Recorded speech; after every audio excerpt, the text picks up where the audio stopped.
Brilliance Audio presents the unabridged recording of Odd Interlude by Dean Koontz, performed by David Aaron Baker. Part 1. South of Moonlight Bay. Oh, they're too beautiful to live. Much too beautiful. Charles Dickens, Nicholas Nickleby. 1. They say that every road leads home if you care to go there. I long for home, for the town of Pico Mundo and the desert in which it blooms, but the roads that I take seem to lead me to one hell after another. In the front passenger seat of the Mercedes, through the side window, I watch the stars, which appear to be fixed, but in fact are ever moving and perpetually receding.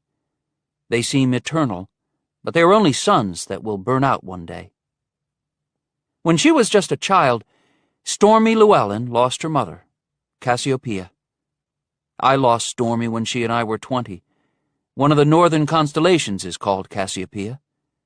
No group of distant suns is named for Stormy.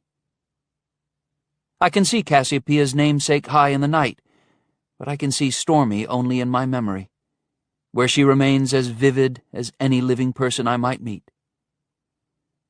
The stars and everything else in the universe began with the Big Bang, which was when time also began.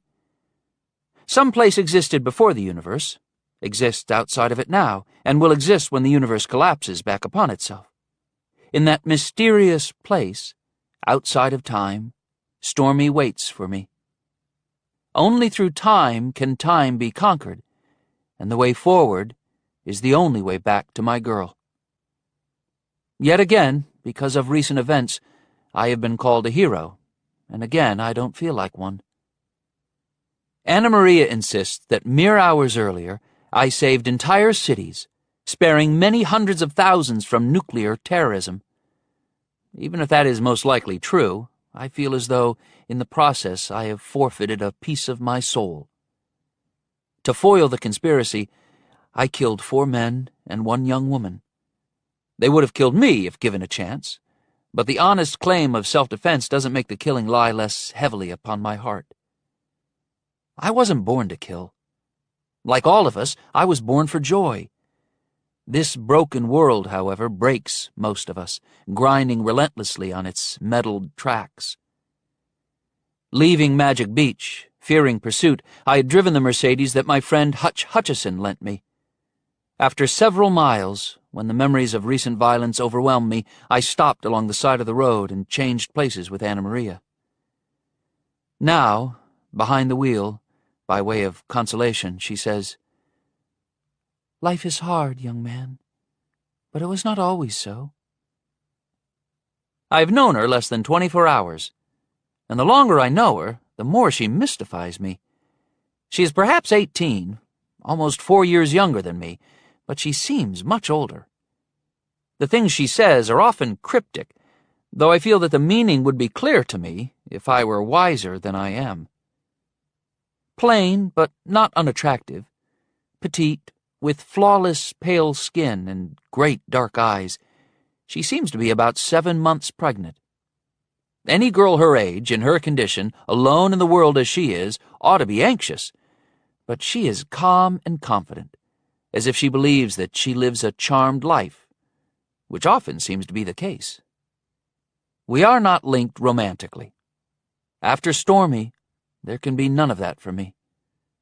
Although we do not speak of it, between us there is a kind of love, platonic but deep, strangely deep considering that we have known each other such a short while. I have no sister, although perhaps this is how I would feel if I were Anna Maria's brother. Magic Beach to Santa Barbara, our destination, is a 4-hour drive, straight shot down the coast.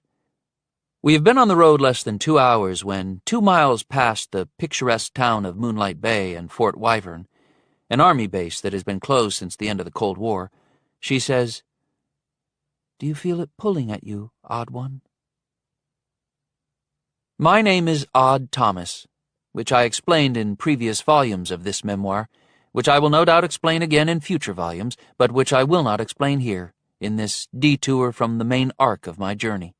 Until Anna Maria, only Stormy called me Odd One. I am a short-order cook, though I haven't worked in a diner since I left Pico Mundo 18 months earlier. I miss the griddle, the deep fryer. A job like that is centering. Griddle work is zen. "Do you feel it pulling?" she repeats.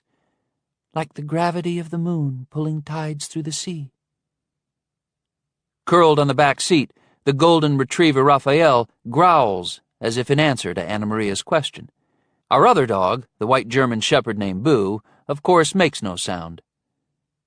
Slumped in my seat, head resting against the cool glass of the window in the passenger door, half hypnotized by the patterns in the stars, I feel nothing unusual until Anna Maria asks her question. But then I sense unmistakably that something in the night summons me, not to Santa Barbara, but elsewhere. I have a sixth sense with several facets, the first of which is that I can see the spirits of the lingering dead who are reluctant to move on to the other side. They often want me to bring justice to their murderers, or to help them find the courage to cross from this world to the next. Once in a while, I have a prophetic dream, and since leaving Pico Mundo after Stormy's violent death, I seem to be magnetized and drawn toward places of trouble, to which some power wishes me to travel. My life has mysterious purpose that I don't understand, and day by day, conflict by conflict, I learn by going where I have to go. Now, to the west, the sea is black and forbidding, except for a distorted reflection of the icy moon, which on those waters melts into a long silvery smear. In the headlights, the broken white line on the blacktop flashes toward the south. "Do you feel it pulling?" she asks again. The inland hills are dark, but ahead on the right, pools of warm light welcome travelers at a cluster of enterprises that are not associated with the town. "There," I say, "those lights." As soon as I speak, I know we will find death in this place. But there is no turning back. I am compelled to act in these cases. Besides, this woman seems to have become my backup conscience, gently reminding me what is the right thing to do when I falter. 100 yards past a sign that promises food, fuel, lodging, an exit from the highway looms. She takes it fast, but with confidence and skill. As we reach the foot of the ramp and halt at a stop sign, I say, "You feel it too?" "I'm not gifted as you are, odd one. I don't feel such things, but I know." "What do you know?" "What I need to know." "Which is?" "Which is what is." "And what is this what is that you know?" She smiles. "I know what matters, how it all works, and why." The smile suggests she enjoys tweaking me by being enigmatic, although there's no meanness in her teasing. I don't believe there is any deception in her either. I'm convinced she always speaks the truth, and she does not, as it might seem, talk in code. She speaks the truth profoundly, but perhaps as poets speak it, obliquely, employing paradox, symbols, metaphors. I met her on a public pier in Magic Beach. I know nothing of substance about her past. I don't even know her last name. She claims that she doesn't have one. When I first saw Anna Maria, I sensed that she harbored extraordinary secrets and that she needed a friend. She has accepted my friendship and has given hers to me, but she holds tightly to her secrets. The stop sign is at an intersection with a 2-lane county road that parallels the state highway. She turns left and drives toward a service station that is open, even in these lonely hours before dawn, offering a discount brand of gasoline and a mechanic on call. Instead of a double score of gasoline pumps that a truck stop might offer, this station provides just 4 pumps on 2 islands. At the moment, none is in use. Dating from the 1930s, the flat-roofed white stucco building features Art Deco details, including a cast plaster frieze revealed by lights in the overhanging cornice. The frieze depicts stylized cars and borzoi hounds racing perpetually, painted in yellows, grays, and royal blue. The place is quaint, a little architectural gem from an age when even humble structures were often artfully designed and embellished. It is impeccably maintained, and the warm light in the panes of the French windows no doubt looks welcoming to an average traveler, although nothing here charms me. Intuition sometimes whispers to me, but is seldom loud.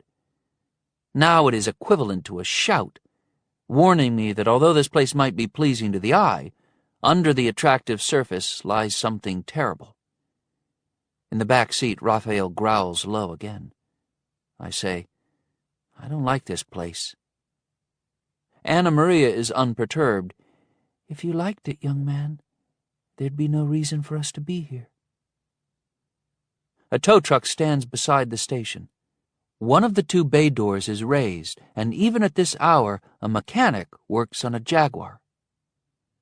A nattily dressed man with a mane of silver hair, perhaps the owner of the Jaguar, recently rescued from the side of the highway, stands watching the mechanic and sipping coffee from a paper cup. Neither of them looks up as we cruise past. 3 18-wheelers, a Mack, a Cascadia, and a Peterbilt, are parked on the farther side of the station. These well-polished rigs appear to belong to owner-operators because they have custom paint jobs, numerous chrome add-ons, double-hump fenders, and the like. Beyond the trucks, a long, low building appears to be a diner, in a style matching the service station. The eatery announces itself with rooftop red and blue neon, Harmony Corner, open 24 hours. 2 pickups and 2 SUVs are in front of the diner, and when Anna Maria parks there, the Mercedes headlights brighten a sign informing us that for cottage rentals we should inquire within. The third and final element of this enterprise, 10 cottages, lies past the restaurant. The units are arranged in an arc, sheltered under mature New Zealand Christmas trees and graceful acacias softly but magically lighted. It appears to be a motor court from the early days of automobile travel, a place where Humphrey Bogart might hide out with Lauren Bacall and eventually end up in a gunfight with Edward G. Robinson. They'll have 2 cottages available, Anna Maria predicts as she switches off the engine. When I start to open my door, she says, No, wait here. We're not far from Magic Beach. There may be an all-points bulletin out for you. After thwarting delivery of the 4 thermonuclear devices to terrorists mere hours earlier, I'd called the FBI office in Santa Cruz to report that they could find 4 bomb triggers among the used clothing in a Salvation Army collection bin in Magic Beach. They know I'm not one of the conspirators, but they are eager to talk with me anyway. As far as the FBI is concerned, this is prom night, and they don't want me leaving the dance with anyone but them. They don't know my name, I assured Anna Maria, and they don't have my picture. They might have a good description. Before you show yourself around here, Audie, let's see how big a story it is on the news. I extract my wallet from a hip pocket. I've got some cash. So do I. She waves away the wallet. Enough for this. As I slump in the dark car, she goes into the diner. She's wearing athletic shoes, gray slacks, and a baggy sweater that doesn't conceal her pregnancy. The sleeves are too long, hanging past the first knuckles of her fingers. She looks like a waif. People warm to her on sight, and the trust that she inspires in everyone is uncanny. They aren't likely to turn her away just because she lacks a credit card and ID. In Magic Beach, she'd been living rent-free in an apartment above a garage. She says that although she never asks for anything, people give her what she needs. I have seen that this is true. She claims that there are people who want to kill her, but she seems to have no fear of them, whoever they might be. I've yet to see proof that she fears anything. Earlier, she asked if I would die for her. Without hesitation, I said that I would, and meant it. I don't understand either my reaction to her or the source of her power. She is something other than she appears to be. She tells me that I already know what she is, and that I only need to accept the knowledge that I already possess. Weird. Or maybe not. Long ago, I learned that even with my sixth sense, I am not a singularity, and that the world is a place of layered wonders beyond counting. Most people unconsciously blind themselves to the true nature of existence because they fear knowing that this world is a place of mystery and meaning. It's immeasurably easier to live in a world that's all surfaces, that means nothing and demands nothing of you. Because I so love this wondrous world, I am by nature optimistic and of good humor. My friend and mentor Ozzie Boone says buoyancy is one of my better qualities. However, as though to warn that excess buoyancy might lead to carelessness, he sometimes reminds me that shit, too, floats. But on my worst days, which are rare, and of which this is one, I can get down so low that the bottom seems to be where I belong. I don't even want to look for a way up. I suppose surrender to sadness is a sin, though my current sadness is not a black depression, but is instead a sorrow, like a long, moody twilight. When Anna Maria returns and gets behind the wheel, she hands me one of 2 keys. It's a nice place, sparkling clean, and the food smells good. It's called Harmony Corner because it's all owned and operated by the Harmony family. Quite a big clan, judging by what Holly Harmony told me. She's the lone waitress this shift. Anna Maria starts the Mercedes and drives to the motor court, repeatedly glancing at me, which I pretend not to notice. After she parks between 2 cottages and switches off the engine and the headlights, she says, "Melancholy can be seductive when it's twinned with self-pity." I don't pity myself, I assure her. Then what would you call it? Perhaps self-sympathy? I decide not to answer. Self-compassion? She suggests. Self-commiseration? Self-condolence? I didn't think it was in your nature to needle a guy. Oh, young man, I'm not needling you. Then what would you call it? Compassionate mockery. The landscape lamps in the overhanging trees, filtering through leaves that quiver in a gentle breeze, flutter feathery golden light across the windshield and across Anna Maria's face, and surely across my face as well, as if projected upon us is a film involving winged multitudes. I remind her, I killed 5 people tonight. Would it be better if you had failed to resist evil and had killed no one? I say nothing. She persists. Those would-be mass murderers. Do you suppose they would have surrendered peacefully at your stern request? Of course not. Would they have been willing to debate the righteousness of the crimes they intended to commit? The mockery I get, but I can't see how it's compassionate. She is unrelenting. Perhaps they would have been willing to go with you on that TV courtroom show and let Judge Judy decide whether they did or did not have the moral authority to nuke 4 cities. No, they'd be too scared of Judge Judy. I'm scared of Judge Judy. You did the only thing you could have done, young man. Yeah, all right. But why do I have to go from Magic Beach to Harmony Corner in the same night? So much death. No matter how bad those people were, no matter how bad someone might be here, I'm not a killing machine. She reaches out to me, and I take her hand. Although I can't explain why, the very contact lifts my spirits. Maybe there won't be any killing here, she says. But it's all accelerating. What is? My life, these threats, the craziness, coming at me like an avalanche. The feathers of soft light flutter not just across her face, but also in her eyes as she squeezes my hand. What do you most want, Audie? What hope drives you? The hope of a little rest? Some leisure time? The hope of an uneventful, quiet life as a fry cook, a shoe salesman?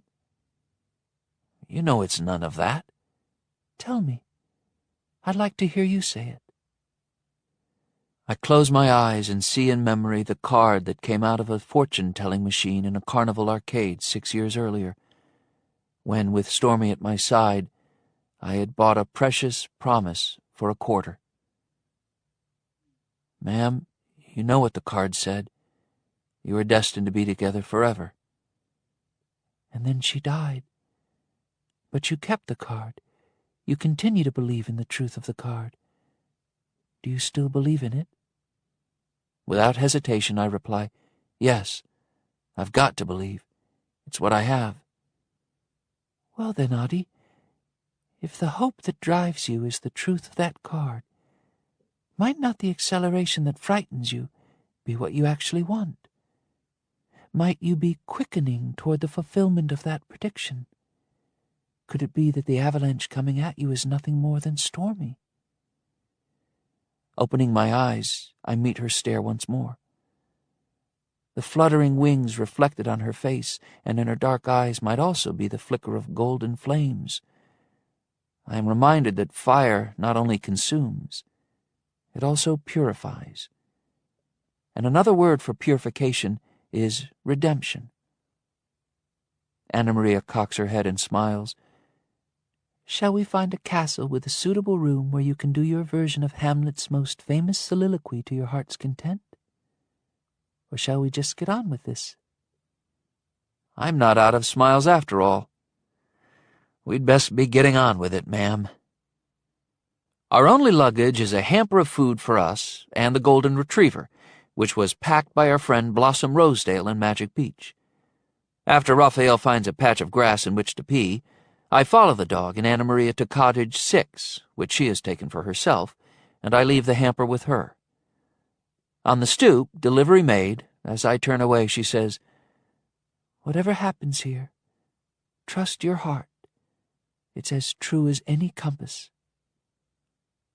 The white German shepherd Boo has been with me for several months. Now he accompanies me to Cottage 7. Because he is a ghost dog, he has no need to pee, and he walks through the door before I can unlock it. The accommodations are clean and cozy. Sitting area, bedroom alcove, bath. The unit seems to have been remodeled and upgraded within the past few years. There's even an under-the-counter fridge that serves as an honor bar. I take a can of beer and pop the tab. I'm exhausted, but not sleepy. Now, 2 hours before dawn, I've been awake 22 hours, yet my mind spins like a centrifuge. After switching on the TV, I sit with the remote in an armchair while Boo explores every cranny of the cottage, his curiosity as keen in death as in life. Satellite service provides a huge smorgasbord of programming, but nearly everything seems stale or wilted. As far as I can tell from the cable news channels, the thwarted nuclear terrorists in Magic Beach have not made the news. I suspect they never will. The government will decide that the public prefers to remain ignorant of such disturbing near disasters, and the political class prefers to keep them ignorant, rather than arouse in them suspicions of corruption and incompetence in high places. On Nat Geo, in a documentary about big cats, the narrator informs us that panthers are a variety of leopard, black with black spots. A panther with golden eyes stares directly at the camera, bares its fangs, and in a low, rough voice says, "Sleep." I realize that I am less than half awake, in that twilight consciousness where dreams and the real world sometimes intersect. Before I drop off and spill the beer, I put the nearly empty can on the table beside the armchair. On the screen, a panther seizes an antelope with its claws, pulls the prey off its feet, and tears out its throat.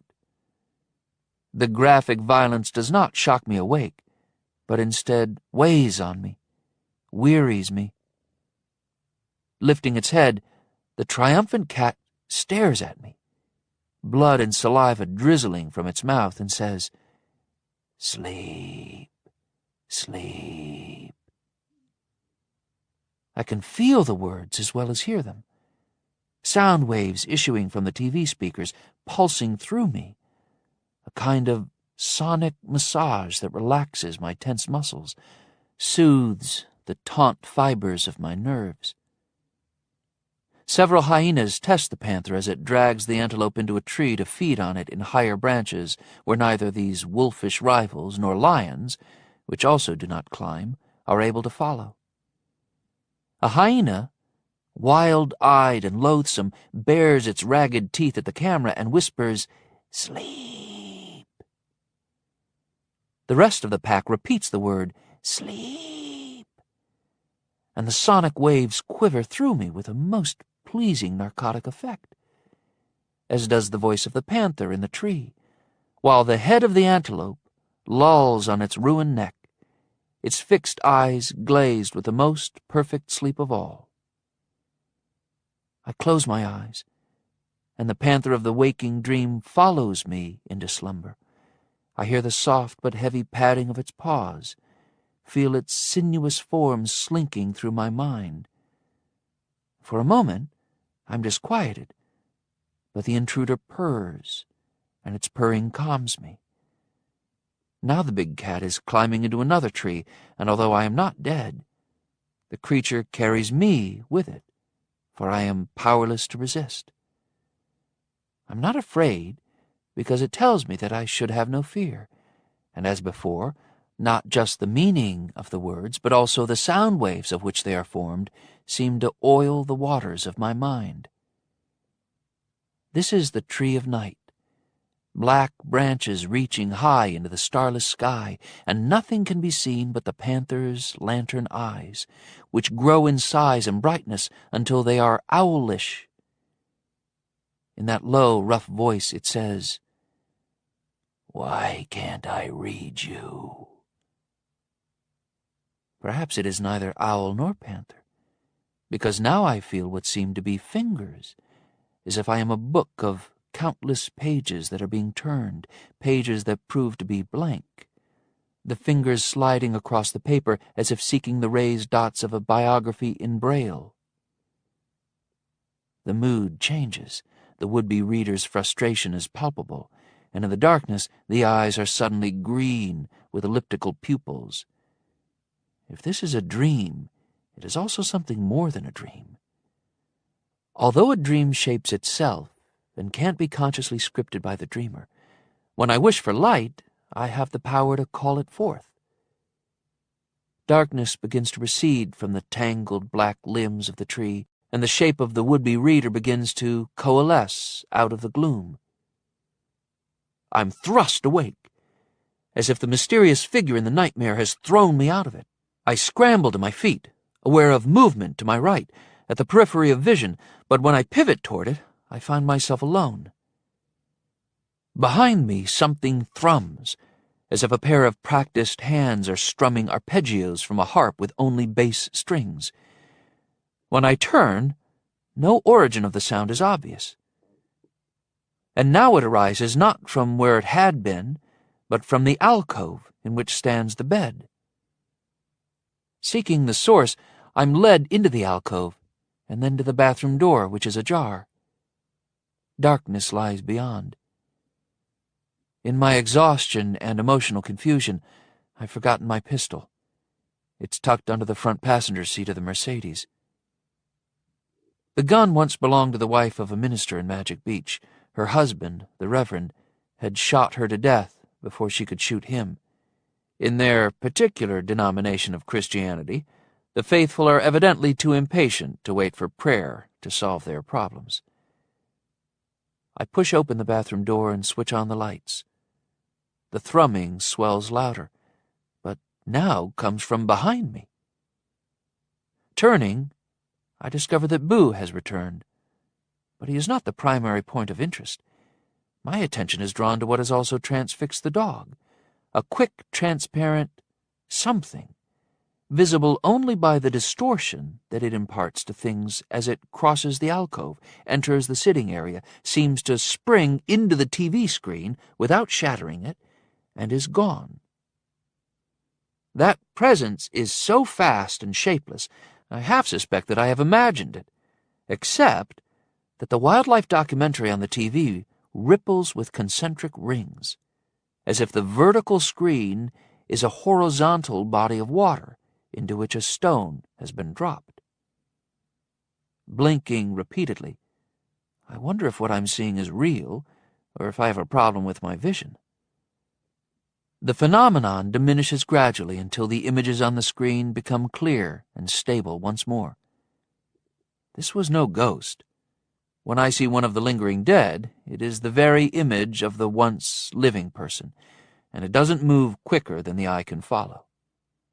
The dead don't talk, and neither do they make other sounds. No rattling of chains, no ominous footsteps. They have no weight to make the stair treads creak, and they certainly don't strum arpeggios from a bass-string harp. I look at Boo. Boo looks at me. His tail doesn't wag. 2.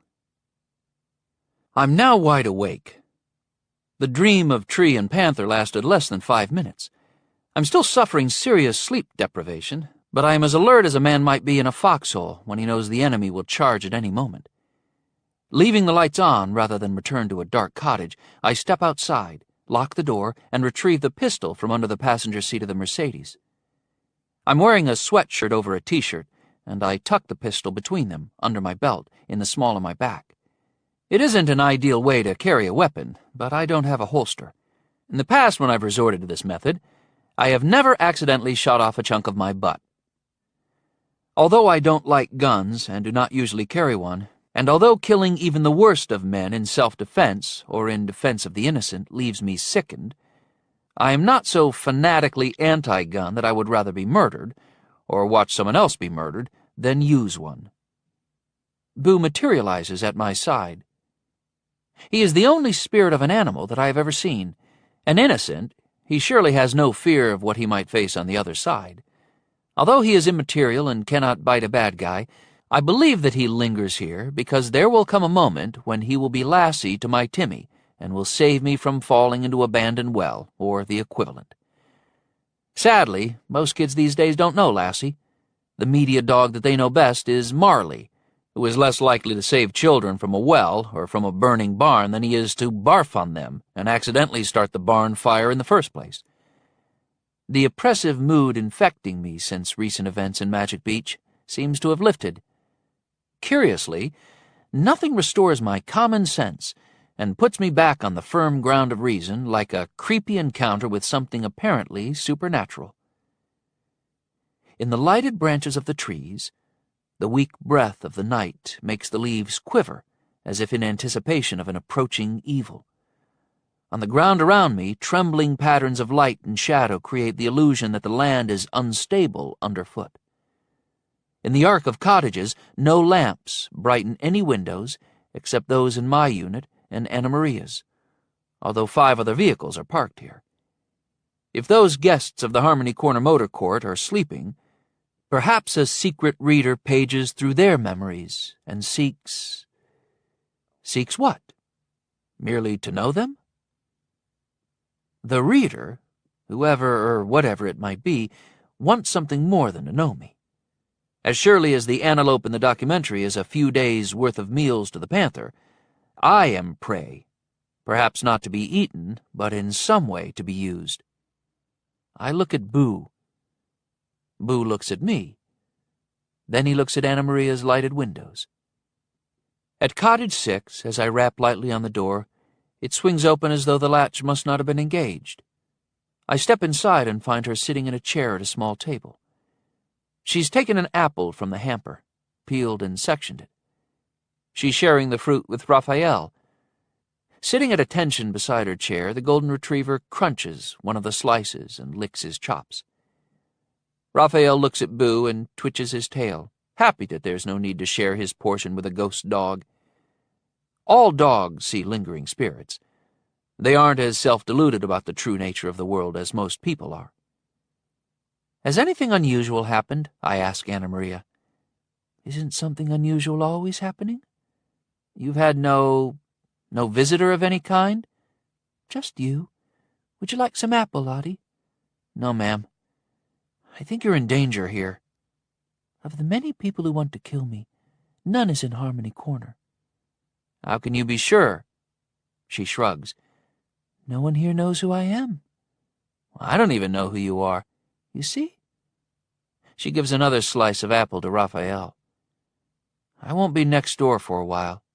All right. In case you scream for me. She appears amused. Why ever would I scream? I never have. Never in your whole life? One screams when one is startled or frightened. You said people want to kill you. But I'm not afraid of them. You do what you need to do. I'll be fine. Maybe you should come with me. Where are you going? She asks. Here and there. I'm already here, and I've been there. I look at Raphael. Raphael looks at Boo. Boo looks at me. Ma'am, you asked if I would die for you, and I said yes. That was very sweet of you. But you're not going to have to die for me tonight. Don't be in such a hurry. I once thought Pico Mundo had more than its share of eccentric folks. Having traveled some, I now know eccentricity is the universal trait of humanity. Ma'am, it might be dangerous to sleep. Then I won't sleep. Should I get you some black coffee from the diner? Why? To help you stay awake. I suppose you sleep when you need to. But you see, young man, I only sleep when I want to. How does that work? Splendidly. Don't you want to know why it could be dangerous to sleep? Because I might fall out of bed? Oddie, I trust your admonition isn't frivolous, and I will remain awake. Now go do whatever you have to do. I'm going to snoop around. Then snoop, snoop, she says, making a shooing motion. I retreat from her cottage and close the door behind me. Already Boo is walking toward the diner. I follow him. He fades away like fog evaporating. I don't know where he goes when he dematerializes. Maybe a ghost dog can travel to and from the other side as he pleases. I've never studied theology. For the last day of January along the Central Coast, the night is mild and quiet. The air smells faintly, pleasantly of the sea. Nevertheless, my sense of impending peril is so great that I won't be surprised if the ground opens under my feet and swallows me. Big moths caper around the sign on the roof of the diner. Their natural color must be white, because they become entirely blue or red, depending on which neon is closer to them. Bats, dark and changeless, circle ceaselessly, feeding on the bright swarm. I don't see signs and portents in everything. The voracious yet silent flying rodents chill me, however, and I decide not to stop first at the diner, as had been my intention. Past the 3 18-wheelers at the service station, the Jaguar is gone. The mechanic is sweeping the floor of the garage. At the open bay door I say, "Good morning, sir," as cheerfully as if a gorgeous pink dawn has already painted the sky and choirs of songbirds are celebrating the gift of life. When he looks up from his work with the push-broom, it's a Phantom of the Opera moment. A grisly scar extends from his left ear across his upper lip, through his lower lip to the right side of his chin.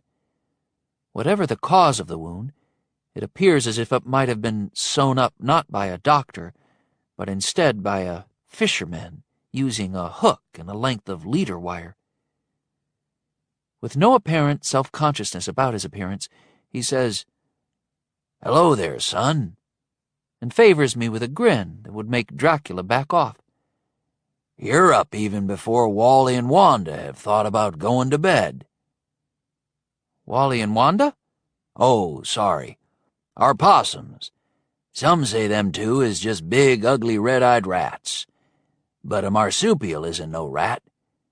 And ugly is, like they say about beauty, it's in the eye of the beholder. How you feel about possums? Live and let live. I make sure Wally and Wanda get the throwaway food from the diner each and every night. It makes 'em fat. But their life is hard, what with mountain lions and bobcats and packs of coyotes with a taste for possum. Don't you think possums, they have a hard life? Well, sir, at least Wally has Wanda, and she has Wally.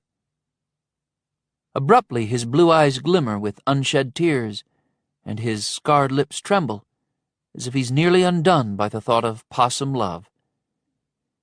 He appears to be about 40, though his hair is iron gray. In spite of the horrific scar, he has an avuncular quality suggesting that he is as good with children as he is kind to animals. You've gone right to the very heart of it. Wally has Wanda, and Donnie has Denise, which makes anything tolerable. Stitched on the breast pocket of his uniform shirt is the name Donnie. He blinks back his tears and says, What can I do for you, son? I've been up a while, need to stay awake a while longer. I figure any place truckers stop must sell caffeine tablets. I've got no dose in the gum and candy case, or in the vending machine there's high-octane stuff like Red Bull or Mountain Dew, or that new energy drink called Kick-Ass. They really named it Kick-Ass? Aren't no standards anymore, anywhere, in anything. If they thought it would sell better, they'd call the stuff good shit. Excuse my language. No problem, sir. I'll take a package of no-dos. Leading me through the garage to the station office, Donnie says, Our 7-year-old, he learned about sex from some Saturday morning cartoon show. Out of nowhere one day, Ricky, he says he don't want to be either straight or gay. It's all disgusting. We unplugged our satellite dish. No standards anymore. Now Ricky, he watches all them old Disney and Warner Brothers tunes on DVD. You never have to worry if maybe Bugs Bunny's gonna get it on with Daffy Duck. In addition to the no-dos, I purchased 2 candy bars. Does the vending machine accept dollars, or do I need change? It takes bills just fine, Donnie says. Young as you look, you can't have been driving a rig long. I'm not a trucker, sir. I'm an out-of-work fry cook. Donnie follows me outside, where I get a can of Mountain Dew from the vending machine. My Denise, she's a fry cook over to the diner. You got yourself your own private language. Who does? You fry cooks. The 2 sections of his scar become misaligned when he grins, as if his face is coming apart like a piece of dropped crockery. 2 cows, make 'em cry, give 'em blankets, and mate 'em with pigs. Diner lingo. That's a waitress calling out an order for 2 hamburgers with onions, cheese, and bacon. That stuff tickles me, he says, and indeed he looks tickled. Where you been a fry cook? When you had work, I mean. Well, sir, I've been bouncing around all over. It must be nice seeing new places. Haven't seen no new place in a long time. Sure would like to take Denise somewhere fresh. Just the 2 of us. His eyes fill with tears again. He must be the most sentimental auto mechanic on the West Coast. Just the 2 of us, he repeats, and under the tenderness in his voice, which any mention of his wife seems to evoke, I hear a note of desperation. I guess with children it's hard to get away, just you 2. There's never no getting away. No way, no how. Maybe I'm imagining more in his eyes than is really there, but I suspect that these latest unshed tears are as bitter as they are salty. When I wash down a pair of no-dos with the soda, he says, You jolt your system like this a lot? Not a lot. You do too much of this, son. You'll give yourself a for sure bleeding ulcer. Too much caffeine eats away the stomach lining. I tilt my head back and drain the too-sweet soda in a few long swallows. When I drop the empty can in a nearby trash barrel, Donnie says, "What's your name, boy?" The voice is the same, but the tone is different. His affability is gone. When I meet his eyes, they're still blue, but they have a steely quality that I have not seen before, a new directness. Sometimes an unlikely story can seem too unlikely to be a lie, and therefore it allays suspicion. So I decide on Potter, Harry Potter. His stare is as sharp as the stylus on a polygraph. That sounds as real as if you'd said, Bond, James Bond. Well, sir, it's the name I've got. I always liked it until the books and movies. About the 1,000th time someone asked me if I was really a wizard, I started wishing my name was just about anything else, like Lex Luthor or something. Donnie's friendliness and folksy manner has for a moment made Harmony Corner seem almost as benign as Pooh Corner. But now the air smells less of the salty sea than of decaying seaweed. The Pump Island glare seems as harsh as the lights of an interrogation room in a police station, and when I look up at the sky, I cannot find Cassiopeia, or any constellation that I know, as if the earth has turned away from all that is familiar and comforting. So if you're not a wizard, Harry, what line of work do you claim to be in? Not only is his tone different, but also his diction, and he seems to have developed a problem with his short-term memory. Perhaps he registers my surprise and correctly surmises the cause of it because he says, "Yeah, I know what you said, but I suspect that's not the half of it." Sorry, but fry cook is the whole of it, sir. I'm not a guy of many talents. His eyes narrow with suspicion. Eggs, wreck 'em and stretch 'em.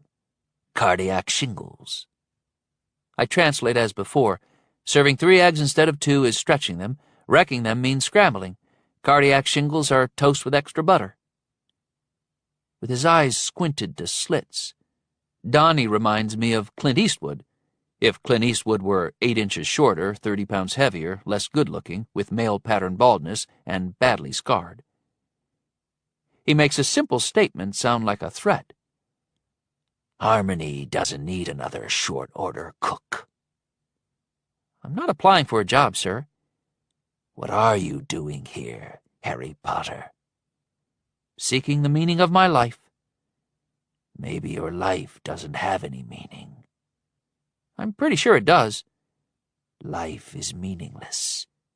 Every life. Maybe that works for you. It doesn't work for me. He clears his throat with a noise that makes me wonder if he indulges in unconventional personal grooming habits and has a nasty hairball stuck in his esophagus. When he spits, a disgusting wad of mucus splatters the pavement, 2 inches from my right shoe, which no doubt was his intended target. Life is meaningless except in your case. Is that it, Harry? You're better than the rest of us, huh? His face tightens with inexplicable anger. Gentle, sentimental Donnie has morphed into Donnie the Hun, descendant of Attila, who seems capable of sudden mindless violence. Not better, sir. Probably worse than a lot of people. Anyway, it isn't a matter of better or worse. I'm just different. Sort of like a porpoise, which looks like a fish and swims like a fish, but isn't a fish, because it's a mammal and because no one wants to eat it with a side of chips. Or maybe like a prairie dog, which everyone calls a dog, but isn't really a dog at all. It looks maybe like a chubby squirrel, but it isn't a squirrel either, because it lives in tunnels, not in trees. And it hibernates in the winter, but it isn't a bear. A prairie dog wouldn't say it was better than real dogs or better than squirrels or bears, just different, like a porpoise is different. But of course, it's nothing like a porpoise either. So I think I'll go back to my cottage and eat my candy bars and think about porpoises and prairie dogs until I can express this analogy more clearly. Sometimes if I pretend to be an airhead and a bit screwy, I can convince a bad guy that I'm no threat to him and that I'm not worth the waste of time and energy he would have to expend to do bad things to me. On other occasions, my pretense infuriates them. Walking away, I half expect to be clubbed to the ground with a tire iron. 3. The door to Cottage 6 opens as I approach it, but no one appears on the threshold. When I step inside, closing the door behind me, I find Anna Maria on her knees, brushing the golden retriever's teeth. She says, "Blossom once had a dog. She put an extra toothbrush in the hamper for Raphael and a tube of liver-flavored toothpaste." The golden sits with head lifted, remarkably patient, letting Anna Maria lift his flews to expose his teeth, refraining from licking the paste off the brush before it can be put to work. He rolls his eyes at me, as if to say, "This is annoying, but she means well." "Ma'am, I wish you'd keep your door locked." "It's locked when it's closed. It keeps drifting open. Only for you." "Why does that happen?" "Why shouldn't it?" I ought to have asked, "How does that happen?" "Yes, that would have been the better question." The liver-flavored toothpaste has precipitated significant doggy drool. Anna Maria pauses in the brushing and uses a hand towel to rub dry the soaked fur on Raphael's jaws and chin. "Before I went snooping, I should have warned you not to watch television. That's why I came back, to warn you." "I'm aware of what's on TV, young man. I'd as soon set myself on fire as watch most of it." "Don't even watch the good stuff. Don't switch it on. I think television is a pathway." As she squeezes more toothpaste onto the brush, she says, "Pathway for what?" "That's an excellent question. When I have an answer, I'll let you know why I've been drawn to Harmony Corner. So how does the door open just for me?" "What door?" "This door." "That door is closed." "Yes, I just closed it." "You lovely boy, pull your tongue in," she instructs the dog, because he's been letting it loll. Raphael pulls in his tongue, and she sets to work on his front teeth as just the tip of his tail wags. The caffeine has not yet begun to kick in, and I have no more energy to pursue the issue of the door. Up at the service station, there's this mechanic named Donnie. He has 2 personalities, and the second one is likely to use a lug wrench in ways its manufacturer never intended. If he comes knocking at your door, don't let him in. "I don't intend to let anyone in but you." "That waitress you spoke to when you rented the cottages." "Holly Harmony." "Was she normal?" "She was lovely, friendly, and efficient." "She didn't do anything strange?" "What do you mean?" "I don't know, like she didn't pluck a fly out of the air and eat it or anything?" "What a curious thing to ask." "Did she?" "No, of course not." "Did she keep almost breaking into tears?" "Not at all. She had the sweetest smile." "Maybe she smiled too much?" "It isn't possible to smile too much, odd one." "Did you ever see the Joker in Batman?" Finished with Raphael's dental hygiene, Anna Maria puts the toothbrush aside and uses the hand towel to mop his face once more. The retriever grins like the Joker. As she picks up a grooming comb and begins to work on Raphael's silky coat, she says, "The little finger on her right hand ended between the second and third knuckles." "Who? The waitress, Holly? You said she was normal." "There's nothing abnormal about losing part of a finger in an accident. It's not in the same category as eating a fly." "Did you ask her how it happened?" "Of course not. That would have been rude. The little finger on her left hand ends between the first and second knuckles. It's just a stump." Wait. 2 chopped little fingers is definitely abnormal." "Both injuries could have happened in the same accident." "Yeah, of course, you're right. She could have been juggling a meat cleaver in each hand when she fell off the unicycle." "Sarcasm doesn't become you, young man." I don't know why her mild disapproval stings, but it does. As though he understands that I have been gently reprimanded, Raphael stops grinning. He favors me with a stern look, as though he suspects that if I'm capable of being sarcastic with Anna Maria, I might be the kind of guy who sneaks biscuits from the dog treat jar and eats them himself. I say, Donnie the mechanic has a huge scar across his face. Did you ask him how it happened? Anna Maria inquires. I would have, but then sweet Donnie became angry Donnie, and I thought if I asked, he might demonstrate on my face. Well, I'm pleased that you're making progress. If this is the rate of progress I can expect, we'd better rent the cottages by the year.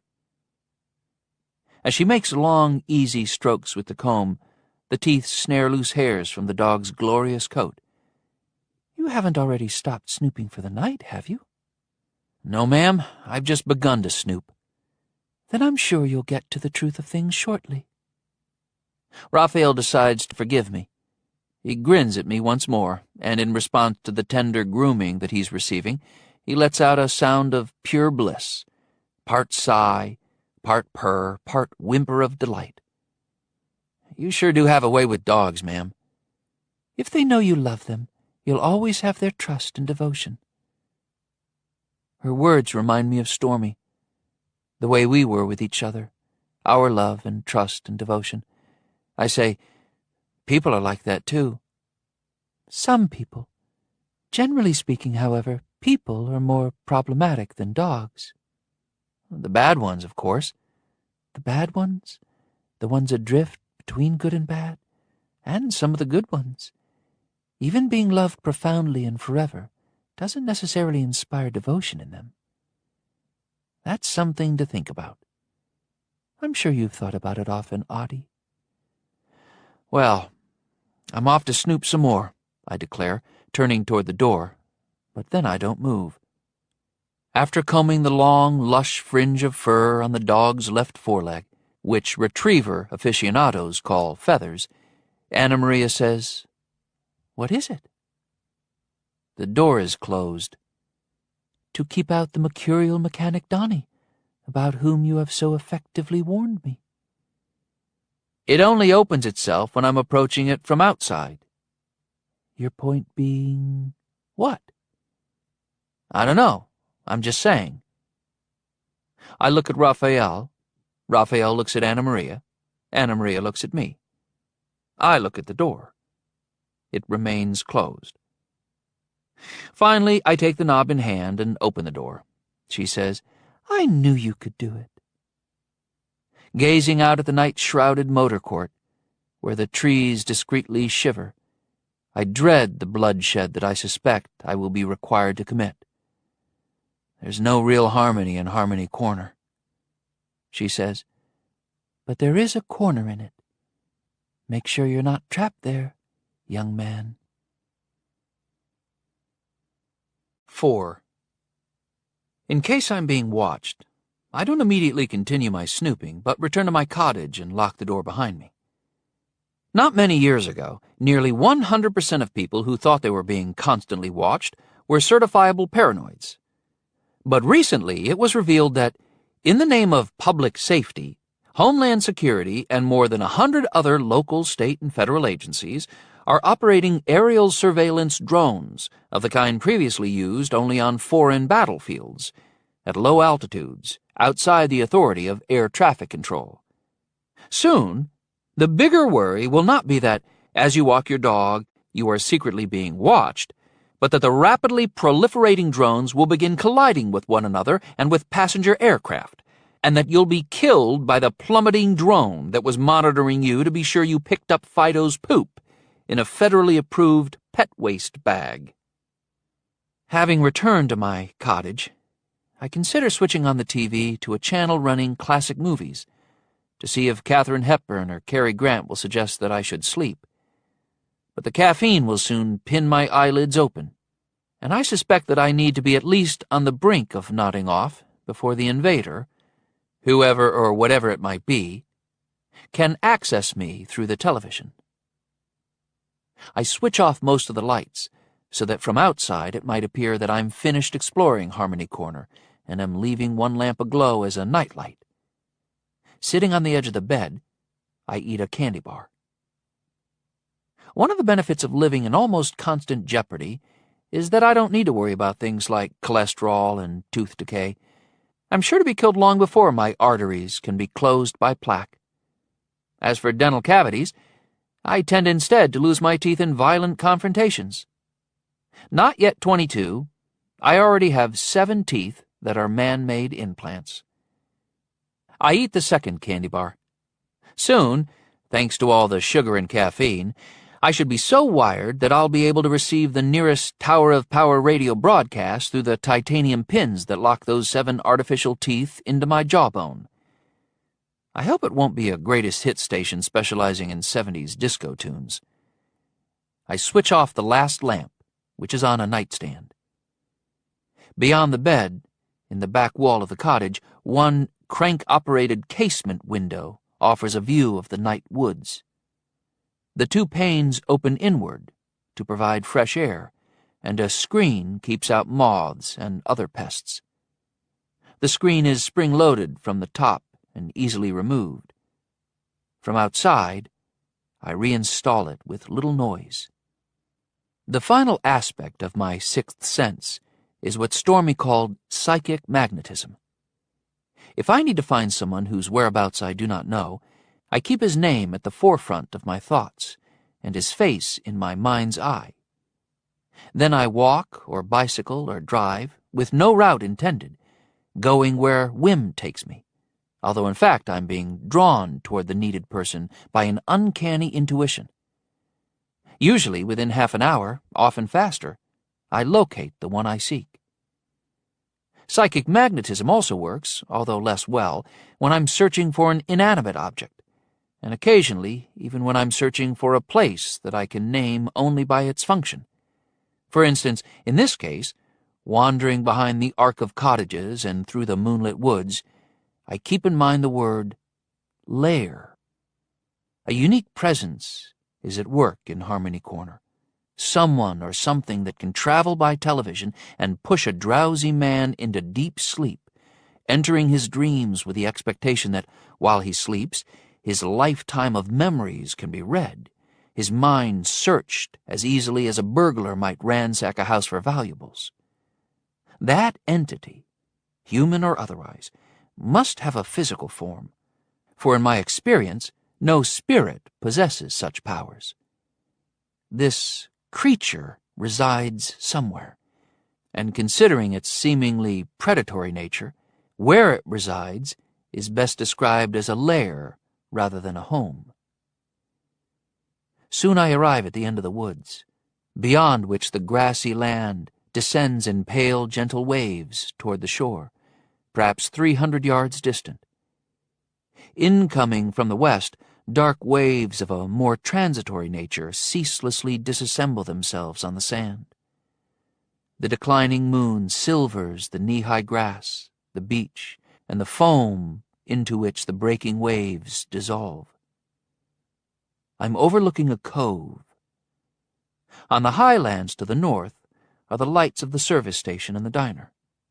A black ribbon, perhaps a lane of pavement, unspools from behind the diner, through the moon-frosted grass, diagonally over the descending series of slopes and along the vales, to a cluster of buildings just above the beach, near the southern end of the cove. They appear to be 7 houses, one larger than the other 6, but all of generous size. In 2 of the structures, a few windows glow with lamplight, but 5 houses are dark. If the extended Harmony family, including sons-in-law and daughters-in-law, staff the enterprises just off the coast highway, 24 hours a day, 7 days a week, they will live nearby. This must be their private little enclave of homes, a picturesque and privileged place to live, though somewhat remote. Although this is a mild January, snakes are most likely not as active in these meadows as they will be in warmer seasons, and especially not in the coolness of the night. I particularly dislike snakes. I was once locked overnight in a serpentarium where many specimens had been released from their glass-viewing enclosures. If they had offered me apples from the tree of knowledge, I might have hoped to cope with that but they wanted only to inject me with their venom, denying me the chance to undo the world's disastrous history. I wade down through the sloping meadows, grass to my knees, until I come, unbitten by lurking serpents, unscathed by plummeting drones, to the blacktop lane, which I follow toward the houses. They are charming Victorian homes, graced with generous porches and decorative millwork, some call it gingerbread, exuberantly applied. In the moonlight, they all appear to be in the Gothic Revival style, asymmetrical irregular massings with steeply pitched roofs that include dormer windows, other windows surmounted by Gothic arches, and elaborately trimmed gables. 6 houses stand side by side on big lots, and the 7th, which is also the largest, presides over the others from a hilltop, 30 feet above them and 100 feet behind. Lights are on in a second-floor room of the dominant residence, and also in several rooms on the ground floor in the last of the 6 front-row dwellings. At first, I feel pulled toward that last house on the lane. As I reach it, however, I find myself continuing past the end of the pavement and down a slope, along a rutted dirt track on which broken seashells crunch and rattle underfoot. The beach is shallow, bordered by a 10-foot bank overgrown with brush, perhaps wild aleria. About 3 feet high, the waves crest late, collapsing abruptly with a low rumble, as if slumbering dragons are grumbling in their sleep. 30 feet to the north, movement catches my eye. Alert to my arrival, someone drops to a crouch on the sand. Reaching under my sweatshirt, I draw the pistol from the small of my back. I raise my voice to outspeak the sea. "Who's there?" The figure springs up and sprints to the overgrown embankment. It's slight, about 4.5 feet tall, a child, most likely a girl. A flag of long, pale hair flutters briefly in the moonlight, and then she disappears against the dark backdrop of brush. Intuition tells me that if she is not the one I have set out to find, she is nevertheless key to discovering the truth of things in Harmony Corner. I angle toward the embankment as I hurry north. Earlier, the purling waves must have reached within a foot of the brush, because now that high tide has passed, the narrow strip between the surf line and the enshrouded slope is still damp and firmly compacted. After I've gone perhaps 100 feet without catching sight of my quarry, I realize that I have passed her by. I turn back and make my way south, studying the dark hillside for some path by which she might have ascended through the vegetation. Instead of a trail, I discover the dark mouth of a culvert that I hadn't noticed in my rush to pursue the girl. It's immense, perhaps 6 feet in diameter, set in the embankment and overhung in part by vines. Backlit as I am by the westering moon, I assume that she can see me. "I don't mean you any harm," I assure her. When she doesn't answer, I push through the strangled vines and take 2 steps into the enormous concrete drain pipe. I now must be a somewhat less defined silhouette to her, but she remains invisible to me. She might be within arm's reach or 100 feet away. I hold my breath and listen for her breathing, but the rumbling pulse of the sea becomes an encircling susurration in the pipe, sliding around and around the curved walls. I can't hear anything as subtle as a child's respiration, or her stealthy footsteps if she is approaching me through the blind black tunnel. Considering that she's a young girl and that I'm a grown man unknown to her, she will surely retreat farther into the pipe as I advance, rather than attempt to bowl me off my feet and escape, unless she is feral or dangerously psychotic, or both. Years of violent encounters and supernatural experiences have ripened the fruits on the tree of my imagination past the point of wholesomeness. A few steps farther into the pipe, I'm halted by a mental image of a blonde girl. Eyes glittering feverishly, lips peeled in a snarl, perfectly matched pearl teeth, between several of which are stuck shreds of bloody meat, the flesh of something she's eaten raw. She's got a huge two-tined fork in one hand and a wicked carving knife in the other, eager to slice my abdomen as if it were a turkey. This is not a psychic vision, merely a boogie girl sparked into existence by the rubbing together of my frayed nerves. As ridiculous as this fear might be, it nevertheless reminds me that I would be foolish, pistol or not, to proceed farther in such absolute darkness. "I'm sorry if I've frightened you." She abides in silence. Reason having dismissed my imagined psychopathic child, I speak to the real one. "I know something is very wrong in Harmony Corner." The revelation of my knowledge fails to charm the girl into conversation. "I've come to help." The claim of noble intent I've just made embarrasses me, because it seems boastful, as if I believe that the people of Harmony Corner have been waiting for none but me, and, now that I'm here, can rest assured that I will set right all wrongs and bring justice to the unjust. My sixth sense is peculiar, but humble. I am no superhero. In fact, I screw up sometimes, and people die when I want desperately to save them. Indeed, my primary strange talent, the ability to see the spirits of the lingering dead, has not come into play here, and I'm left with only uncannily sharp intuition, psychic magnetism, a ghost dog that keeps wandering off somewhere, and an appreciation for the role that absurdity plays in our lives.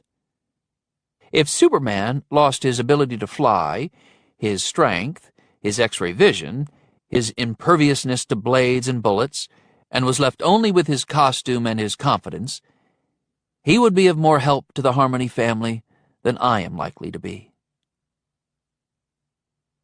"I'm leaving now," I inform the darkness, my voice echoing hollowly along the curves of concrete. "I hope you're not afraid of me. I'm not afraid of you. I only want to be your friend." I'm beginning to wonder if I might be alone. Perhaps the figure I'd seen found a way through the brush and up the embankment, in which case the timid girl to whom I now spoke was as imaginary as the homicidal one with the carving knife. As I've learned before, it is possible to feel as foolish when alone as when one's lapse in judgment or behavior is witnessed by an astonished crowd. To avoid feeling even sillier, I decide not to exit the pipe backward, but instead to turn and walk out with no concern about who might be at my back. With the first step, my imagination conjures a knife arcing through the darkness, and by my third step I expect the point of the weapon to stab past my left shoulder blade and into my heart.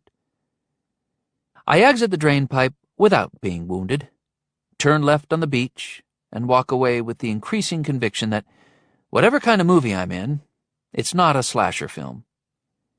When I reach the rutted track littered with broken shells, I look back, but the girl, if it had been a girl, is nowhere to be seen. Returning to the blacktop lane and the last of the 7 houses, where lamplight brightens a couple of ground-floor rooms, I decide to reconnoiter window to window.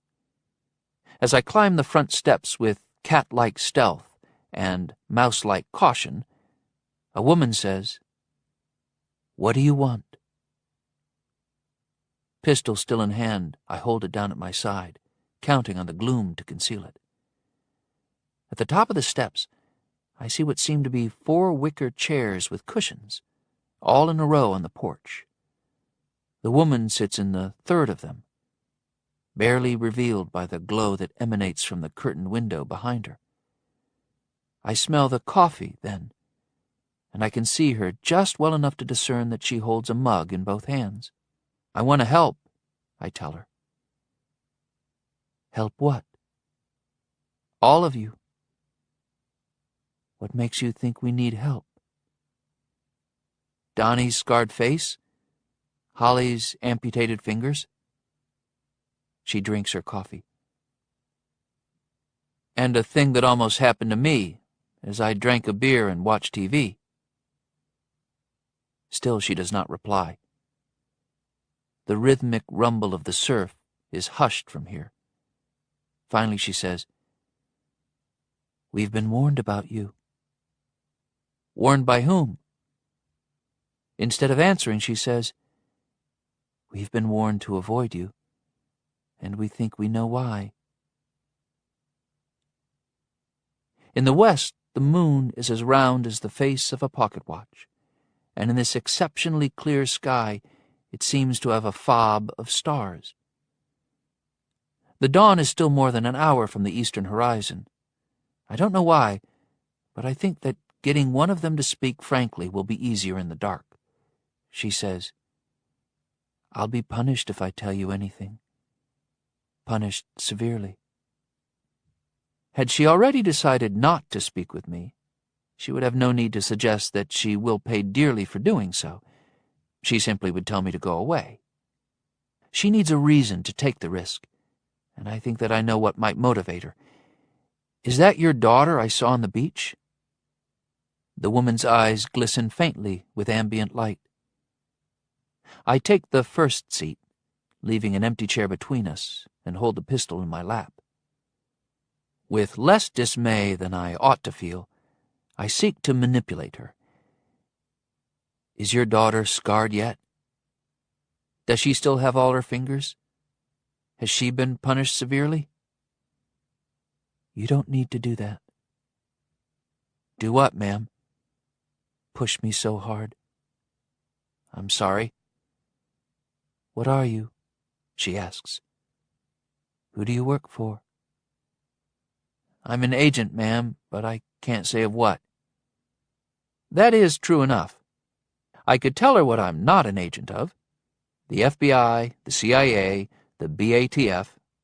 The office that I hold comes without a badge or a paycheck, and although it seems to me that my gift makes me the agent of some higher power, I can't prove it, and dare not say as much for fear of being thought delusional. Strangely emotionless considering her words, she says, "Jolie, my daughter, is 12.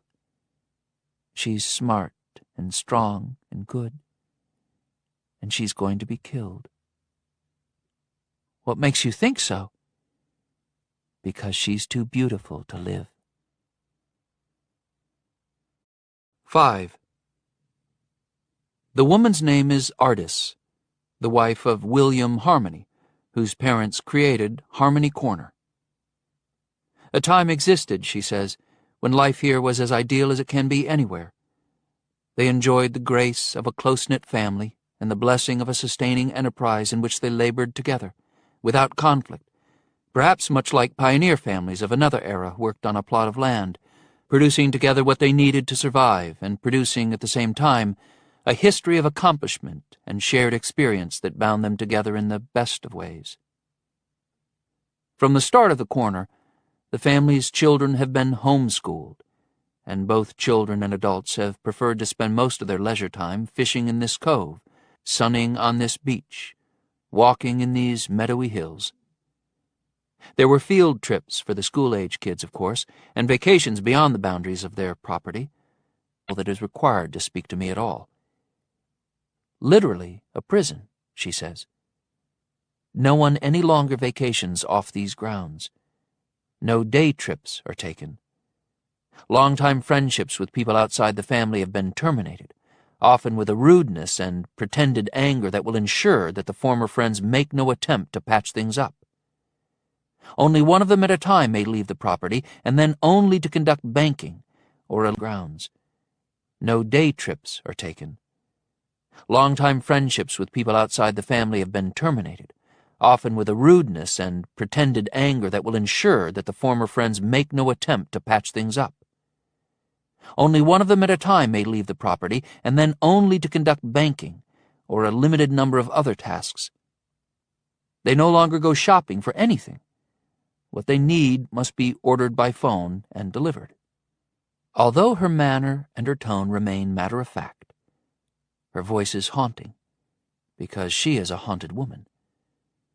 The revelation toward which she is leading me has bound her spirit, but not yet broken it. I sense in her a despondency that is an incapacity for the current exercise of hope, a despondency that arises when resistance to some adversity has long proved futile. But she does not seem to have fallen all the way into the settled hopelessness of despair. I'm surprised, therefore, when she stops speaking. When I press her to continue, she remains silent, staring solemnly at the dark sea, as if it calls to her to drown herself in its cold waters. Waiting is one of the things that human beings cannot do well, though it is one of the essential things we must do successfully if we are to know happiness.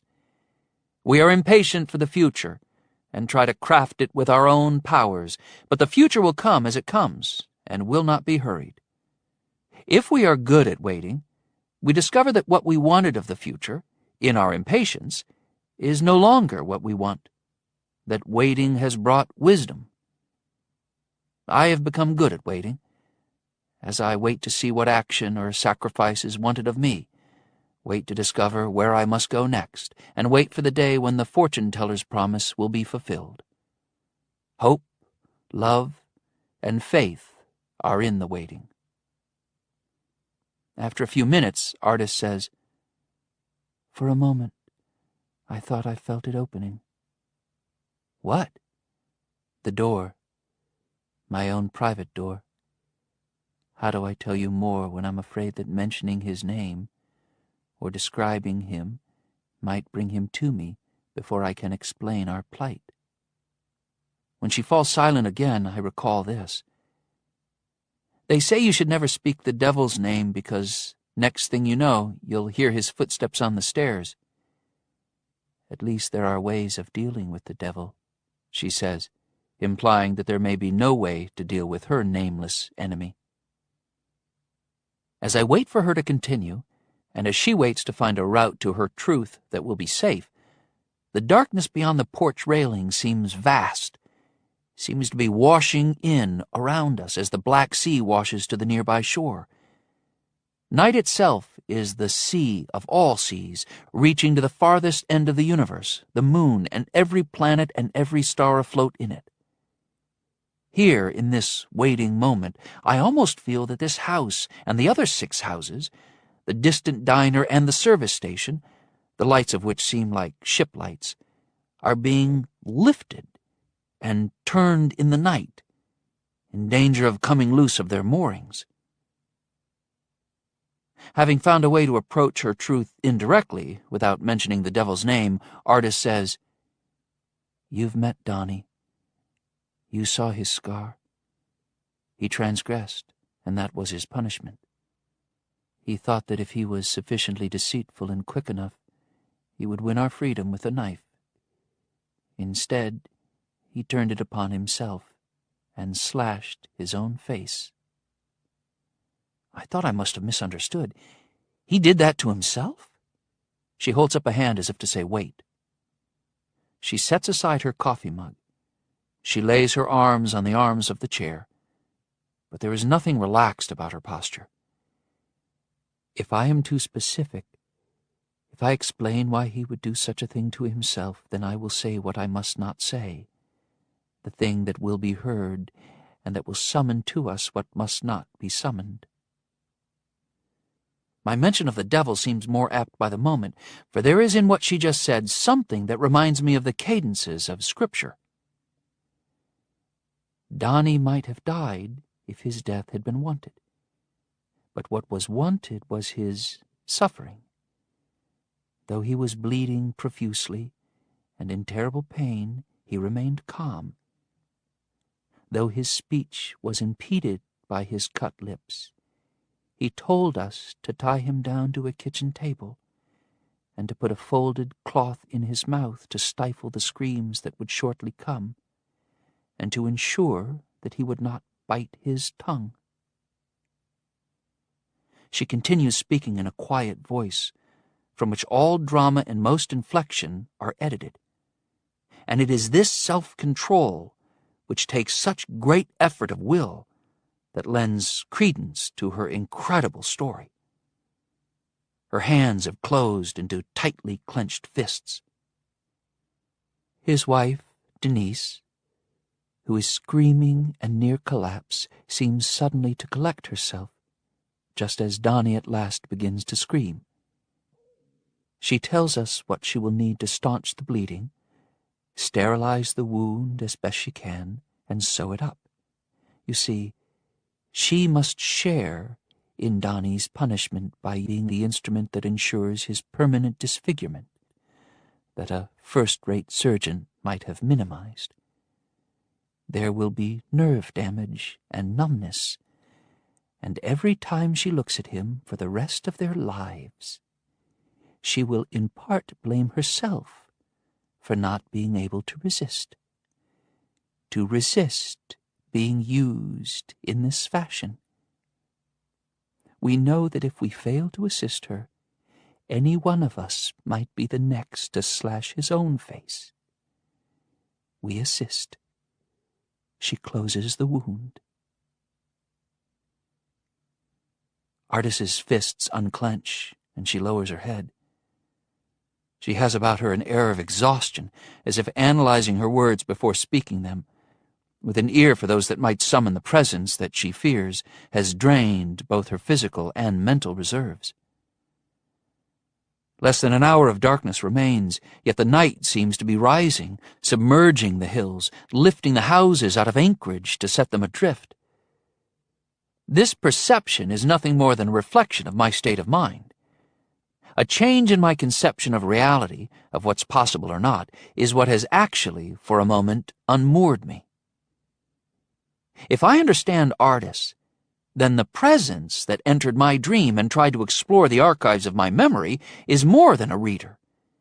It is in their case a controller of great power and greater cruelty, a tyrannical puppeteer.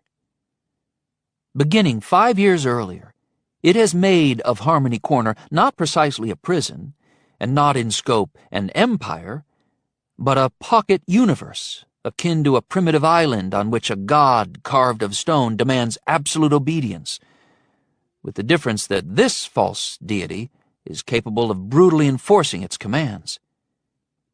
It entered rebellious Donnie and forced him to mutilate himself, and thereafter it entered Denise and, using her hands, made sure that Donnie's face would always testify to the dire consequences of disobedience. Earlier, when Sweet Donnie became Angry Donnie, the presence must have entered him and taken control. I had suddenly been talking not to the mechanic's second and less appealing personality, but instead to another individual entirely, the puppet master. The service station had no television, and Donnie was wide awake when he was abruptly possessed. My understanding of how the presence travels, and how it takes up tenancy in another's mind, is incomplete. Watching the boob tube might not be an invitation to this particular damnation after all, though it's still not a wise idea to spend a lot of time watching reality TV shows about celebrity families living in the wild with gorillas. I realize, too, that by my own private door, Artis means the door to her mind. For a moment, she thought that she felt it opening. They live in unceasing expectation of being invaded, controlled. How they have held fast to their sanity for 5 years is beyond my comprehension.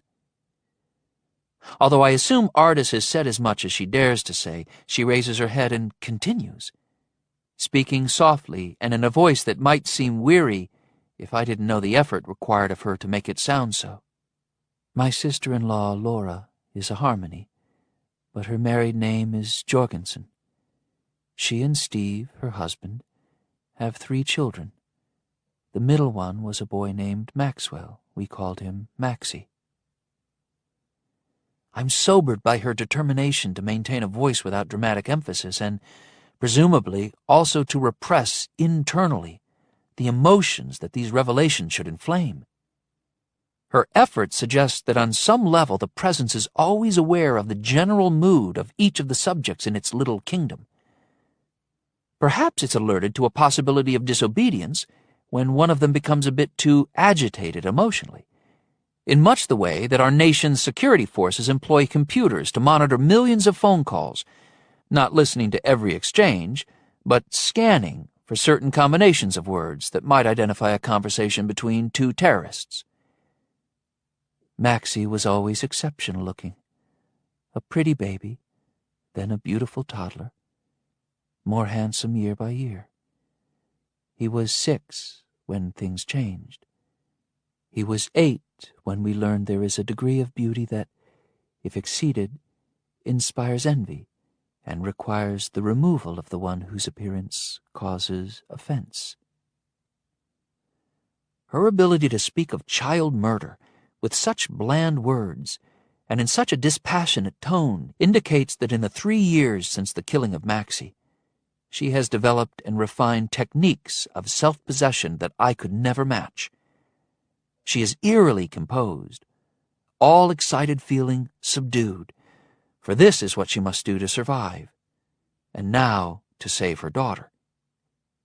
She says, "There's a short story by Shirley Jackson, The Lottery, which concerns a ritual stoning. Everyone in the town must participate, so that something outrageous and morally repugnant may seem normal, essential to public order, and a moment of community bonding. Those who participate in that lottery do so voluntarily. When someone too beautiful had to be removed from the corner, everyone participated, one after the other, including Maxie himself, but none voluntarily." The horrific scene she suggests with such restraint chills me as much as anything ever has. I am inexpressibly grateful that I am invulnerable to the power of this mysterious presence. But then I pray that I am indeed not vulnerable, because perhaps on second try the puppet master will find a way to open my own private door. Speaking now in a whisper, Artis says, "Here, mere stones are considered uninspired. More imagination is employed. And, unlike in the Jackson story, the sacrifice is not performed efficiently, but with an intention to prolong the event, as you might want to see a good ball game go into several extra innings, to increase the drama and the ultimate satisfaction." My palms are damp. I blot them on my jeans before picking up the pistol from my lap. "In 3 years, there has not been another whose appearance has caused such offense," Artis informs me. "Until recently. Members of our family have begun expressing envy of my daughter's growing beauty, both to her and to me.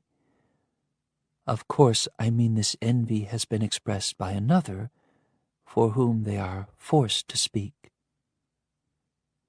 I have 100 questions, but before I can pose one, Artis gets up from the chair and asks that I come with her. She opens the front door and leads me inside. For a moment, I look back warily at the shadowed porch and the deeper gloom beyond. When I close the door, I turn the deadbolt, for it seems that the night itself might rise like a rough beast and slouch across the threshold in our wake. I follow her along the hallway to the immaculate kitchen. In my experience, everything in Harmony Corner is spotless. Hard work must be essential to relieve their minds from continuous morbid consideration of their desperate situation. Focusing intently on what they can control, like the cleanliness of their homes and enterprises, must be one of the few ways they can keep aglow the embers of hope. In the kitchen light, I discover that Artis Harmony is lovely. Perhaps in her late 30s, she has a complexion as clear as light, and her eyes are the color of creme de menthe, darker green than I would have thought any eyes could be.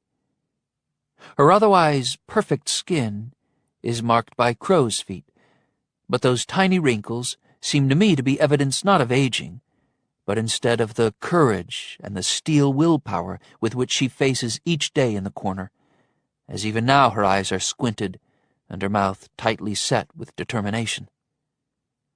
She draws me to the sink, above which is a window that frames a view of the larger house on the hill behind this one. As earlier, lamplight brightens some of the second-floor windows in that imposing residence. My husband's parents bought this property in a foreclosure sale in 1955. It was dilapidated. They revitalized the businesses, turned failure into success, and built additional houses as their children got married and the family grew. They lived in the hilltop house until they died, both of them 9 years ago. Bill and I lived up there 4 years, until everything changed. 5 years now, we've lived down here. Without directly telling me that their controller and tormentor can be found in the highest of the 7 houses, without mentioning a name or providing a description, without putting her request into words that might draw unwanted attention, she nevertheless conveys to me by her eyes and her expression what she hopes I might achieve. Maybe I, immune to the powers of the presence, will be able to enter its lair undetected and kill it. I understand what she wants of me as clearly as if I could read minds. If the presence is alone and the harmonies are many, and if it can control only one person at a time, as the story of Donnie's cut and Denise's sewing up of his wound seems to indicate, then surely sometime in 5 years they might have found a way to overwhelm their enemy. I don't have enough information, however, to understand their long enslavement or to calculate the odds of my succeeding at the task she hopes that I will undertake. The need to speak somewhat indirectly of these things and in a subdued manner complicates my information gathering. I ask, is it a man I'm looking for or something else? She turns from the window. This line of talk is inadvisable. I persist. A man? Yes and no. What does that mean? She shakes her head. She dares not say, for fear the words she would need to describe my quarry might alert him to the fact that we are conspiring against him. This suggests that once he has taken control of someone, even after he departs that person, the two of them remain linked at all times, at least tenuously. He's only one, I assume. Yes. She looks at the pistol in my hand. I ask, will this be enough to do the job? Her expression is bleak. I don't know.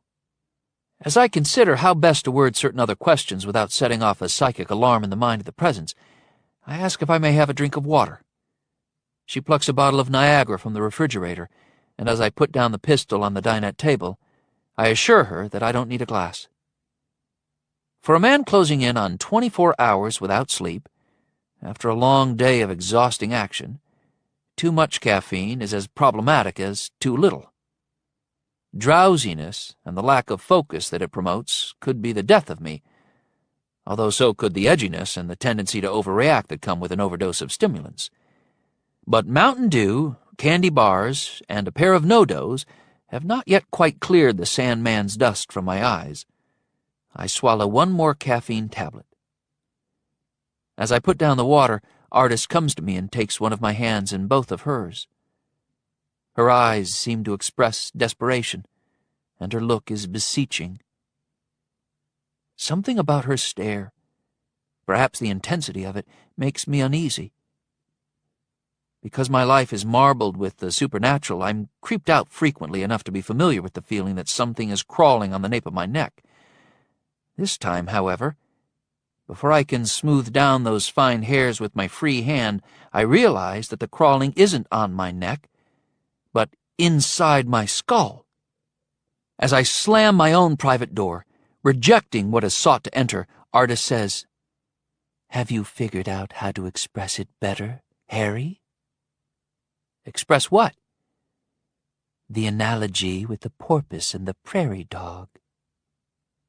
Alarmed, I twist my hand free of hers. The form of Jolie's mother still stands before me, and surely the substance of her, mind and soul, still inhabit the body, even if she is no longer in control of it. The presence and I are face to face, as last we were when it challenged me through Donnie, and this time its true countenance is concealed by the artist's mask. Her skin remains clear and radiant, but her expression of utter contempt is one that I doubt is familiar to that lovely visage.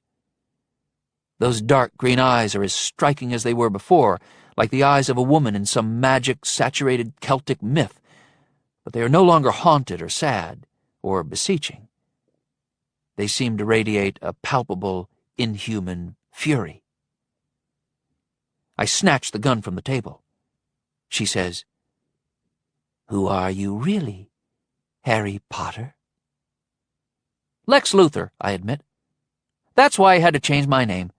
The 1,000th time someone asked me why I hated Superman, I started wishing my name was just about anything else, even Fidel Castro." "You are the first of your kind I've ever encountered." "What kind is that?" I wonder. "Inaccessible. I possess everyone who sleeps in the motor court, roam their memories, and embed recurrent nightmares that will destroy their sleep for weeks after I've departed them."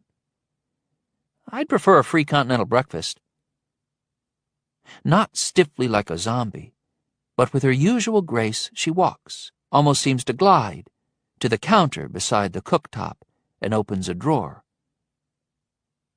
"Sometimes I seize control of motor court guests while they're awake. Use a husband to brutalize a wife, or use a wife to tell her husband lies about infidelities that I imagine for her in delicious detail." Artis stares into the drawer. "When they leave," the presence says through her, "they're beyond my control. But what I've done will have a lasting effect." "Why? What's the point?" Artis looks up from the drawer. "Because I can. Because I want to. Because I will." That's a tidy little moral vacuum. Obeying the beast that rides her, Artis withdraws a meat cleaver from the drawer. In her voice, the demon says, "Not a vacuum, a black hole. Nothing escapes me." I suggest, "Delusions of grandeur?" Raising the cleaver, Artis approaches the dinette table, which stands between us. "You're a fool." "Yeah? Well, you're a narcissist." I find it dismaying that we never quite outgrow the schoolyard and the puerile behavior thereof. Even this puppet master, with almost godlike power over those it controls, feels the need to belittle me with childish insults, and I feel obliged to respond in kind. Through Artis it says, "You're dead, shitface." "Yeah? Well, you're probably ugly as hell." "Not when I'm in this bitch." "I'd rather be dead than as ugly as you." "You're ugly enough, shitface." I reply, "Sticks and stones." She starts around the table. I circle in the other direction, taking a two-hand grip on the pistol and aiming it point-blank at her chest. "You won't shoot her," the presence says. "I killed a woman earlier tonight." "Liar. Freak. Killing the bitch won't kill me." "But you'll have to find another host. By then I'll be out of the house and you won't know where to look for me." She throws the cleaver.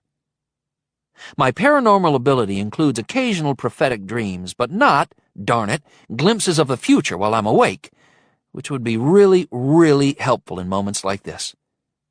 I don't expect her to throw it.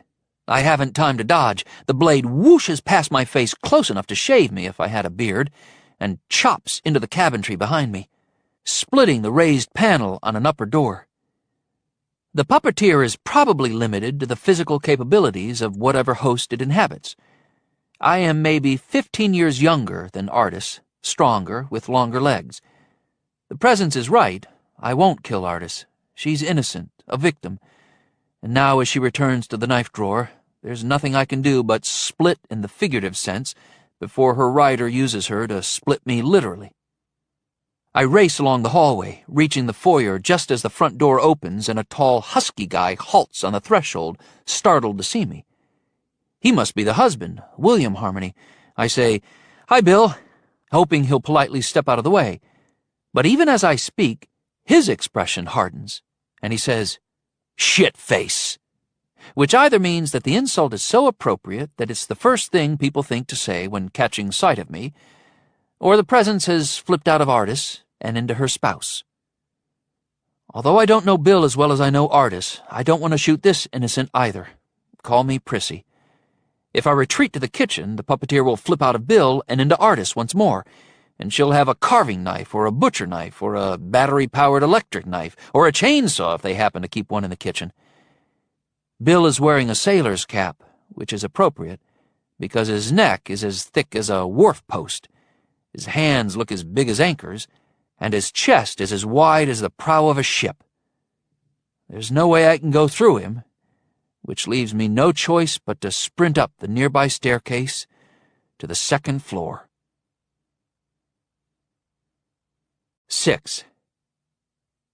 I am perpetually, sometimes darkly, amused by the workings of my mind, which can often seem less rational than I would like to believe they are.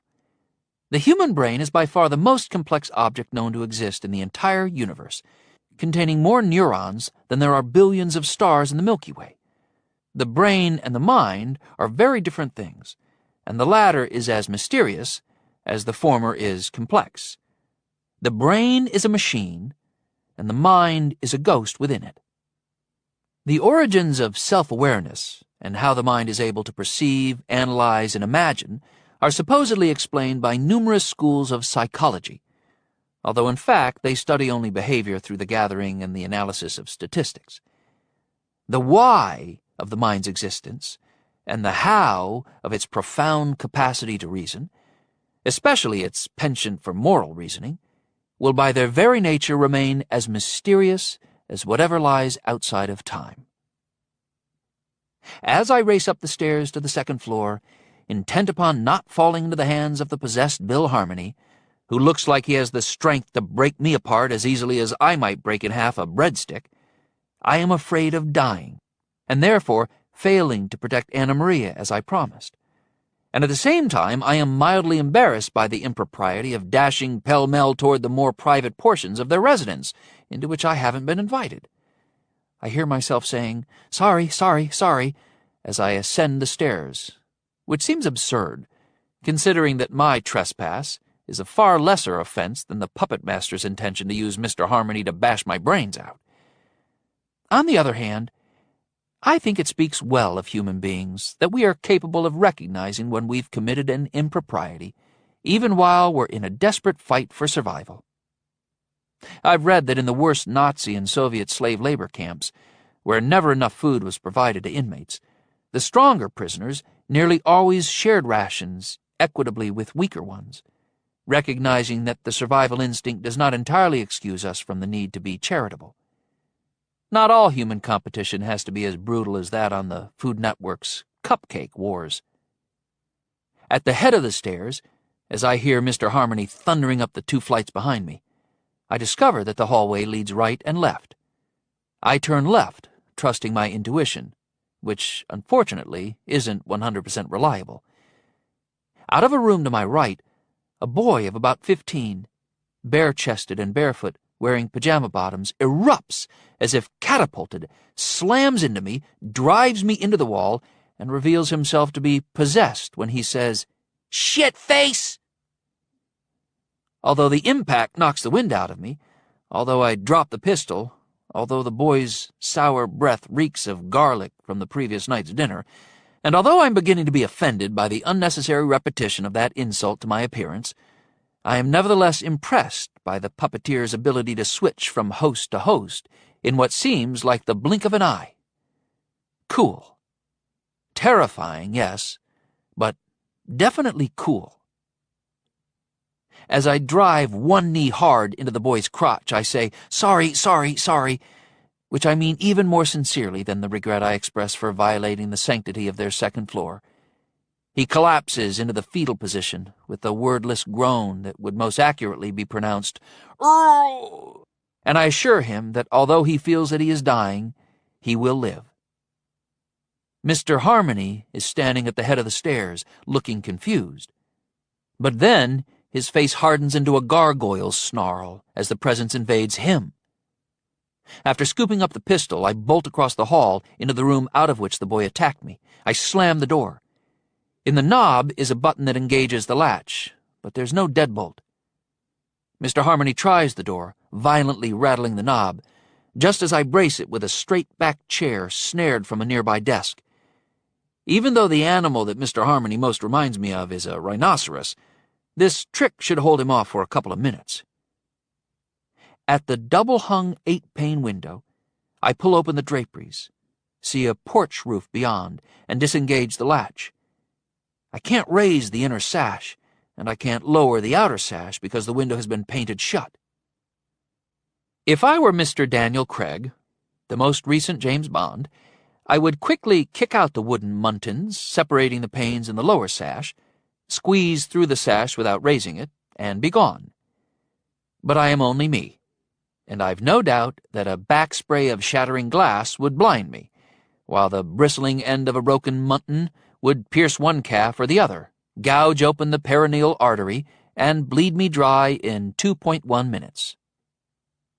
Another famous film character, Kermit the Frog, sings a song about how it's not easy being green. And as true as that might be, it's even less easy being a man who isn't James Bond.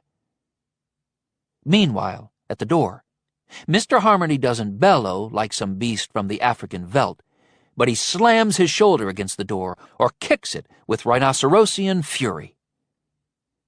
Perhaps 16 years have passed since I last tried to hide under a bed, and even then I was easily found. 2 additional doors offer the only possibilities.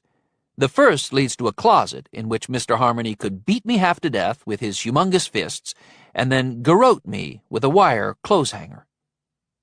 The second opens into a bathroom. This door does have a deadbolt on the inside. The bathroom features a large frosted glass window directly above the toilet. The Victorian tilework offers a field of pale green, with here and there hand-painted white baskets overflowing with roses, all set off with white and yellow checkered trim. It strikes me as too busy, even garish, but in the interest of staying alive, I enter the bath anyway and lock the door behind me. I put the pistol on the counter beside the sink, disengage the well-lubricated window latch, and find to my surprise that the window is not painted shut. The lower sash slides up easily and stays there without need of a prop. Beyond lies the same porch roof I had seen from the other room. As events have unfolded since I first went snooping, this has seemed like a night when I would be well advised not to buy a lottery ticket or play Russian roulette. Although now my luck seems to have changed, I'm still not in a mood to sing Kermit the Frog's other hit song, The Rainbow Connection. Whether it is the sight of the loo or the excitement of the chase, I am suddenly aware that this evening I have drunk a beer, a bottle of Mountain Dew, and a bottle of water. Mr. Harmony has not quite yet broken down the bedroom door, so it seems wise to take the time to pee here, rather than hurry onward and soon be hampered in my flight by having to run with my thighs pressed together. With the personal hygiene vigilance of a responsible short-order cook, I'm washing my hands as the bedroom door at last crashes open. I blot them on my sweater, snatch up the pistol, stand on the closed lid of the toilet, and hastily exit the window onto the roof of the porch. This is the front porch roof, under which I sat with Artis. That was only minutes earlier, but it seems like an hour has passed since she first began to talk to me. The blush of dawn has not yet touched the eastern horizon. In the west, the moon discreetly retreats beyond the curve of the earth, and it almost seems that the stars as well are receding. Second by second, the dark night grows yet darker. As the demon-ridden Mr. Harmony begins trying to kick down the bathroom door, I cross the sloped roof toward its lowest edge. I leap off, land on the lawn 9 feet below without fracturing my ankles, drop, roll, and spring to my feet. For an instant, I feel like a prince of daring-do, swashbuckler sans sword. Honest pride can slide quickly into vanity, however, and then into vainglory, and when in the manner of a musketeer you take a bow with a flourish of your feathered hat, you're likely to raise your head into the downswing of a villain's hatchet. I need to get away from the house, but following the blacktop lane up through the hills and vales will surely lead me to encounters with possessed members of the Harmony family. I have learned much less about the presence than I need to know, but I have learned too much to be allowed to live. Through one surrogate or another, it will pursue me relentlessly. It doesn't have to possess these people to force them to do what it wants. However many harmonies there might be, 6 big houses full of them, surely no fewer than 30, most likely 40 or more, the puppeteer can alert them that they are required to guard against my escape. They will obey out of fear that it will flip from one to the other of them, disfiguring or killing at random to punish the slightest thought of rebellion. If they love one another, none will flee, and allow an unknown number of others to be killed as revenge for he who escapes. Freedom at that price isn't freedom at all, but instead an endless highway of guilt, from which perhaps there is no exit but suicide. They will hunt me down, and I will have to escape with Anna Maria or kill them all. I can't bear to kill so many, or even one of them. The 10-round magazine of my pistol contains only 7 cartridges. But the shortage of ammunition isn't what prevents me from shooting my way out of the corner. My past and my future constrain me. By past, I mean my losses, and by future, I mean the hope of regaining what has been lost. With dawn mere minutes away, I can imagine no certain hiding place once morning light floods down through the hills. I need to hide because I need time to think. Before I know what I'm doing, I find myself running across the dark lawn and to the rutted track littered with broken shells. In the absence of the moon, the ocean is as black as oil, and the foam in the breaking surf is now the fungal gray of soap suds in which dirty hands have been washed and washed again. The beach lies starlit, and although the galactic whirls overhead contain as many suns as any shore has grains of sand, this strand is as dim as badly tarnished silver. For our Earth is remote, rotating far from the stars, and farther every night. As I reach the end of the unpaved track, underfoot the shell fragments slide with a sound like the scattered coins of a pirate treasure. And suddenly, she rushes past me, having followed me from the house. Without the moon to honor it, her flag of hair is less bright than before, but she is certainly the blonde child whom I glimpsed previously. Jolie, daughter of Artis. If earlier she followed me to the house and then listened to my conversation with her mother on the porch, that explains why, as she passes, she speaks to me as if I am her confirmed conspirator. "Follow me! Hurry!" 7. Jolie is a shadow, but as quick as light, and although she gets well ahead of me, she stops to wait at the mouth of the big culvert. As I arrive there, I hear a man shout, not from the beach behind me, but perhaps from the houses that stand 10 feet above the sea, and another man answers him. Their words are distorted by distance, and by being filtered through the sounds of my drumming heart and my rapid breathing, but the meaning of them is none the less clear. Those men are in the hunt. I hear also the engine of some vehicle, perhaps an SUV or a large pickup. From somewhere above and inland, light flares, fades, swells again, and sweeps across the top of the embankment, over our heads, moving north to south. A searchlight, mounted on a vehicle. The puppet master can marshal its army with shocking speed, because it needs no telephone. And perhaps it doesn't have to possess its subjects one by one to convey the threat that I pose. Maybe it is able to broadcast an instruction to all of them simultaneously, which they are not compelled to obey, as they are compelled when their oppressor enters intimately into one of them, but which they obey nevertheless, because the consequences of disobedience are so dire. Jolie says, "Hold tight to me. We can't risk a light for a while, and the way is very dark." Her hand is small and delicate in mine, but strong. We push through the overhanging vines. They are cold, ropey creepers that conjure in my mind the strange image of dead snakes dangling from the head of a lifeless Medusa. As before, the drainage tunnel is as dark as any blind man's world, and it is almost as quiet as a deaf man's life. The rubber soles of our shoes extract little sound from the concrete pipe. The floor is not puddled with water through which we might splash, and no debris has washed here that might crackle underfoot.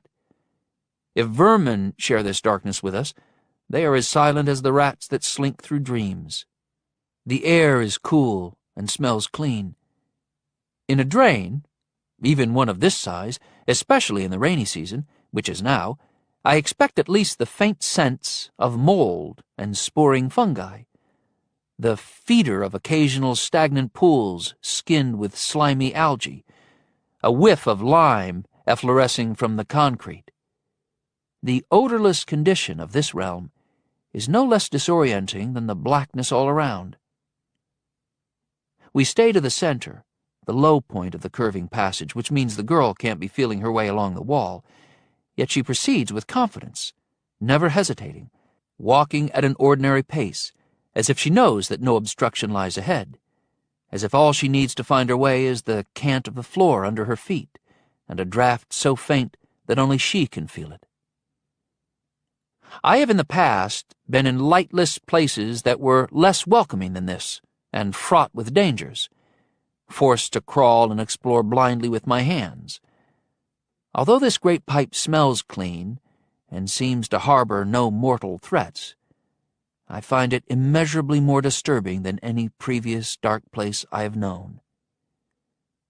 Step by step, my nerves become more raw, abraded by the silken darkness, pinched by the silence, and what flutters in my stomach also creeps up and down my spine. Halting, holding fast to the girl's hand, I ask, "Where are we going?" She whispers, "Shh! Voices carry in the pipe. If they listen at the outlet, maybe they'll hear. Besides, I'm counting steps, so don't confuse me." I glance back, but the moonless night is still awaiting dawn. Unable to see the vine-straggled outlet, I can't judge how far we might have come. Jolie continues forward, and I follow. From the moment we entered, the floor has sloped upward. Now the angle of ascent increases.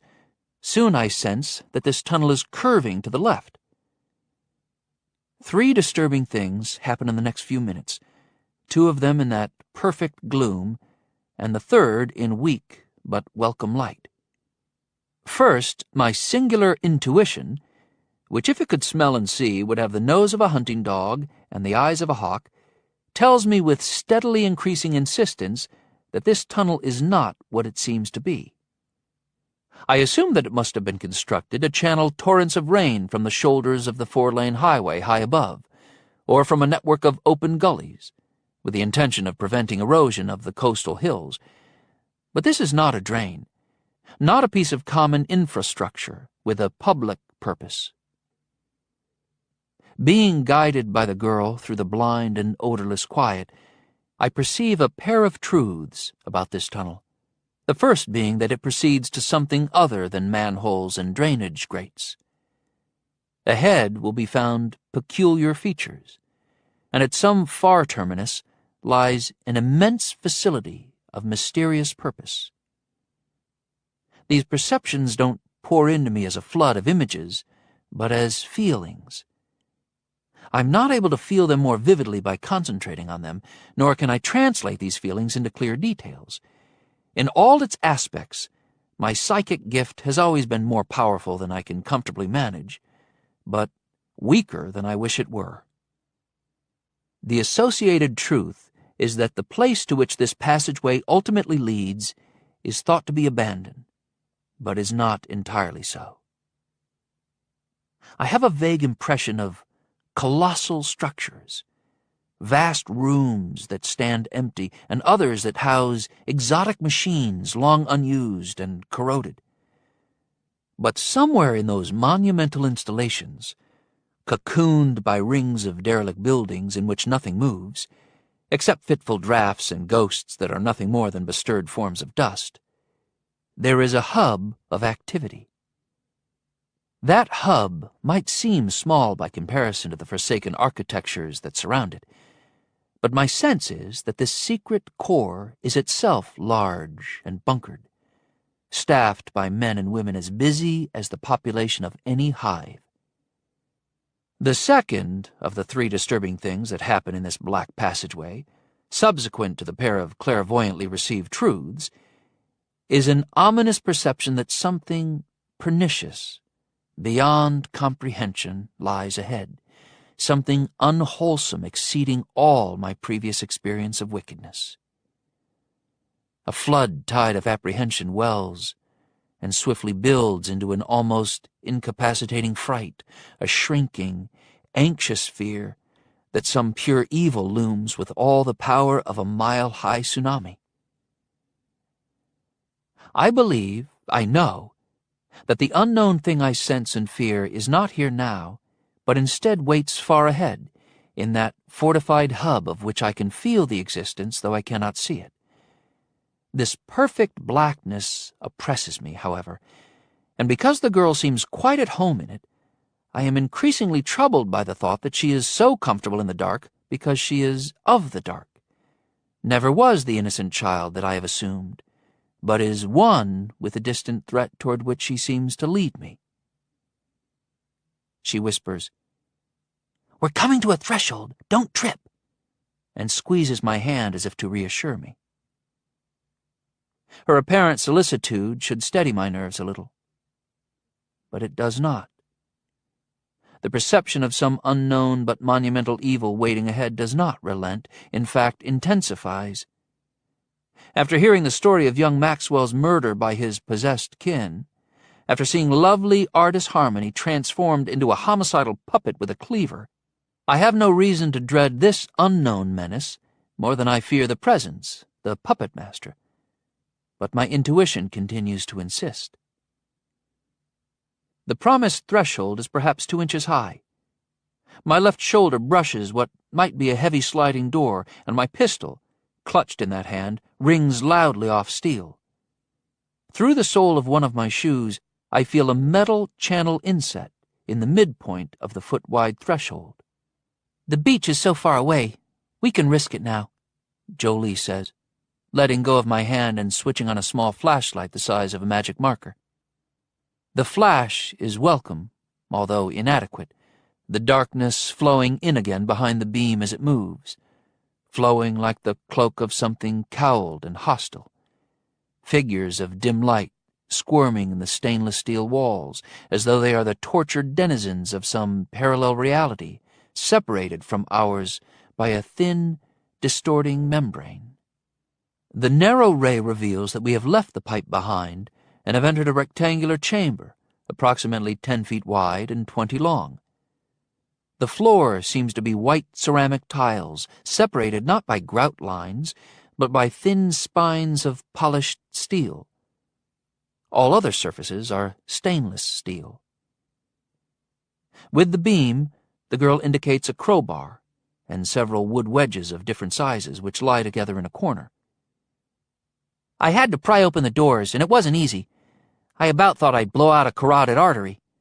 They were pneumatic once, I think, but there's no power to them now." The breached darkness is more disturbing than the blinding gloom that preceded it. Even in cramped quarters, absolute blackness allows the mind to imagine a generous space. But here the ceiling is hardly more than 7 feet above the floor, and the sheen of the cold steel is sinister. "What is this place?" I ask. "Maybe the pipe behind us was just a storm drain a long time ago, before Grandpa even bought the corner. But someone connected this system to it. Someone weird and up to no good, if you ask me." She plays the light across the walls to the left and right, where the smooth steel is interrupted by double rows of inch-diameter holes. "I've thought about it a lot, and what I figure is this was first of all some kind of escape route. If people used it, they were decontaminated in these rooms. You know, maybe because of bacteria and viruses. Maybe, I don't know. Feels right. But if you weren't people, if you were anything else and you got this far, they trapped you here, and instead of pumping in germ-killing mist or whatever, they instead pumped poison gas into the room." "If you were anything else?" "What anything?" Before the girl can respond, a rumbling arises. not unlike the subterranean roar of certain earthquakes. It seems to come from overhead, however, and as it grows louder, I look uneasily at the ceiling. "Probably an 18-wheeler, Jolie says. "We're under the coast highway here, beyond the corner." She leads the way to the end of the room, where 4 steps ascend to a second threshold. Here she's pried open another set of steel doors. Beyond lies a chamber identical to the first. She plays the light over the architrave before stepping into that room. "You had to go through these 2 airlocks to escape to the coast. They weren't taking any chances." I follow her. "They who?" "I've got some ideas," she replies, but offers no more as she leads me across the chamber to another 4 steps that ascend to a third pried open door. Another big truck passes overhead, followed by lighter traffic, but the vibrations no longer disturb me.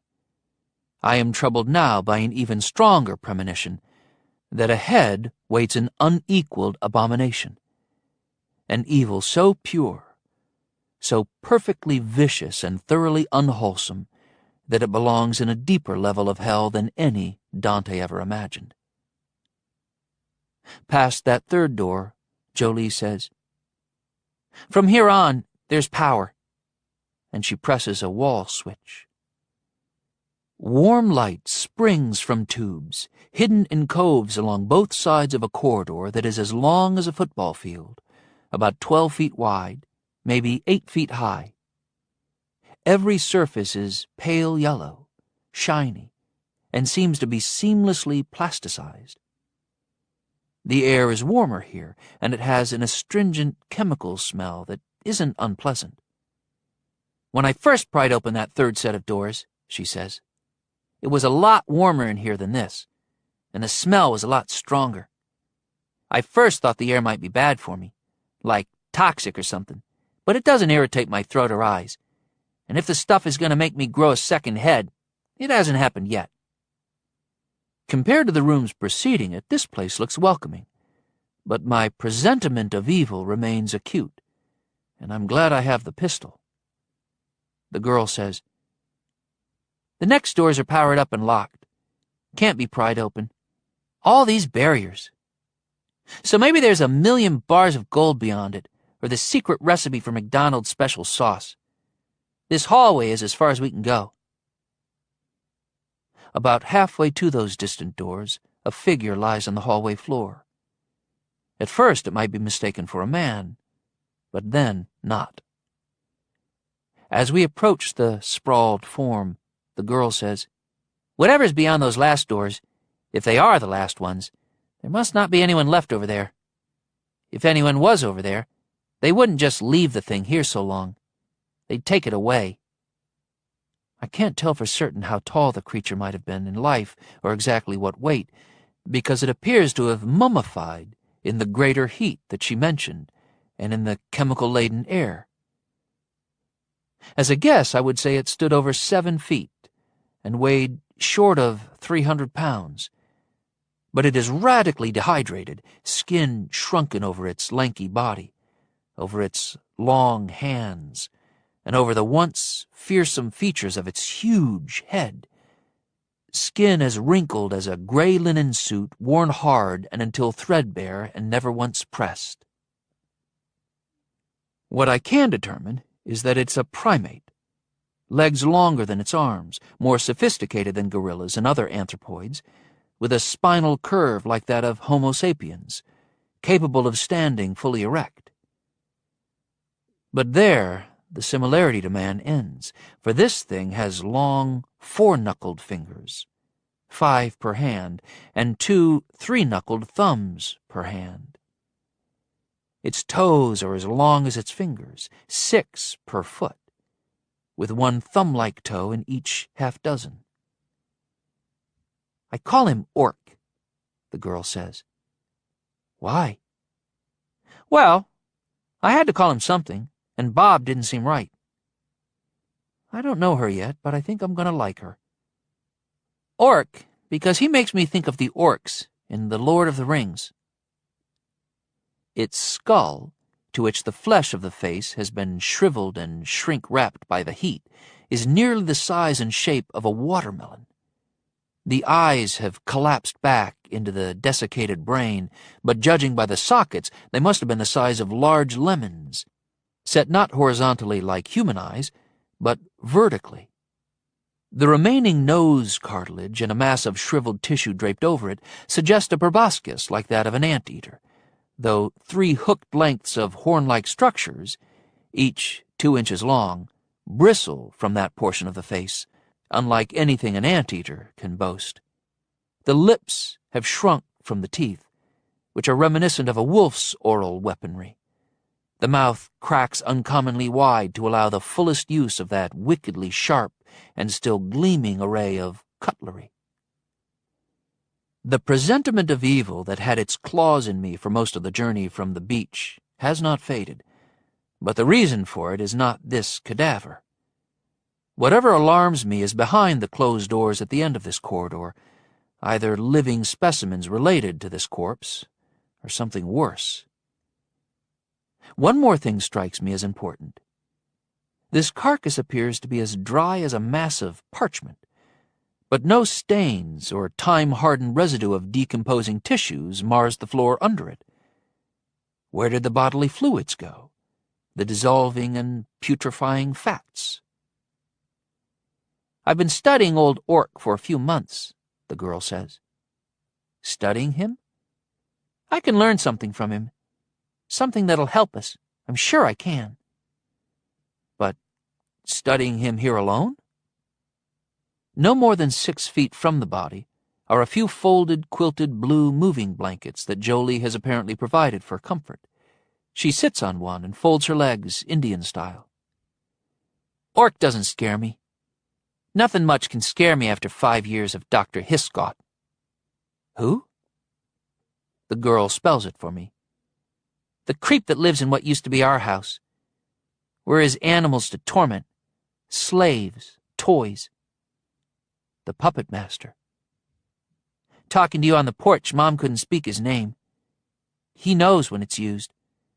But here I'm beyond the bastard's range. He can't hear me say how much I hate him, how much I want to kill him really hard."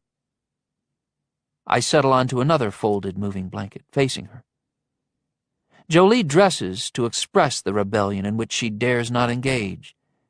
Dirty sneakers, jeans, a worn denim jacket appliqued with decorative copper rivets to suggest chainmail, and a black t-shirt on which a white skull grins. In spite of that outfit and the settled anger that hardens her face, her tender beauty is greater than her mother had been able to convey. She is one of those girls who, though a tomboy, would always be chosen to play an angel in the church Christmas pageant, and would be cast as the secular saint in any school play. Her beauty has no significant quality of nascent sexuality, but rather she is luminous, and projects a goodness and an innocence that is a reflection of that profound grace we sometimes glimpse in nature, and from which we take assurance that the world is a place of exquisite purpose. Dr. Hiscott. Where did he come from, Jolie? He says Moonlight Bay. That's a couple of miles up the coast, but we think he really came from Fort Wyvern. The Army base? Yeah, just inland from Moonlight Bay, and from here, humongous. How humongous? Like 134,000 acres. A small city. Civilian workers, military guys, their families, like 40,000 people used to live there. Not counting. Not counting what? Things like Orc. The lighting in the cove flutters, dims, goes out, and comes back on before I can bolt to my feet. Don't freak, the girl says sweetly. It happens now and then. How many nows and how many thens? It never stays dark more than a couple seconds. Besides, I've got a flashlight. You've got a gun. As I am not one to unnecessarily frighten children, and as I wish not to further frighten myself, I refrain from suggesting that what comes for us in the dark might find my pistol as unimpressive as her mini flashlight. Anyway, she says, they closed Wyvern after the end of the Cold War, before I was born. People say there were secret projects at Wyvern, New weapons, experiments. Looking at the mummified creature, I ask, "What experiments?" "No one knows for sure. Weird stuff. Maybe messing around with genes, crap like that. Some say there's still something going on there, even though it's officially closed." A bass electronic noise pulses along the hall, a whum, whum, whum, that seems to stir the marrow in my bones. "That happens sometimes, too," the girl says.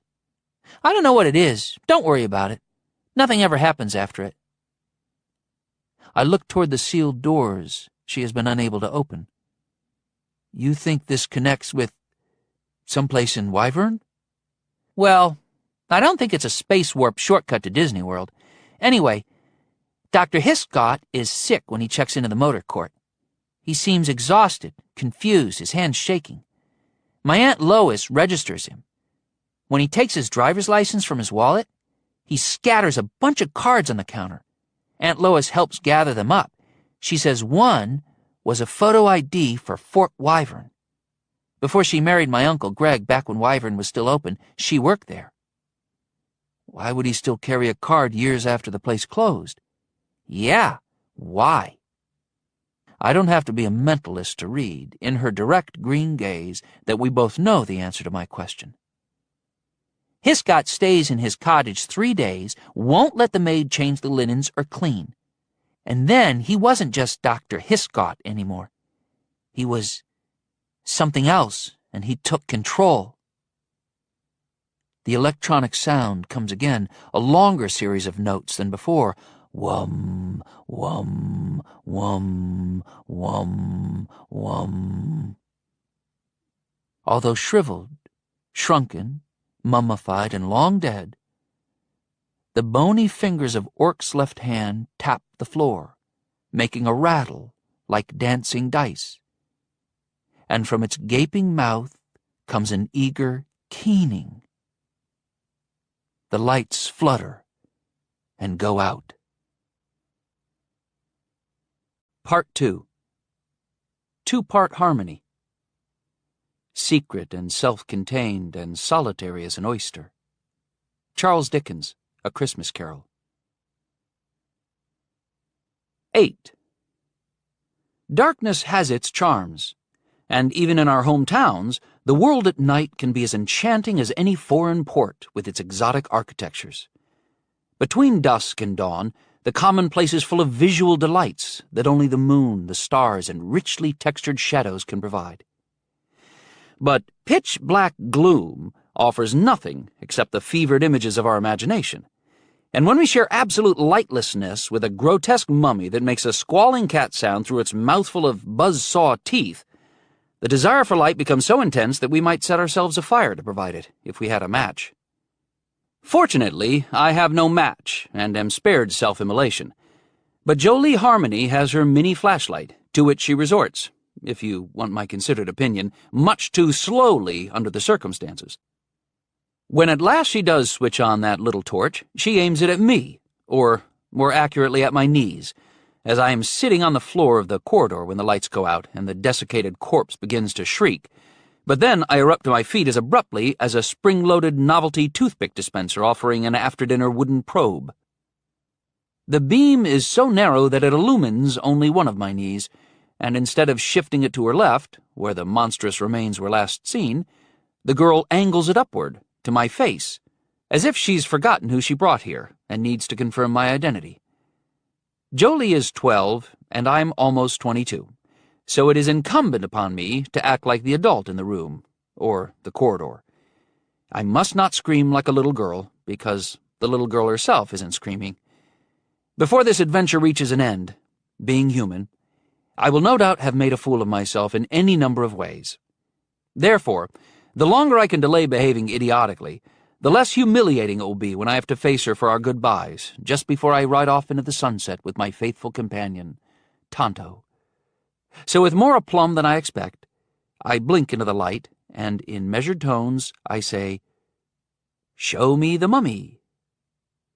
The beam travels along my stiff arms to the pistol that I have in a two-hand grip, lowers from the pistol to the floor, and sweeps a few feet to the left, revealing that my blind aim is off target.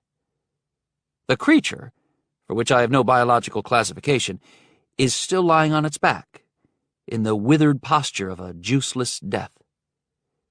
The only part of it that moves is its left hand, the bony fingers rattling against the floor as if in life it was a pianist and still longs to pound out some hot jazz on a keyboard. My understanding thus far has been that this fallen beast is a dry husk surrounding a brittle skeleton that encloses the dust to which all creatures, those of us who are monsters and those of us who aren't, ultimately return. I like that understanding and can cope with it. This seeking hand is enough. Too much. I stand over the thing, holding the pistol, pleased to see that my hands are shaking less than might be expected. Certainly less than those of an octogenarian with familial tremors. The cove lights along both sides of the corridor come on, and in the same moment, the mummy's caterwauling ceases. Its tapping hand falls still. As Jolie switches off her mini flashlight and puts it on the floor beside her, I wonder aloud, what the hell just happened? She's still sitting cross-legged on her folded moving blanket. She shrugs. It never amounts to more than that. You said nothing ever happens after the wum thing. I forgot about this. How could you forget such a thing? It doesn't happen a whole lot. It's rare. The hand business is like a post-mortem reflex or something. Totally dehydrated mummies don't have post-mortem reflexes. Well, it's something, she says. I've thought about cutting Orc open, you know. Dissecting him. See what's in there. That's a bad idea. Orc is harmless, and I might learn something important. Yeah, you'll learn that Orc isn't harmless. And what about the way it was screaming? Wasn't screaming, the girl says. Mouth didn't move. Chest didn't rise and fall. And if you think about it, that sound was electronic like the whum, but different, freakier. What seems to make sense is that something broadcast the sound. An Orc's dead vocal cords, or its bones, or something inside it, is maybe like a receiver that just happened to pick up the transmission. She sits there on her blanket, like Little Miss Muffet on a tuffet, except that if a spider sits down beside her, she won't be scared away. She'll just crush it in her hand. I lower my pistol, giving Orc the benefit of the doubt. Good grief, kid. The first time the lights went out and you heard it, you were here alone? Yeah. And you came back? Like I told you, after years of Hiscott, I'm not afraid of much. I've seen lots that's terrible.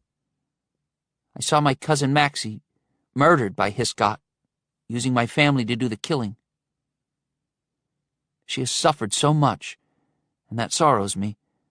But she's been strong in the face of unthinkable adversity, and that inspires me. Please sit down, Mr. Potter. How do you know my name? It's what you told Hiscott when he was controlling Uncle Donnie, and he told us to stay away from you. I almost reveal my true identity to her.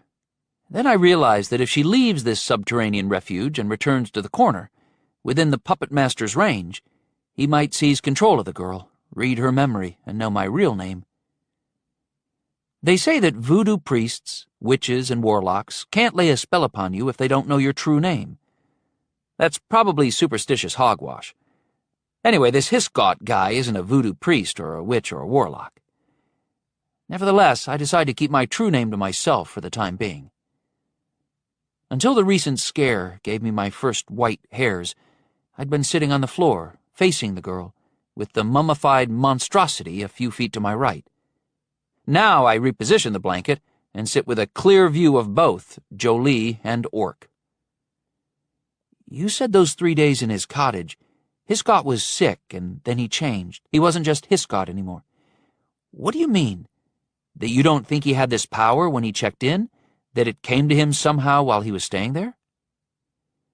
Now Jolie, who was 7 when life in the corner changed, relies on family legend, which has been crafted and polished around dinner tables and firesides, in days of despondency and days of fragile but enduring hope, when they dared not discuss rebellion and instead told and retold one another the stories of their years of oppression, thereby transforming their suffering into a tale of endurance from which they could draw courage.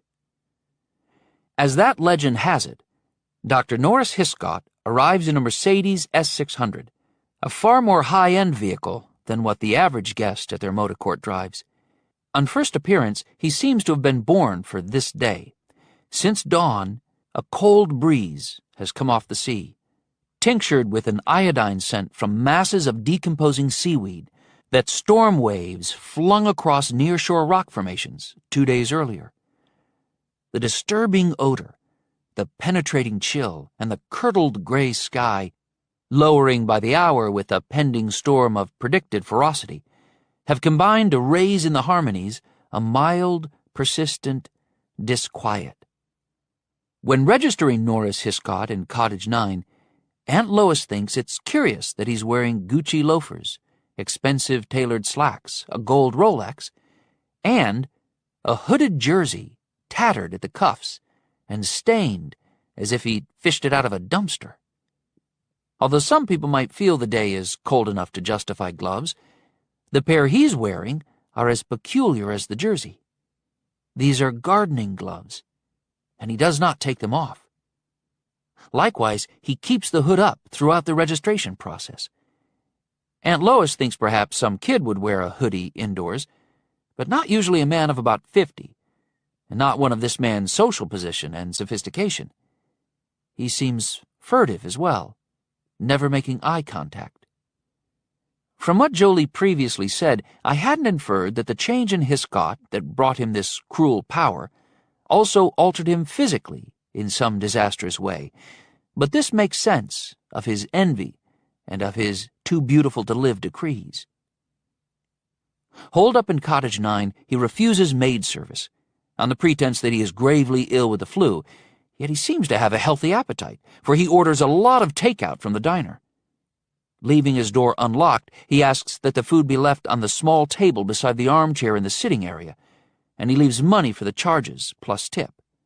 Hiscott remains in the bathroom while the delivery is made. When he's been transformed by whatever virus or invading genetic material or other contamination that he contracted in his work at Fort Wyvern, he moves quickly to claim this plot of ground as his perverse kingdom. His sphere of influence reaches in most places to the boundaries of the corner, falls short here and there, extends farther in a few areas. Because of the awful changes in his appearance, he will most likely never be able to venture into the world beyond this property. All brain activity is electrical, and Hiscott is able to calve off an aspect of his personality. Think of it as a memory stick of everything he knows and is, but without the stick, contained instead in a coherent electric field. With certain limitations of distance, he is able to transmit this other essentially invisible self, this phantom Hiscott, through telephone landlines, or by means of other systems, such as power lines and water pipes and television cables, or a combination thereof. Like a snake, this Hiscott data bundle is able to coil in a TV, a lamp, an appliance. And when a potential host ventures near enough, it can leap to him and take possession, while the real Hiscott remains in seclusion elsewhere. Instantaneously, the data bundle, acting rather like a computer virus, does not merely seize control of whomever it invades, but also downloads into the host's brain a program making that person's lifetime of memories available to Hiscott. Task complete, the phantom Hiscott returns to the real Hiscott. Thereafter, within Harmony Corner, he enjoys a permanent communications link to the person whom he violated, as well as a control function that, at his whim, allows him to operate remotely that person's body as if it were his own. All of this is at once fully understood by each person over whom Hiscott claims sovereignty, and each is acutely aware that his puppet master can kill him in an endless variety of ways, not least of all by shutting down the autonomic nervous system that controls the automatic functions of organs, blood vessels, and glands, which will bring instant death. If one of them bolts beyond the corner and doesn't return, retaliation will be directed upon those family members whom the escapee most loves, Their deaths will be cruel and slow and painful in the extreme. But also they will be subjected to such imaginative abominations as to fill them with humiliation, with such shame that their contempt for themselves will exceed their fear of death.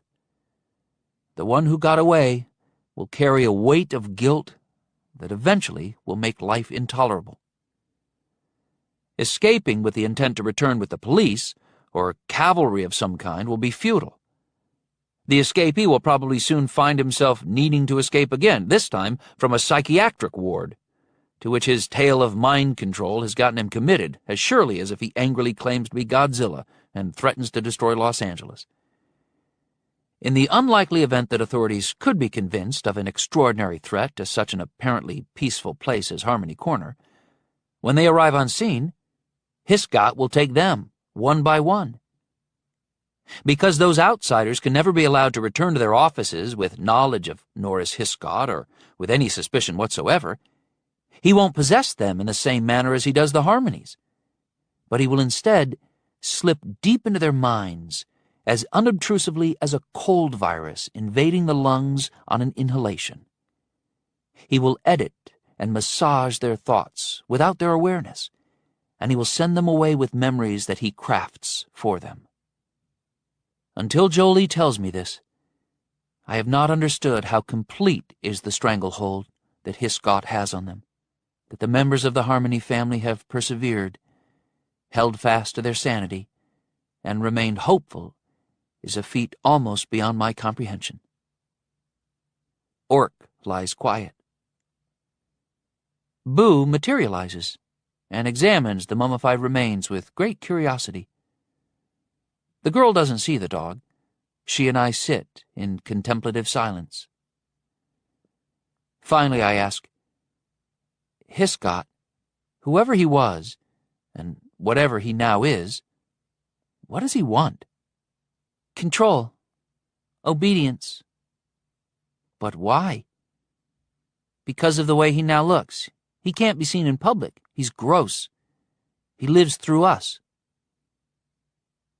For a moment, another question more intrigues me. What does he look like? When he moved from Cottage 9 to the house he took from us, he did it at night. We weren't allowed to see. But in 5 years, taking food to him, cleaning his house, surely someone's gotten a glimpse of him. She nods and seems to need a moment to gather herself before approaching the subject. Only Uncle Greg and Aunt Lois. And Hiscott's made it impossible for them to share what they've seen, implanted a prohibition in their minds. Prohibition? She is a serious girl, but still a child, lively in the way of children and eager for wonder and delight, serious, but not to the exclusion of the possibility of joy, as an oppressed adult might be. But now a new solemnity overcomes her, and she looks so grave that I can see the worn and weary woman that she might become as more years of enslavement grind her down, and I am almost unable to look at her, because it might fall to me, and me alone, to either help or fail her. Eyes downcast, and hands plucking nervously at her denim jacket, with a tick tweaking the corner of her left eye, she says, Greg and Lois tried. They tried to tell us about his appearance. Twice they really tried. But each time they bit their tongues. They bite hard. Tongues, lips. Chew their lips until they bleed. The only words they can get out are obscenities, blasphemies, awful words they wouldn't say unless forced to. They spit out the blood, the words, and for days their mouths are too sore to eat. Hard. Tongues, lips. Chew their lips until they bleed. The only words they can get out are obscenities, blasphemies, awful words they wouldn't say unless forced to. They spit out the blood, the words, and for days their mouths are too sore to eat. They don't dare try to tell us a third time. We don't want them to try. We don't need to know. It doesn't matter. Knowing won't change things. We need another silence. Boo wanders away from Orc and along the hallway toward the doors that Jolie could not pry open. In time, I return to our previous subject. Control, obedience, but why? Like I said, because of how he looks. He has to live through us, me and my folks. He can eat, he can drink, but there's so much he can't do. He's like an oyster or something, and that house on the hill is his shell. He tells us we're his sensorium. Jolie raises her head, and her eyes are the green of lotus leaves. She stops plucking at her denim jacket. Like doves floating to a roost, her hands settle on her knees.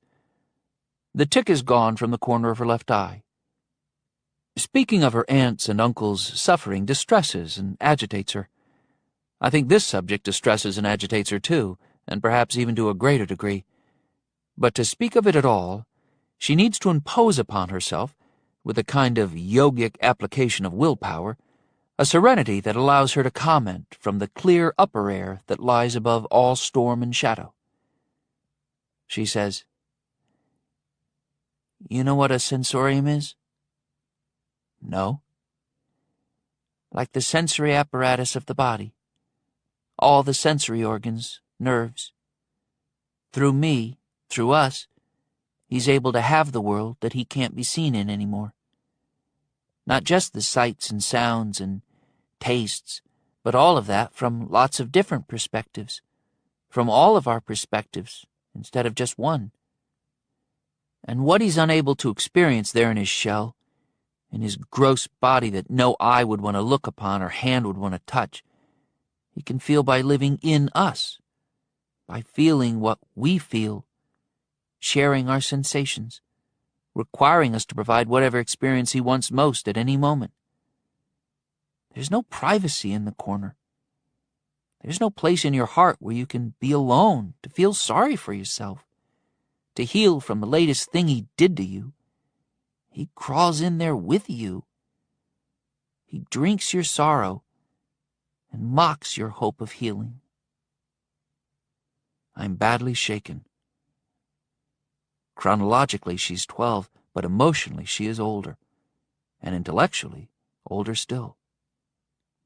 Compared to her deep strength, I am weak.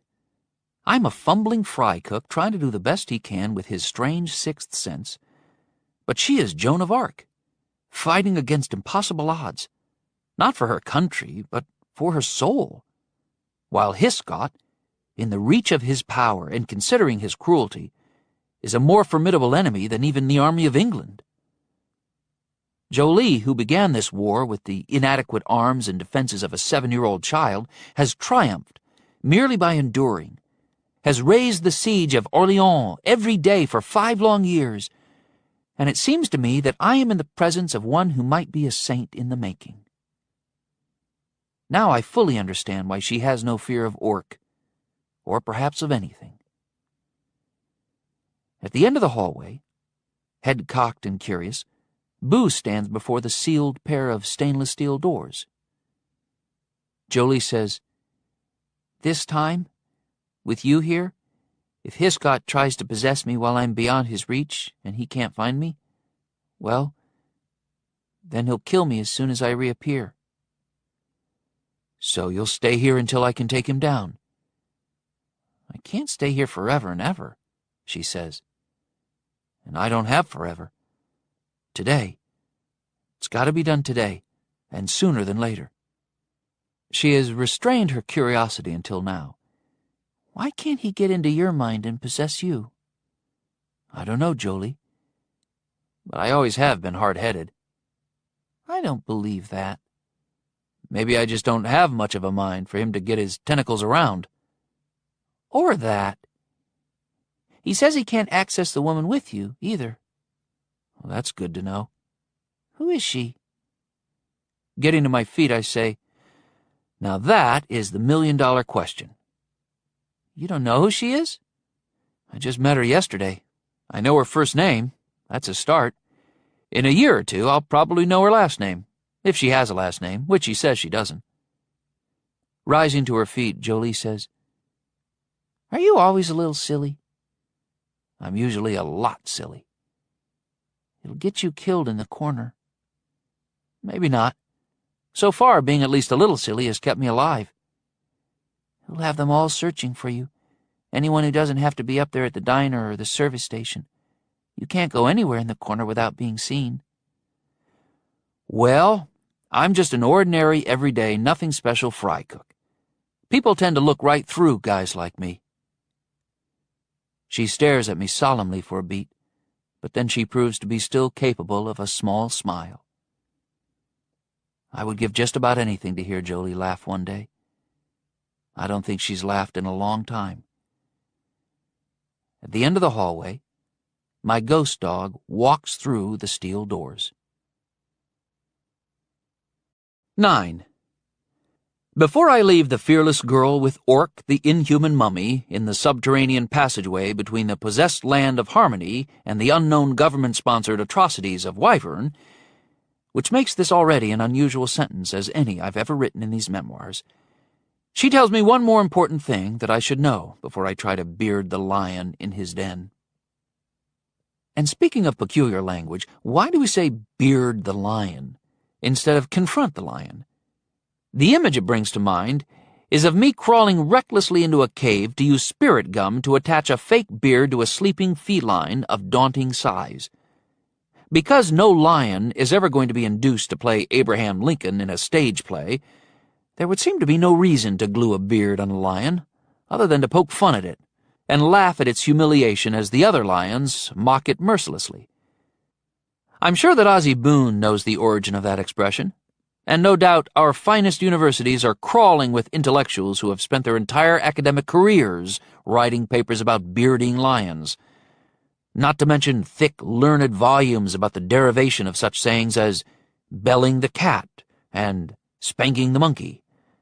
But from time to time I'm saddened to think that I will almost certainly not live long enough or have sufficient leisure to research such peculiarities of language myself, which I might enjoy doing.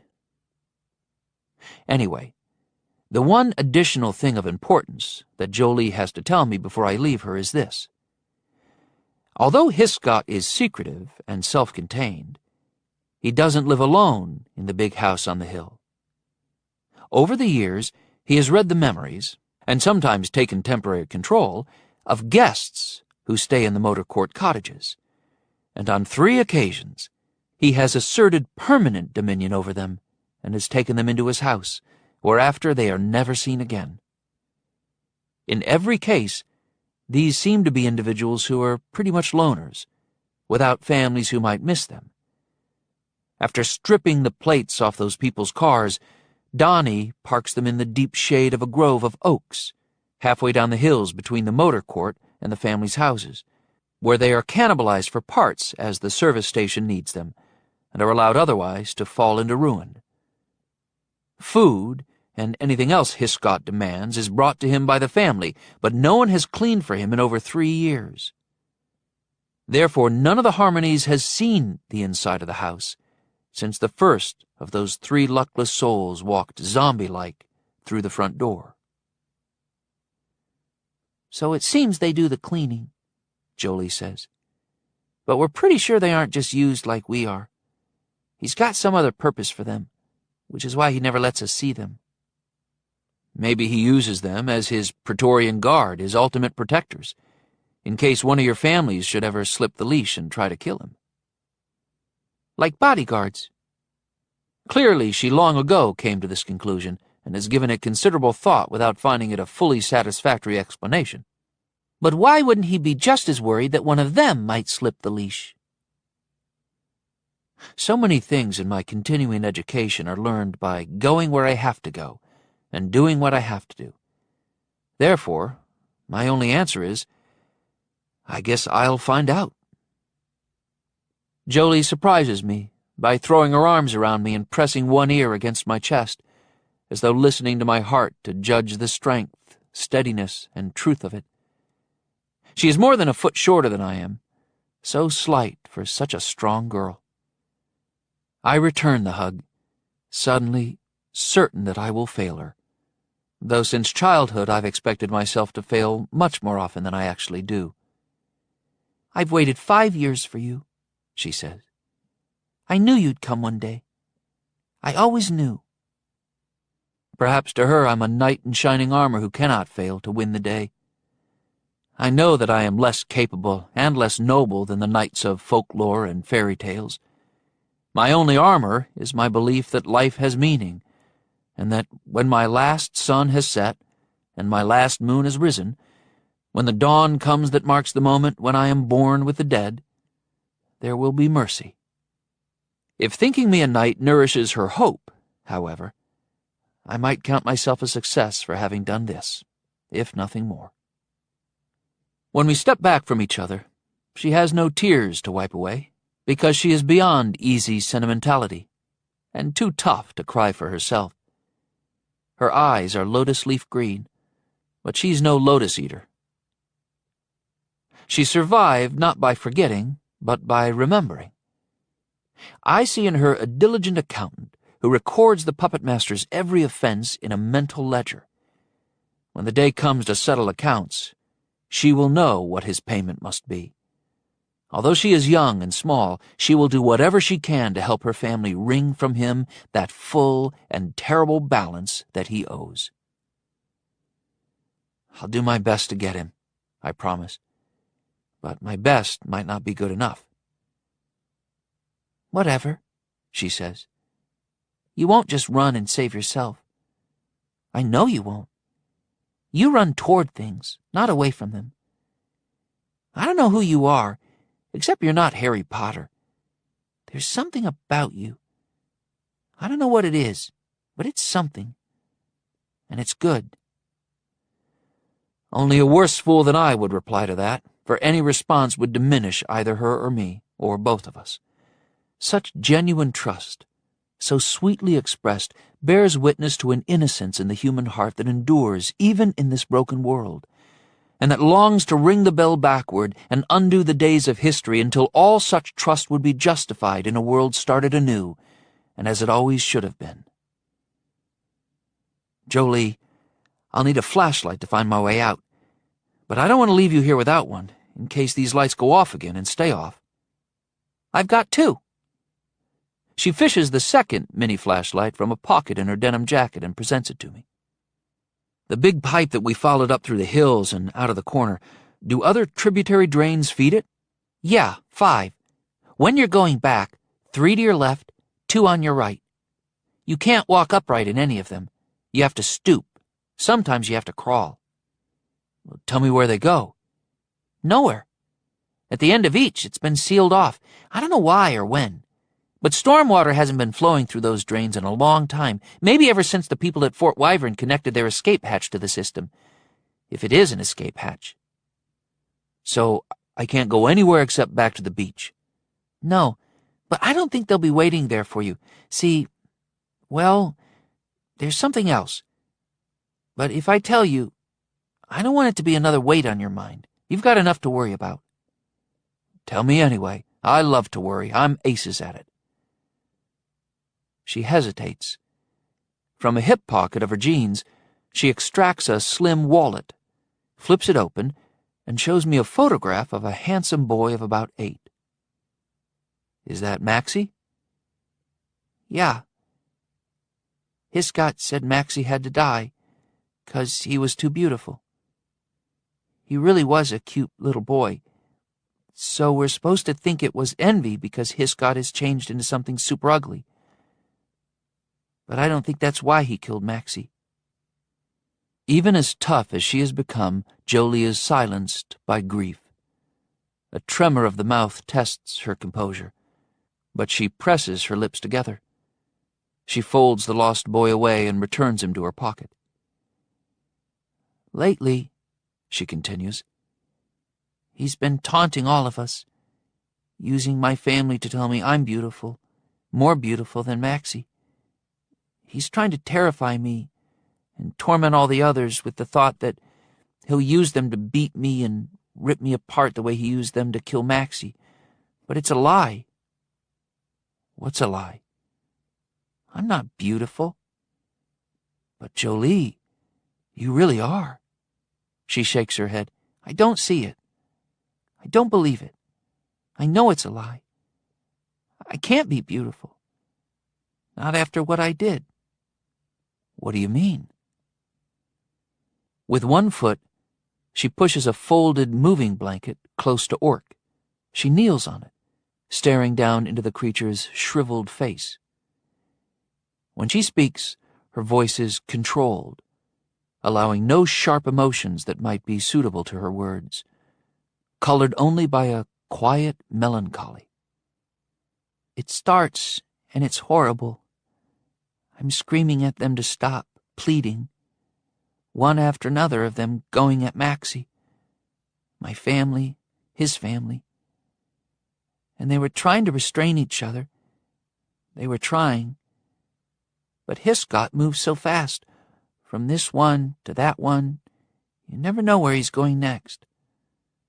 Such violent kicking, punching, gouging. Maxie's blood on everyone. I can't stop them. Maxie's almost dead, and I've got to run away. I can't bear to see the end of it. With no evident distaste, with a deliberate tenderness, Jolie lifts the hand with which the briefly animated, mummified cadaver had tapped the floor. Examining the wickedly long fingers, she says, I start to run, but then I'm standing over Maxie, and I don't know where I got the knife that's in my hand. Big knife. He's not quite dead. Bewildered, half-conscious. He's just 8. I'm 9. He recognizes me. His eyes clear for a moment. I stab him once, and then again, and again. And that's the end of him. Her silence has such substance that for a moment I'm not able to force words into it. But then, it wasn't you, Jolie. In a way, it was. No, it wasn't. In a way, she insists. He was controlling you. In that awful voice of tightly tethered sorrow, in words too mature for her age, she says, But I saw it. Lived it. I felt flesh and bone resist the knife. I saw him seeing me when the life went out of his eyes. My sense is that if I drop to my knees beside her and try to comfort her, she will not allow herself to be hugged as before. She will thrash away from me, and the bond between us will be damaged. This is her grief, to which she clings in honor of her murdered cousin, and this is her guilt that, although unearned, is perhaps proof to her that in spite of what she was made to do, she is still human.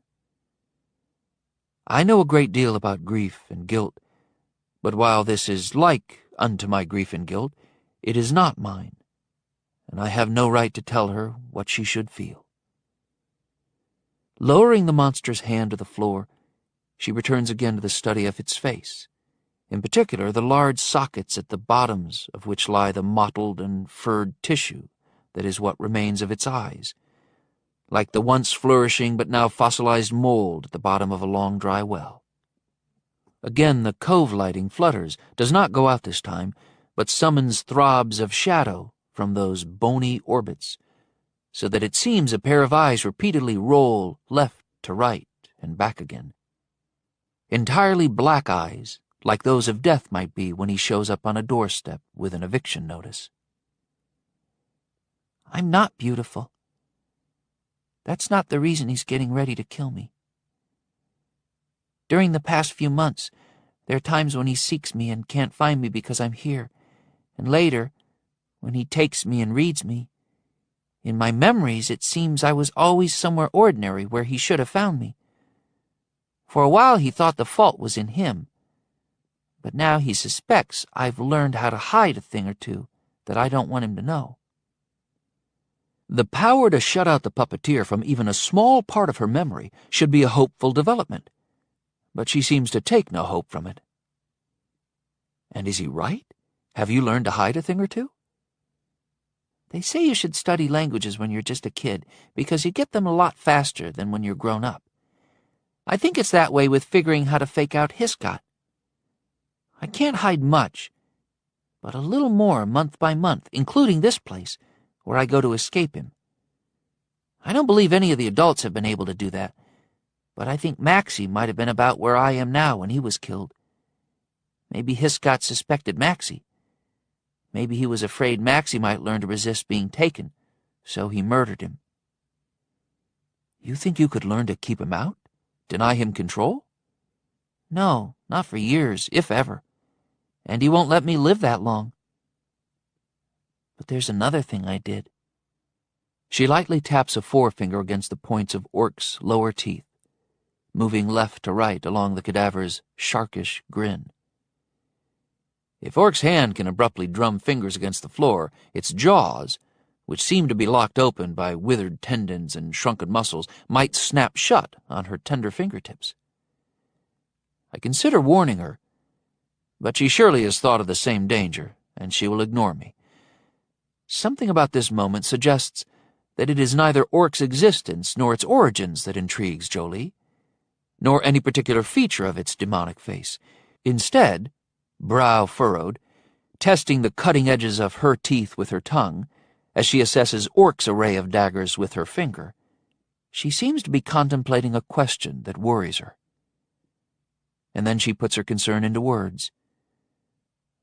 Does a monster know it's a monster? Her question appears simple, and some might find it ridiculous because, as modern thinkers know, psychology and theories of social injustice can explain the motives of all who ever commit an evil act, revealing them to be, in fact, victims themselves. Therefore, such things as monsters do not exist. No minotaurs, no werewolves, no orcs, and likewise no Hitlers, no Mao Zedongs. But I can guess why she is asking the question, and in this context it is a complex inquiry of profound importance to her. Jolie deserves a thoughtful and nuanced answer, although in our current circumstances, a textured reply will only encourage in her further self-doubt. We don't have time for such uncertainty, because it reliably breeds indecision, and indecision is one of the mothers of failure. Yes, I assure her, a monster knows it's a monster. Always and everywhere? Yes. A monster not only knows it's a monster, but it also enjoys being a monster. She meets my eyes. How do you know? Indicating Orc, I say, this isn't my first monster. I've had experience with all kinds of them, mostly the humankind, and the humankind especially revel in their evil. Returning her attention to the teeth, the girl seems to consider what I've said.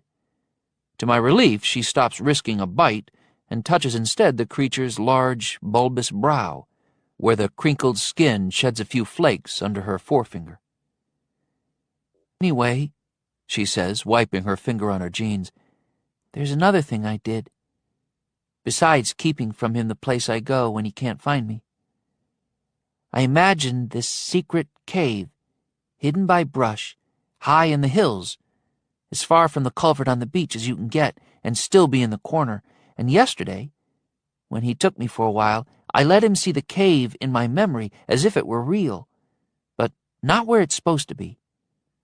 So now that he's ready to kill me, maybe he'll waste time using some of the family to search for the cave. How can you be sure he's ready for that? Too much is slipping out of his control. You know about him, so he's got to kill you. Then he'll kill the lady with you because he can't control her. He was going to kill me in a day or two, before you showed up, so he'll just go ahead and do it as soon as he's finished with you two. Anna Maria seems to have an uncanny knowledge superior to mine. She says she's safe in the corner. Maybe. Maybe not. I wish I could be in two places at once. I'll get him first." "I think you might. But if you don't, the three of us will just be buried in the meadow beside Maxie, with no coffins and no headstones." She gets to her feet once more and stands with her hands on her hips. In her skull t-shirt and rivet-decorated jacket, she looks both defiant and vulnerable. "If Hiscott gets you first," she says, "what I need is a little extra time while he's looking for the cave that doesn't exist. Just a little extra time to get ready to be killed. I don't want to beg or scream. I don't want to cry if I can help it. When he uses my family to kill me, I want to be able to keep telling them how much I love them, that I don't blame them, that I'll pray for them." 10. This is not one of the easiest things I've ever done. Leaving Jolie alone with the mummified remains in the yellow yet nonetheless dreary corridor, which could as likely be the path to hell, or worse, one of those airport passageways that leads inevitably to a coven of transportation agency employees eager to strip-search Grandma, anal probe a nun, and invite one and all to submit to a body scan that will trigger either bone cancer or the growth of a third eye in an inconvenient place. My ghost dog isn't even here to watch over her. On the other hand, she's been alone in this hallway on many previous occasions. She is most likely safer here than anywhere in the corner. Besides, although she is a girl and a child, she has as much hair on her chest, figuratively speaking, as I do. With the mini flashlight in one hand and the pistol in the other, I retrace the route along which she led me, through pried-open doors, across two spacious airlocks or decontamination chambers. In the stainless steel walls, holes, like the muzzles of rifles, take aim at me. When I arrive at the concrete culvert that previously we passed through in absolute darkness, I pause to sweep the narrow beam over the walls. I am reminded of a maze of such drains about which I wrote in the second volume of these memoirs. In that place, I was almost killed more than once. Of course, I can't allow myself to be wary of one place merely because it reminds me of another place where I almost died, because just about every place reminds me of another place where I almost died, whether it's a police station or a church or a monastery or a casino or an ice cream shop. I've never almost died in a laundromat or a McDonald's or a sushi bar. But then I'm not yet quite 22, and with luck, I'll have a lot more years in which to almost die in all kinds of venues. I start along the inclined drain, recalling the original version of Invaders from Mars, 1953, in which evil scheming Martians secretly establish a subterranean fortress under a quiet American town, and actors wearing costumes with visible zippers up the back pretend to be otherworldly monsters, lumbering through tunnels on one nefarious mission or another. In spite of the zippers, it's an eerie flick, a minor science fiction classic. But there's nothing in it as scary as half the people on any Sunday morning episode of Meet the Press. Before I've gone far, I come to the first tributary drain on the right, which is as Jolie described it, about 5 feet in diameter, navigable only in a stoop. Because the girl previously explored this branch of the drains and knows that the end is sealed, I have no intention of taking a side trip. As I'm passing the opening, however, a noise halts me. Issuing from a distance, echoing along that smaller tunnel, arises a low, rumbling, grinding sound, as though some heavy metal object is moving across concrete. The flashlight beam doesn't reach far, and just as I wonder if I'm hearing an immense iron ball rolling toward me, set loose by a malevolent alien with a zipper up its back, the sound stops. At once a draft springs up, smelling faintly of aged concrete. This is not the stale air of sluggish circulation through lightless realms. It's fresh and clean, whispering against my face, ever so slightly stirring my hair, as pleasantly cool as morning air should be on a January day along the Central California coast. If the upper end of this drain was previously sealed, it is evidently not sealed now. Who opened it and why, are of immediate importance, because the timing is unlikely to be coincidental. No further noise ensues, no slightest sound of anyone descending. Although no one is likely to have seen Jolie and me fleeing to the beach in the moonless dark, though the girl has misdirected Hiscott, and therefore everyone else, to the non-existent cave, I'm not enthusiastic about returning to the shore. Any other exit from this system might offer advantages over the vine-draped terminus of the main culvert. With the frequently but not always reliable intuition of a clairvoyant fry cook, I sensed that this alternate route might be safe, and that whoever unsealed this side drain might possibly be my friend, or at least might prefer that Norris Hiscott die rather than I die, or might rather see both of us dead instead of just me. I decide to act without delay on this unnervingly qualified perception. After all, the worst that can happen is that I'll be killed. Proceeding in a stoop, darkness ahead and behind, gripping the pistol and the flashlight, almost dragging my knuckles on the floor, I feel like a troll, except that of course I don't eat children. More like Gollum than a troll, Gollum leading Frodo the Hobbit into the lair of the giant spider-like Shelob, except that I'm more like Frodo than Gollum, being led rather than leading, which means I'm the one that'll get stung, restrained by spun silken threads as tough as wire, and put aside so that later, at my captor's leisure, I can be eaten alive. Somewhat to my surprise, there is no Shelob, and after it seems that I've gone nearly all the way to Mordor, my calves aching from the strain of walking in this gorilla posture, I arrive at the end of the tunnel. An iron ladder leads up to an open manhole, through which falls the first pink light of morning. When I lever myself out of the drain, I'm standing in a 4-foot-wide concrete swale. Behind me, to the east, a long slope leads up to guardrails and the coast highway. In front of me is the county road that leads to Harmony Corner, which lies perhaps 200 yards to my left. As night spills away to the western horizon and the flamingo dawn flocks more of the sky, I can see the quaint service station, the diner where several vehicles are parked as the breakfast rush begins, but not the cottages in their haven of trees. If one of the Harmonies happens to see me, I am at such a distance that he won't know who I am. The hum of a motor draws my attention to the open manhole, where a series of stainless steel wedges suddenly iris inward from its rim and lock together to form what must be a watertight seal. I'd like to believe that somewhere I have a friend, but instead I'm troubled by the feeling that I'm being manipulated rather than assisted. Every member of the Harmony family is a prisoner, but also a weapon that can be used against me by Hiscott. I'm one. They're many. During the morning shift, perhaps a third of them have to work the family business, but the others are available to search for me and protect Hiscott, which they have no choice but to do. Especially in a crisis like this, if they dare to resist, he will use them to slaughter a few of their own. I don't want to hurt any of them.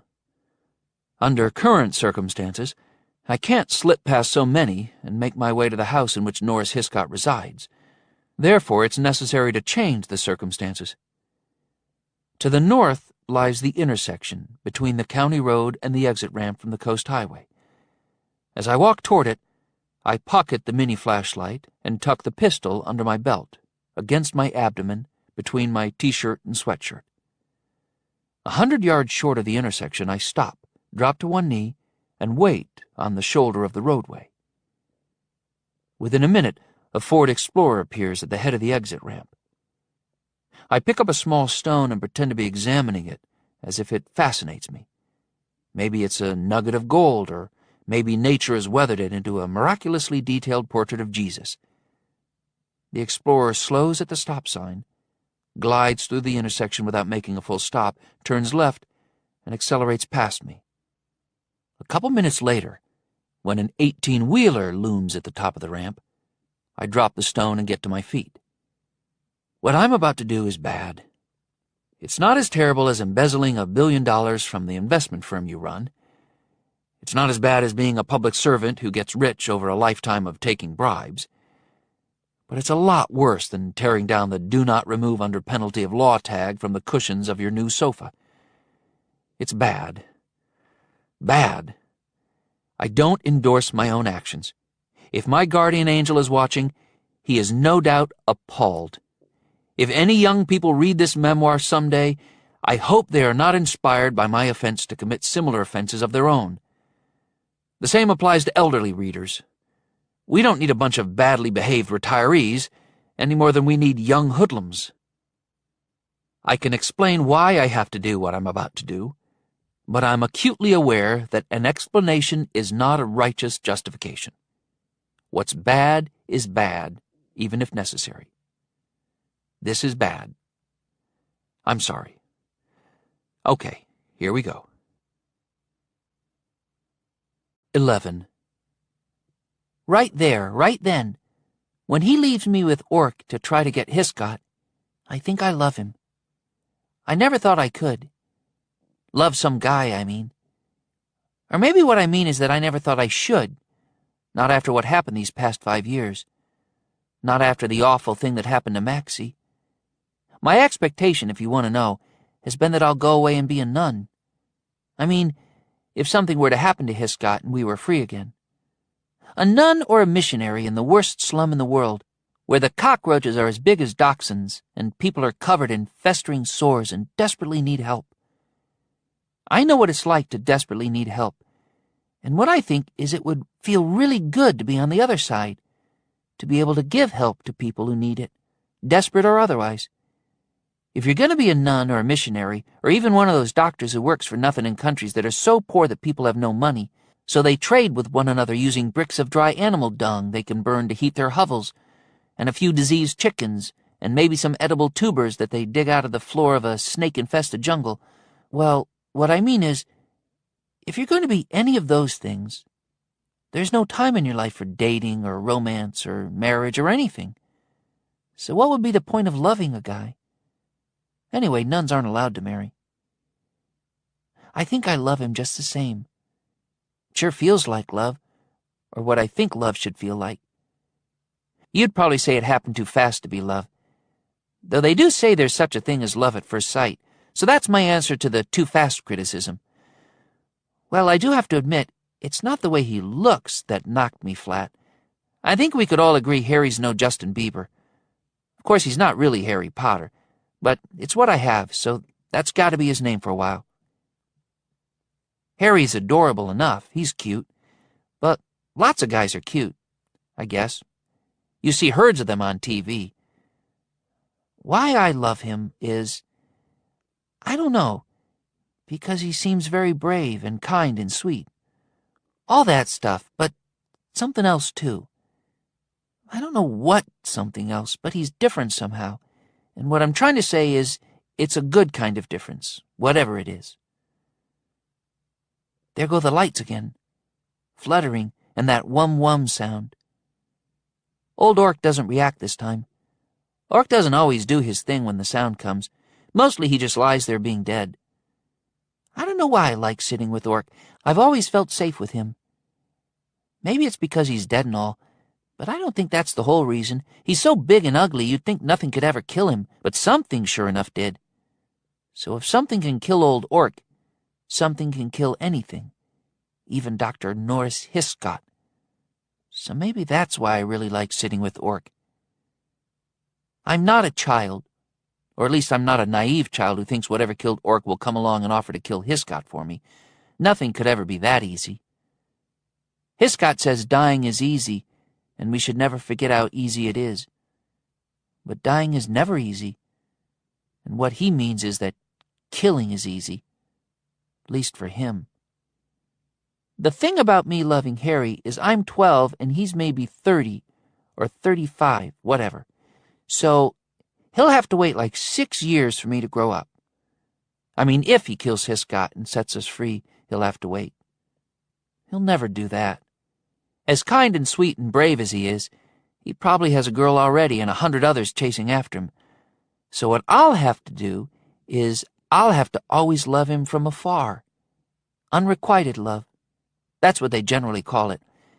I'll love him forever in a deeply, deeply sad kind of way, which maybe you think sounds pretty depressing, but it isn't. Being obsessed about a deeply sad, unrequited love can take your mind off worse things, of which there are thousands, and sometimes it's better to dwell endlessly on what you can't have, which is Harry, than on what might happen to you at any moment in Harmony Corner, which is anything.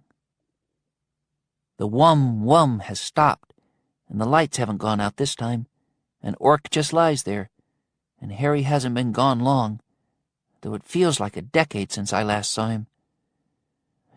When you're in love, I guess time gets all distorted. And not only when you're in love. When my Aunt Lois tried to kill herself and all, she said it was because she felt like she'd been trapped in the corner for 100 years, but that was 2 years ago, so it wasn't 100, it was only 3.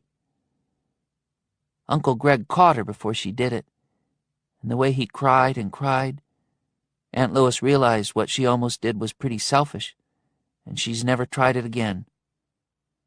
Mom says what keeps her from trying what Aunt Lois tried is me, the way I handle all this for a girl so young. Mom's been saying that same thing for years, which is why I know I have to be tough and handle it without going nuts or bawling my eyes out. The thing is, if you get what I mean, by staying hopeful and not moping around in a black depression, I'm keeping both of us alive until something happens. And something will. Something good. And maybe that's Harry, who's now been gone for like 20 years. I get up from the floor, figuring I should pace the corridor back and forth until I wear the edge off my nerves or just collapse unconscious from exhaustion, so I don't have to worry about Harry. And just then something pretty interesting happens. The 4th door, the one I was never able to pry open, now opens with a whoosh. On the other side there's just darkness, which at first seems a little threatening, as you might imagine. I'm like, should I run or not? But there's nowhere to run except back to the corner, where Hiscott can find me as easy as a bird can find a worm. Not that I mean he's a bird and I'm a worm. He's the worm. Anyway, nothing comes out of the darkness over there, and after a minute or so, I don't feel so threatened anymore. Walking toward the open doors, I say, "Hello?" But no one answers me. So I say that my name is Jolie Ann Harmony, as if maybe someone's in the darkness but won't speak to a stranger, which is pretty dumb when you think about it. But after 5 years as a prisoner of Hiscott, nobody should expect my social skills to be super great or anything. I'm standing right on the threshold, and still I can't see 10 inches into the room beyond. It's so black in there. I have my little flashlight so I can explore if I want, and let's face it, there's nothing else to do here except go crazy, which I can't do on account of my mom. Anyway, crazy isn't me. I return to Orc to fetch a moving blanket, which I roll tight. At the doorway again, I lay the blanket roll across the threshold so that the doors can't close behind me and I can get back from wherever I'm going. Just then, far out there in the dark, a yellow light comes on. I wait, but it isn't getting closer.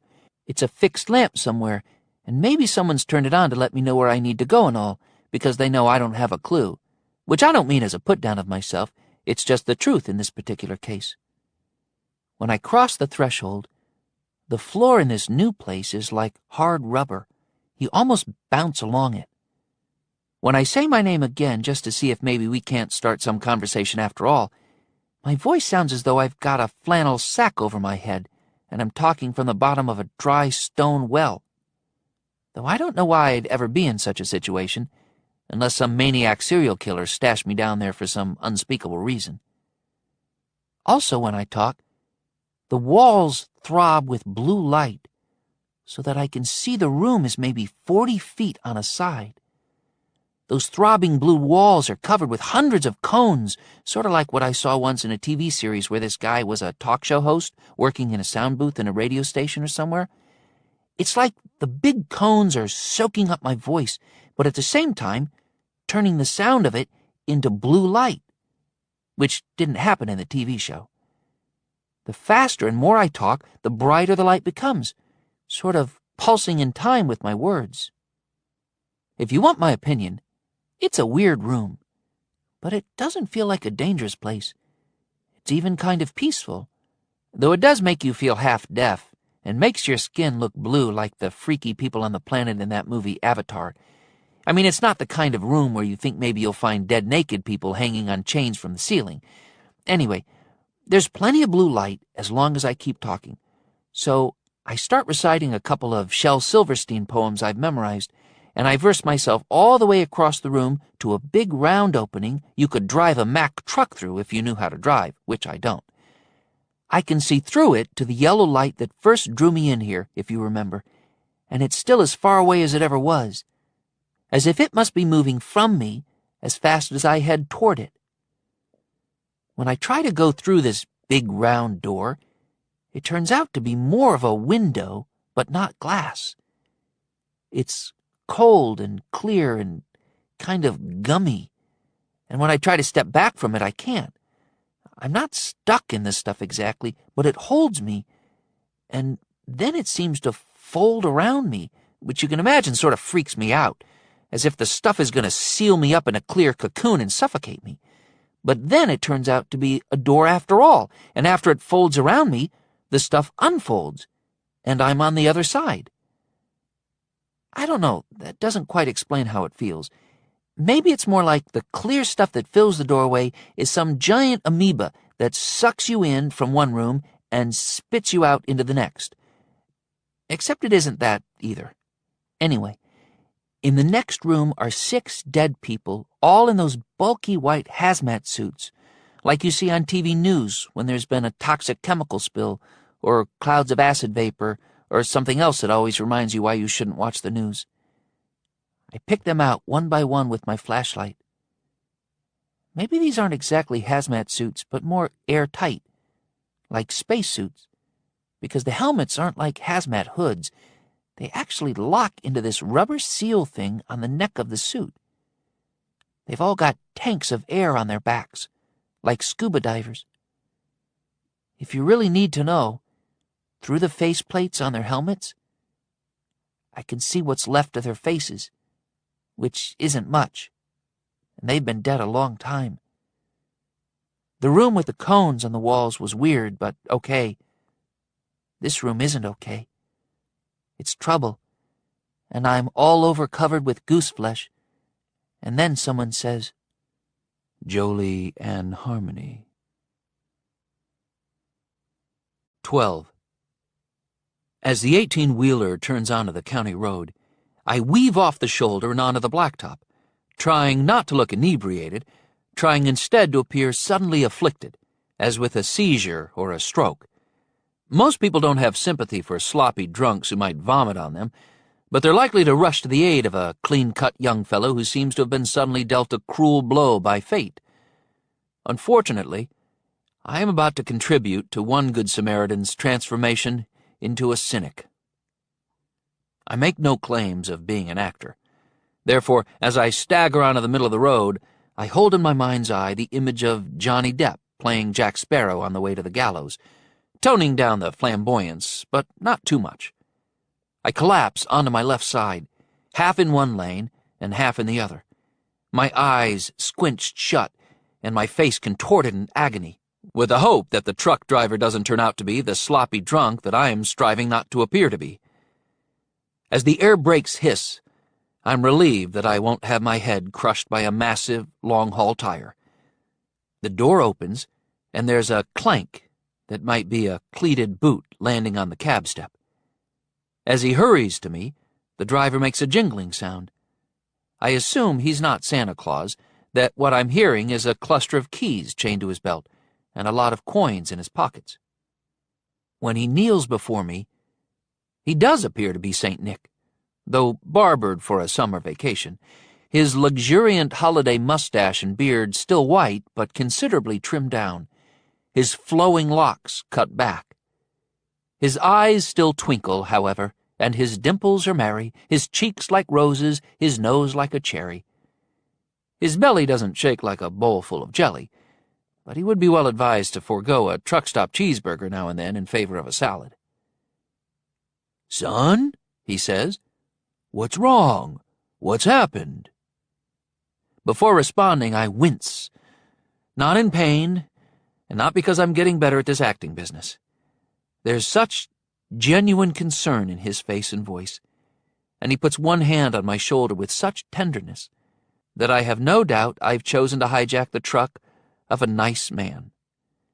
I'd feel better about this if the driver were a snake-eyed, stubbled, scar-faced, cruel-mouthed, sneering lout in a T-shirt that said "Screw you," with swastikas tattooed on his arms. But I can't keep lurching into the road and collapsing in front of 18-wheelers all morning until I find my ideal victim. I pretend to have trouble speaking, sputtering out a series of muffled syllables that almost seem to mean something, as if my tongue is half again as thick as it ought to be. This has the desired effect of causing him to lean in closer and ask me to repeat what I've just said, whereupon I draw my pistol from beneath my sweatshirt, poke the barrel into his gut, and snarl, in my best tough guy voice, "You don't have to die here. That's up to you." Though, to my ear, I sound about as tough as Mickey Mouse. Happily, he's a sucker for bad acting, and not a savvy judge of character. His eyes widen, and all the twinkle in them goes as flat as a glass of 7-Up, left exposed to the air for a day. His dimples don't look so merry anymore. They appear to be puckered scars.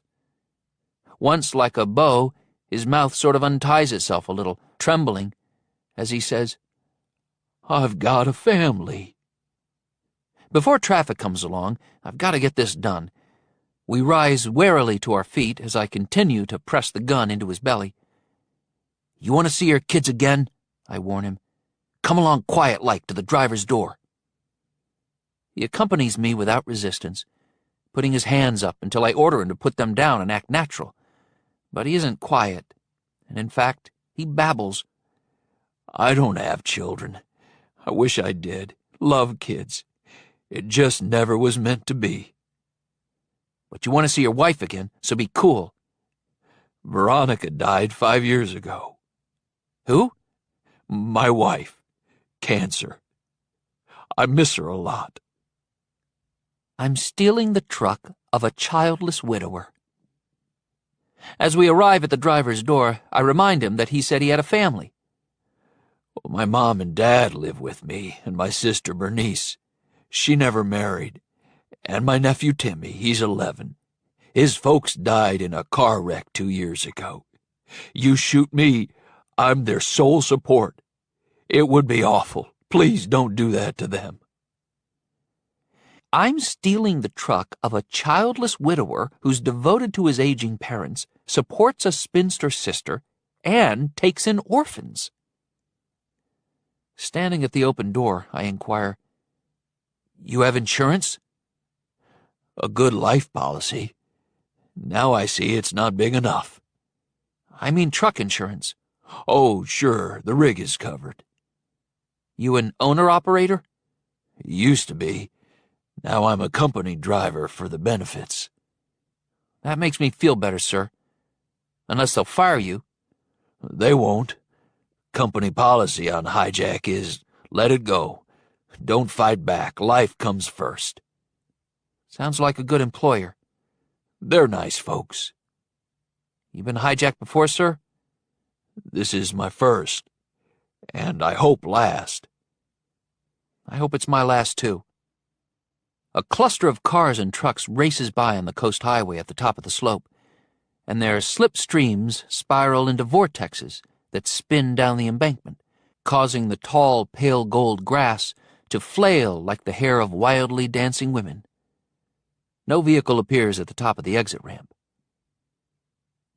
"Hijackers come in teams," my victim says. "You being alone sort of disarmed me." "I apologize for the deception, sir. Now walk north a couple miles. If you flag down any traffic, then I'll kill you and them." To my ear, I sound about as dangerous as poo, but he seems to take me seriously. "All right, whatever you say." "I'm sorry about this, sir." He shrugs. "Stuff happens, son. You must have your reasons." "One more thing. What kind of load are you hauling?" "Turkeys." There aren't any people in the trailer? He frowns. Why would there be people? I just need to ask. This rig is a reefer, He says, pointing to the refrigeration unit on the front of the trailer. Frozen turkeys. So any people in there would be frozen dead. That's my point. Okay. Start walking north. You won't shoot me in the back? I'm not that type, sir. No offense, son. Get moving. He walks away, looking forlorn. Santa stripped of his sleigh and reindeer. As he passes the end of the trailer without glancing back, he says, Won't be easy to fence frozen turkeys, son. I know just what to do with them, I assure him. When he's about 80 feet past the rig, I climb into the tractor and pull the door shut. This is really bad. I'm embarrassed to have to write about this. I've killed people, sure, but they were vicious people who wanted to kill me. I never before stole anything from an innocent person, or from a wicked person either, come to think of it, unless you count taking a gun away from a bad guy in order to shoot him with it, which I'd argue is more self-defense than theft, or, at the worst, unapproved borrowing. Taped to the storage ledge above the windshield is a group photo of my victim with an elderly couple who might be his parents, a nice-looking woman of about 50 who is probably his sister Bernice, and a boy who can be no one but the orphan Timmy.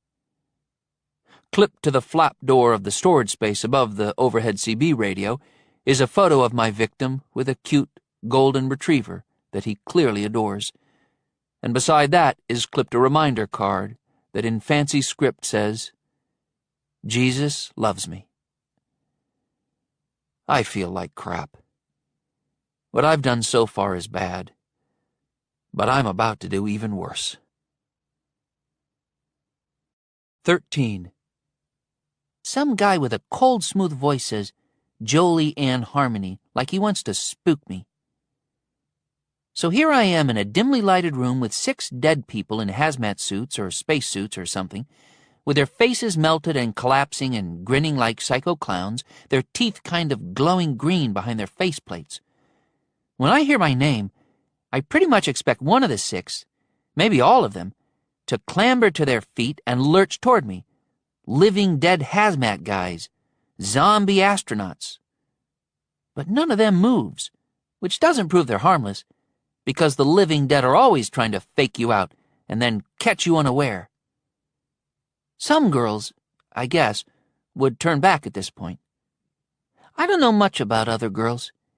Being a hostage to Hiscott and all that for 5 years, I haven't been able to cultivate like 8 or 10 best friends forever. And even if I had some friends my age, I can't slip out of the corner and go on cool sleepovers without him torturing and killing half my family for spite. Even if right now I feel like scurrying back to wait for Harry exactly where he left me, which I'm not saying I do, there's no reason to think that I'd be safer there. Whatever might kill me here could come there and rip out my eyes to fry them with onions and eggs for breakfast. So it's just as dumb to go on as to go back, and no less dumb to stay here. And if you don't have anything but dumb choices, you might as well go with the most interesting one. Jolie and Harmony. The guy repeats, and maybe he's invisible because his voice seems to come out of nowhere. Yeah? What do you want? He doesn't answer me. Maybe he's disappointed that his cold, smooth, spooky voice doesn't seem to scare me. When you've had Norris Hiscott in your head making you do all kinds of rotten things, let me tell you, it takes a lot more to frighten you than some stupid Phoebe doing one version or another of Boo. You have something to say to me? I ask. Jolie and Harmony. Here. Present. Je suis Jolie. Jolie and Harmony. What am I, talking to a parrot or something? He gives me the silent treatment again. If I've got to be honest, I'll admit I'm sort of scared. After all, I'm not an idiot. but I swallow it like a wad of phlegm, which is how fear feels when it comes into your throat from somewhere. And I walk past those 6 dead people to another one of those ginormous round moon-gate-type doors. That yellow light I keep following seems to be yet another room away. And maybe it's like the Pied Piper, who lures all the children to their doom because the townsfolk won't pay him what they promised for leading the rats away to drown in the river. But what am I going to do, you know? All the choices are dumb again, which is beginning to be annoying. So I let the big old gummy amoeba or whatever swallow me and spit me straight into the next chamber. I feel so like yuck. I should be covered in icky gunk and reek like spoiled milk or something. But I'm dry, and I don't stink. The yellow light winks out, and I'm blind, which doesn't bother me as much as you might think it would, because everything bad that's ever happened to me happened in light, not in the dark. And at least in the dark, if there's something horrible about to go down, the thing is, you don't have to see it. Then, a soft, shimmering, silvery radiance appears in the blackness. Very ghosty at first, but it grows a little brighter and brighter. It's a huge sphere, hard to tell how big in this gloom, because it mostly contains its light and doesn't brighten anything more than a few feet beyond it. Well, I can stand here until my knees buckle or move toward it. So I do, being careful not to fall into some pit if there is a pit. The floor is hard rubber-like stuff again, and I go at least 40 feet from the weird door before I'm standing next to the sphere. It's maybe 50 feet in diameter, as high as a 5-story building. Unless it's suspended from the ceiling, the sphere is just floating there, like the biggest bubble ever, its silver light reflected dimly on the black floor 3 feet under it. I can't tell, is it heavy, or is it light like a bubble? But my suspicion is it's so heavy that if it wasn't levitating, if it was resting on the floor, it would crush the foundation, drop through the earth underneath, and crumple the entire building into a pit on top of it. This isn't the most unique thing I've ever seen, because the word unique is an absolute. There can't be degrees of it.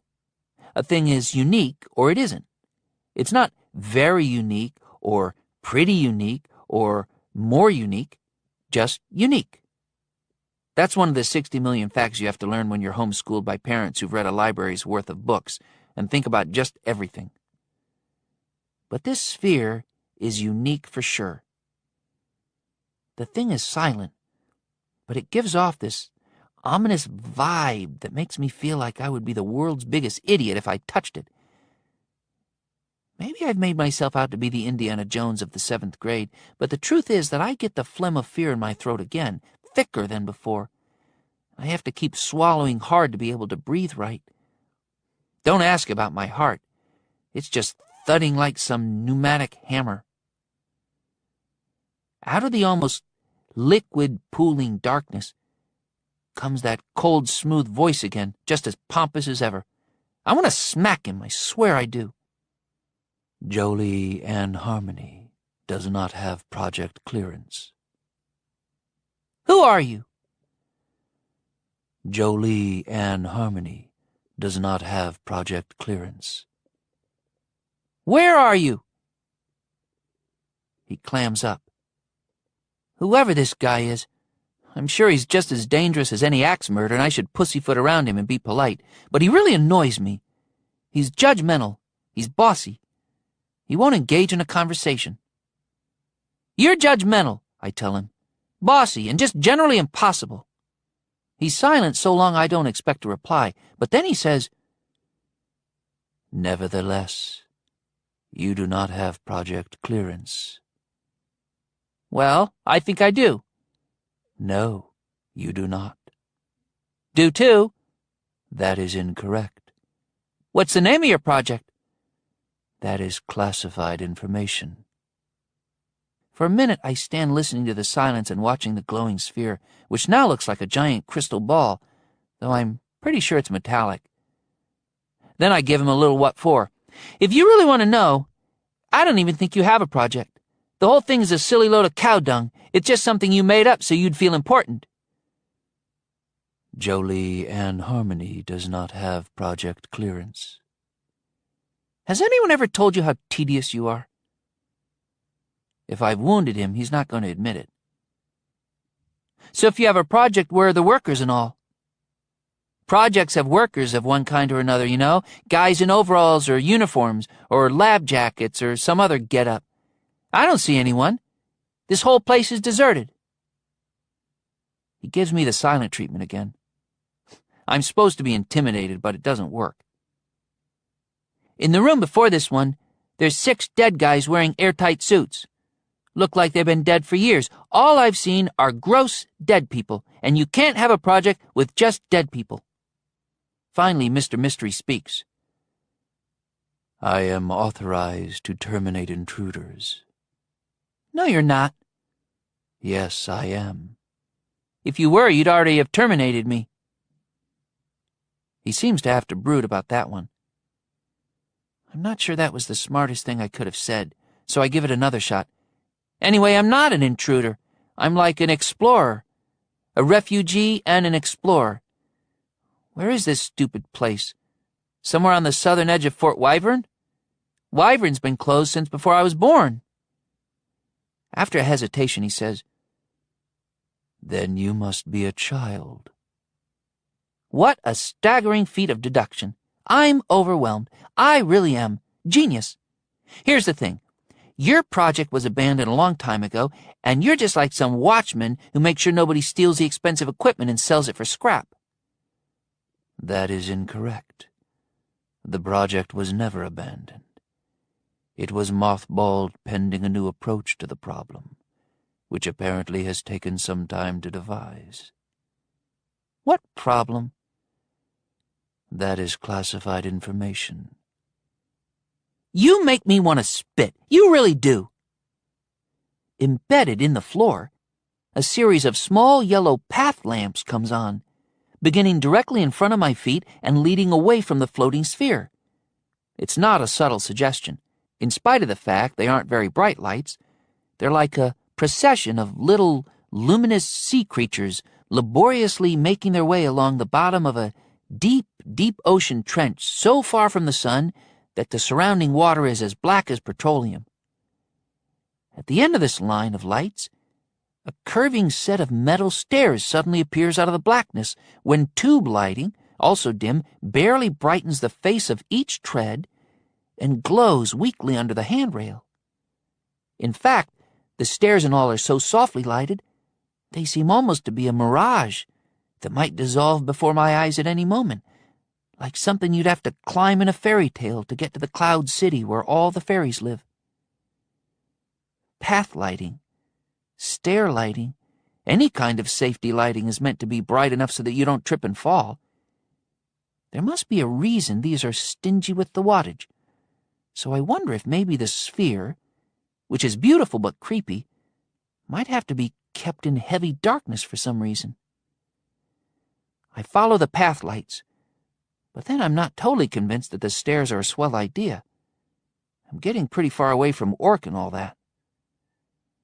Out of the pooled darkness, Mr. Mystery says, When you were talking to Harry, you mentioned a name that I recognized.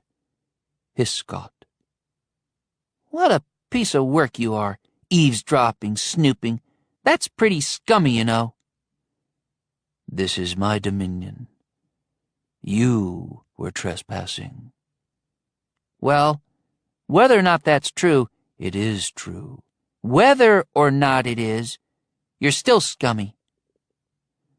Come up the stairs and talk with me about Norris Hiscott.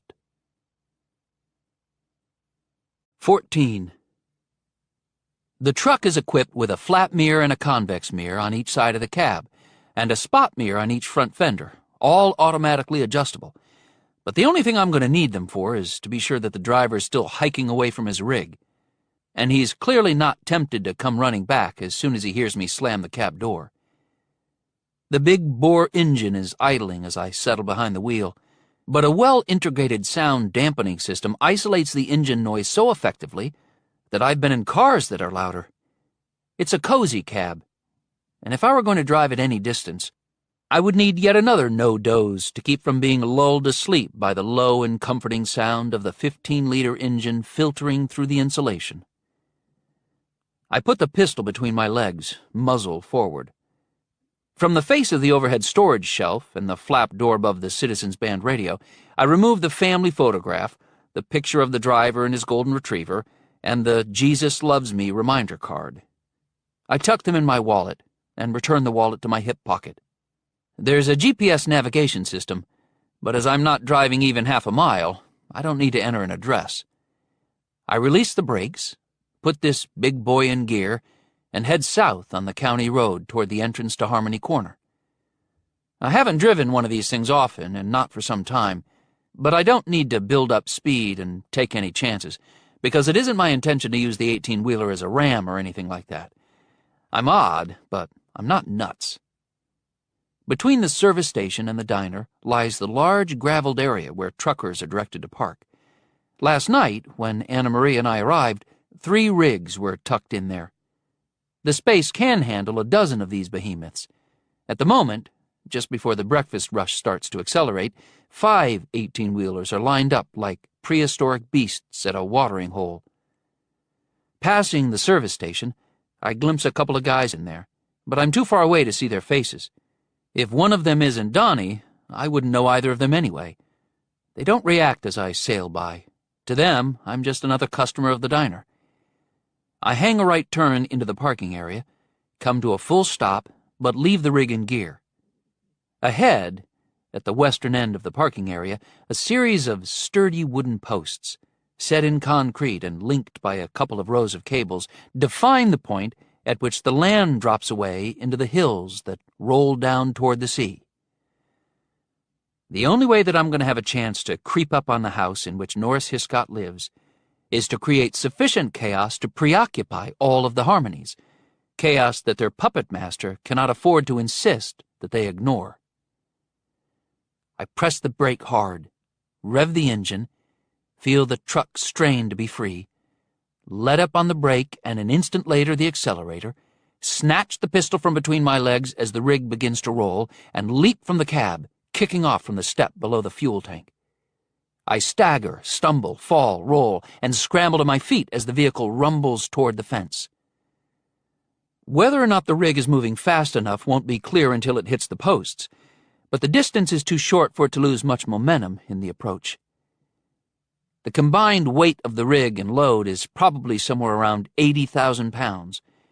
In my book, that is an irresistible force, and the fence falls short of being an immovable object. I keep pace with the truck, sort of escorting it toward the drop-off. I have decidedly mixed feelings: delight, guilt, relief, anxiety, when the posts crack off where they're sunk in concrete. They splinter, tumble away, trailing steel cables that snap almost like electric arcs jumping from pole to pole, and lash whistles from the air as they flail down and away. Although the rig seems as if it might hang up on the footings and the remnants of one post, it merely hesitates before taking the plunge. 15. So this creepy disembodied voice asked me to come up the dimly lighted stairs that look like they might evaporate behind me and leave me with no way down. And what I think of first is how and why my parents always used to tell me not to take candy from a stranger. What I think of second, while I'm climbing the stairs, is some of the screwy situations kids get themselves into in fairy tales. Like Red Riding Hood visits Grandma's house after Grandma's been eaten alive, and she's suspicious and all about this transvestite wolf in Grandma's nightgown and bonnet, lying in Grandma's bed, but the twit doesn't tumble to his true identity until he actually eats her. If the huntsman hadn't come along to cut open the wolf's stomach and let Grandma and Red out of there, they would have been nothing but a couple of bowel movements. Of course, it's also screwy, the wolf supposedly swallowing them whole. If he tried to do that, he would need a badger or a bear or some woodland creature to apply the Heimlich maneuver. At the top of the stairs, there's a narrow catwalk of stainless steel. The softly illuminated handrail almost fades away in the gloom to the left and right, and there's only just enough murky light to see a series of steel doors and big windows that look out on the darkness and the freaky sphere. The sphere is still silvery and glimmering, kind of pretty for something that puts out such a bad vibe, which reminds me of Scarlett O'Hara in Gone with the Wind, which I recently read. Old Scarlett is super pretty and vivacious, and you've got to admire her in some ways. But you know, almost from the start, this babe is 6 different kinds of messed up. I don't think I could have lived back then, if you want to know, because I would have been so mad about slavery and all, not to mention no TV. Up here on the catwalk, about 30 feet above the floor, I see a feature of the sphere that wasn't visible from below. In the top third of the thing, a single row of windows seems to run all the way around it. Each is maybe 2 feet long and like 1 foot high, set flush in the metal surface with no frames. If you consider the size of the sphere, the windows aren't really big. They don't look like ordinary glass either. What they look like are thick slabs of rock crystal or something. Beyond them, inside the sphere, there's this deep red light and terrible shadows moving through it ceaselessly. Shapeless but disturbing shadows flying and leaping and twisting so crazy. I don't like this thing at all, and I totally mean that. As I turn away from the sphere, the stairs and the railing lights go off. Flanking one of the doors along the catwalk, 2 big windows brighten, though hardly so you'd notice. When I peer through one of them, I can't see anything inside, just vague shapes, which probably means the glass is heavily tinted and polarized, so it looks clear from inside, but not from out here, which is like the windows in the Harmony Corner Diner. An electric lock buzzes and clicks, and the door between those 2 windows swings inward a couple of inches, as if I'm being invited inside. Which reminds me of Hansel and Gretel. They come upon a house in the woods. It's made of bread and cakes, and they right away chow down on it, never once realizing it can't be anything but a lure and a trap. Then the fiendish old witch invites them inside, and they say, sure, this is a cool place, and she's so obviously fattening them up for slaughter with pancakes and apples and all. It's like the 10th biggest miracle in history how the old hag, instead of the 2 urchins, ends up baking in the oven. So I push the door open wider, and I don't see any old wrinkled hag in there, or a wolf, or any living thing. Living things are nearly always what you get, so as I cross the threshold, I don't feel quite as naive as Hansel and Gretel.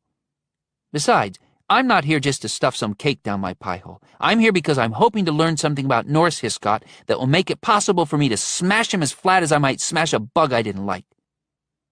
The room has 2 computer workstations, and along 2 walls are all kinds of mad doctor equipment that I couldn't say what any of it is. In front of one of the 2 big windows is this long console with a lot of switches, buttons, levers, dials, gauges, indicator lights, and monitors, all dark and silent. The computers are dated, and it feels like no one has been in here in a long time. On the other hand, there's no dust, not a speck of it, as if the place has been airtight since they mothballed the project. Through the windows, I can see the upper part of the silvery sphere. It looks like the moon come down to earth. In the back wall is another steel door, locked. There's a 6-inch square view window about 2/3 of the way up the door, and when I stand on tiptoe, I can see through it, except the room beyond is dark. The voice that sounds like that of a Darth Vader wannabe is... In the back wall is another steel door, locked. There's a 6-inch square view window about 2/3 of the way up the door, and when I stand on tiptoe, I can see through it, except the room beyond is dark. The voice that sounds like that of a Darth Vader wannabe issues from speakers in the ceiling. Jolie and Harmony. Turning away from the door, I say, You again.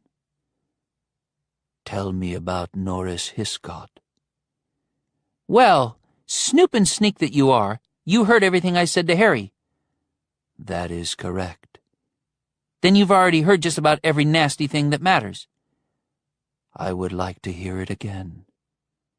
You should have paid attention the first time. Anyway, what are you, some kind of pervert?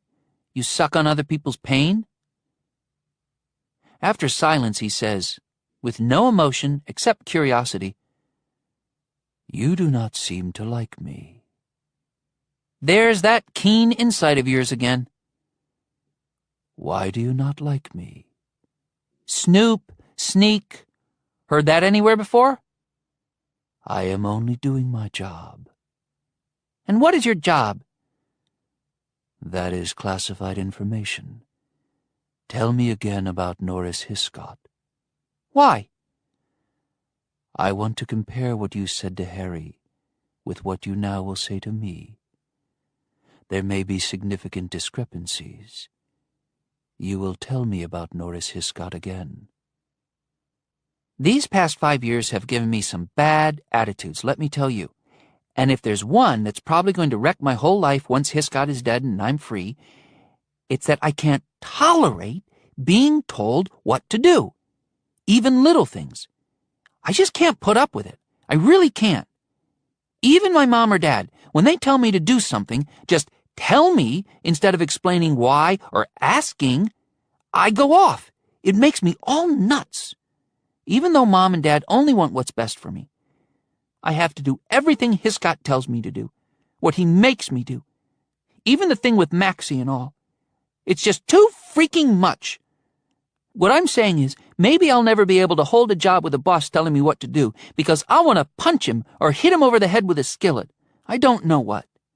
Just being told that I will tell this guy about Hiscott again steams me, because I wasn't born to live on my knees saying, yes, sir, and please, sir, all day long.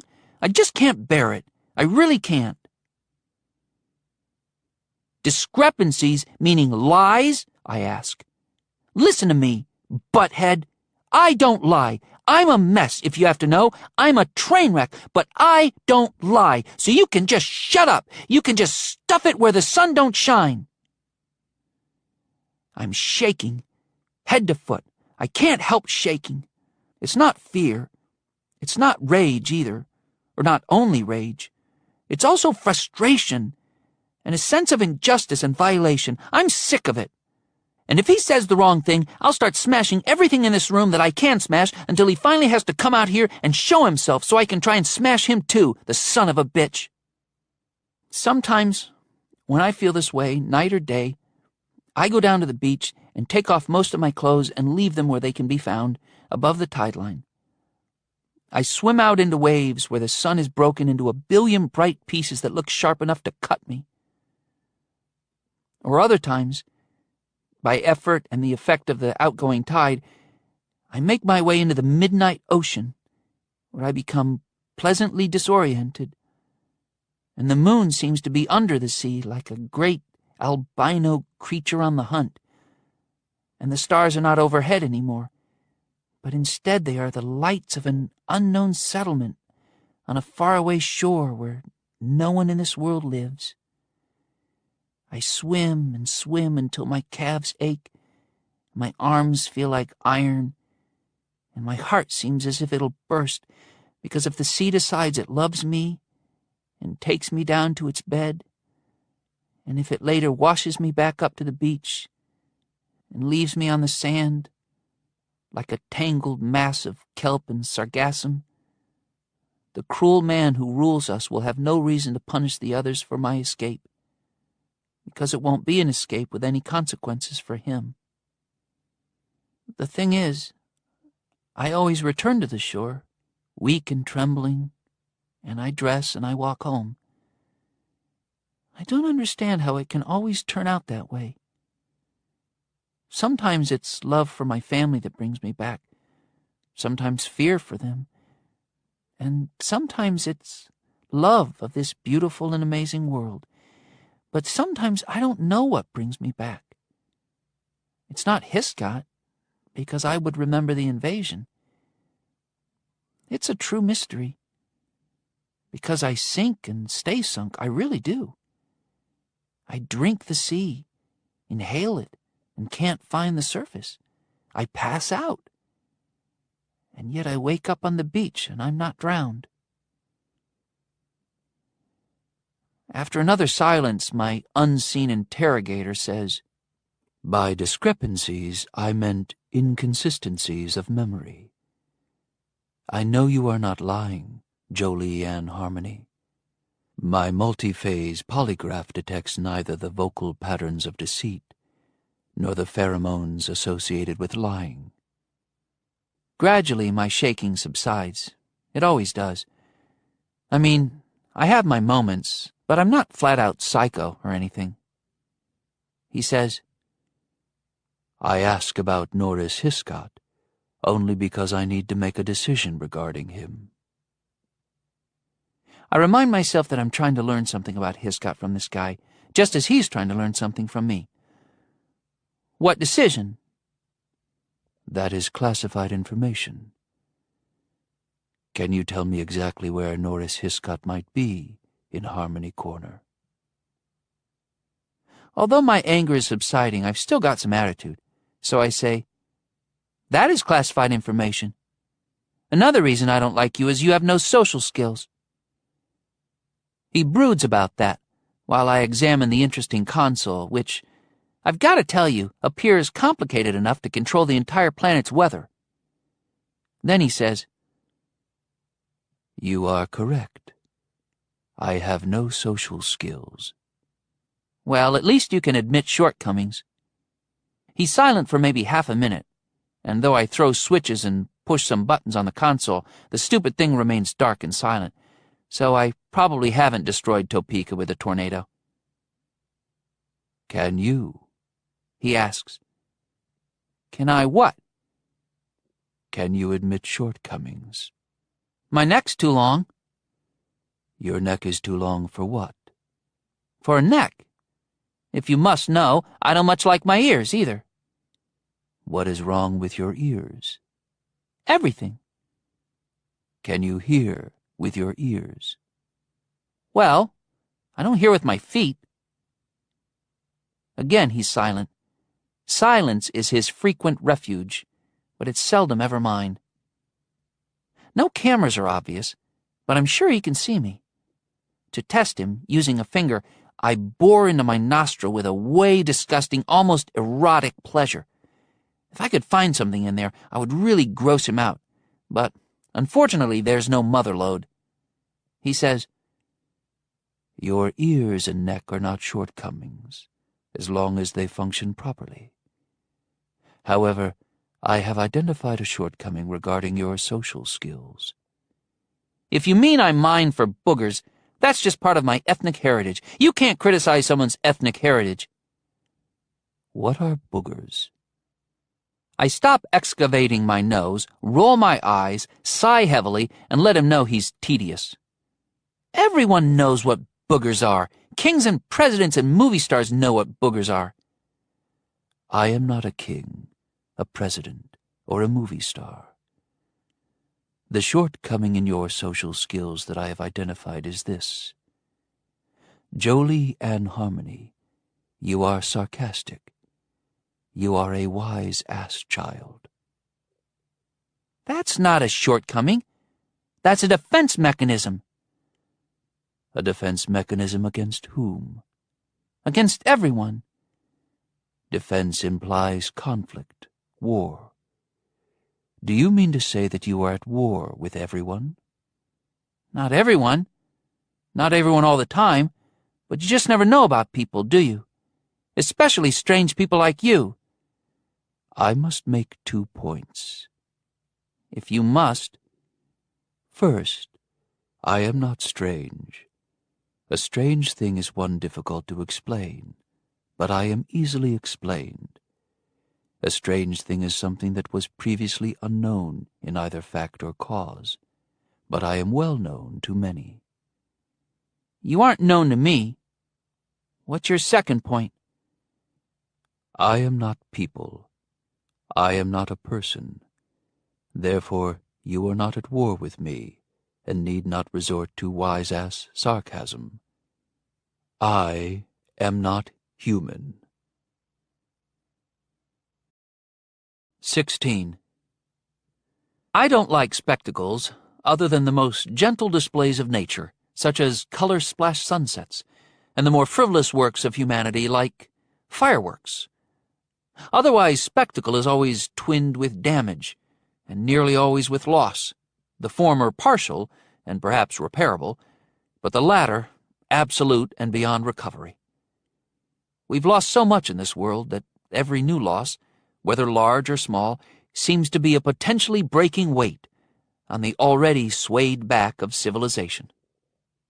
Nevertheless, I'm riveted by the massive truck, a ProStar shuddering across the brink of the first slope, angling down so sharply that for a moment it appears about to tip forward, stand on end, and slam onto its back. But quickly it rights itself and rushes seaward as though an 18-wheeler cruising over land, breaking a trail through the tall wild grass, is as natural as a white-tailed deer making the same journey.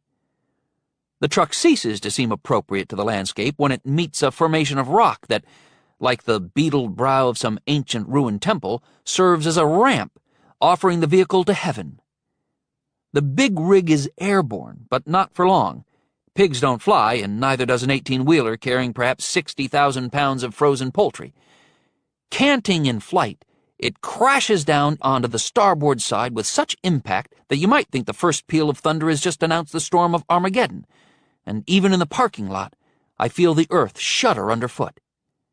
As the windshield shatters, the vertical exhaust tears loose with a sound like an angry shriek of something in a Jurassic swamp, and the refrigeration unit bursts, white clouds of evaporating coolant billowing. Less rigid and less impervious than it appeared in better times, the metal skin of the trailer's sidewalls bulges and ripples as several thousand ice-hard turkeys prove to fly no better than their warm and living brethren. The entire rig bounces, the tractor higher than the trailer, and they decouple, rolling in different directions. Casting off a fender like a failed pauldron of body armor, the tractor comes to rest first, on its side, against an ancient Monterey pine that stands as a lone sentinel in that portion of Harmony Corner.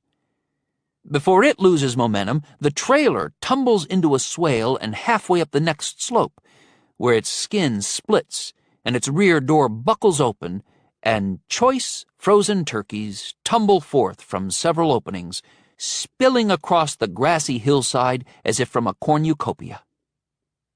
I'm already running along the back of the diner, where the only door is to the kitchen and the jalousie windows are of frosted glass.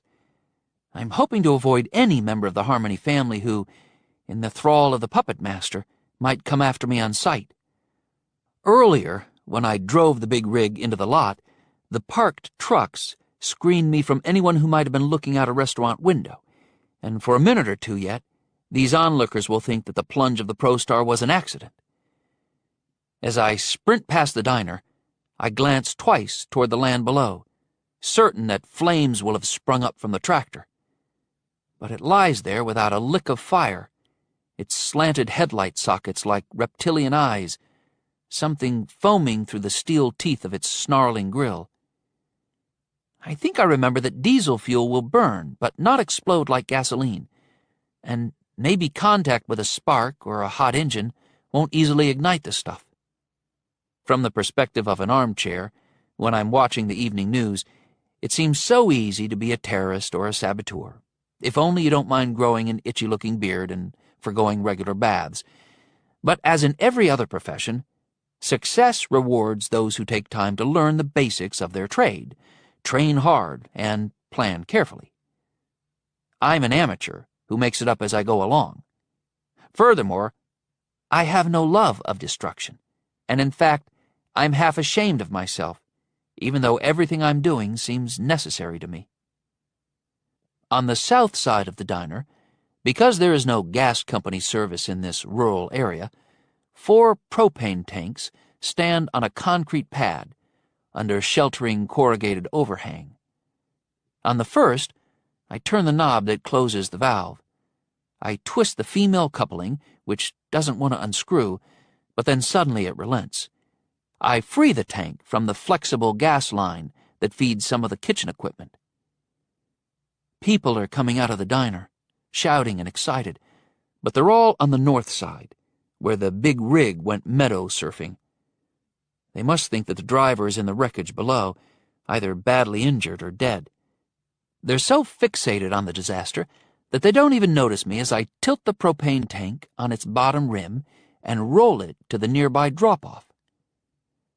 The parking area on this side of the diner is smaller than the one to the north, and it's for cars only.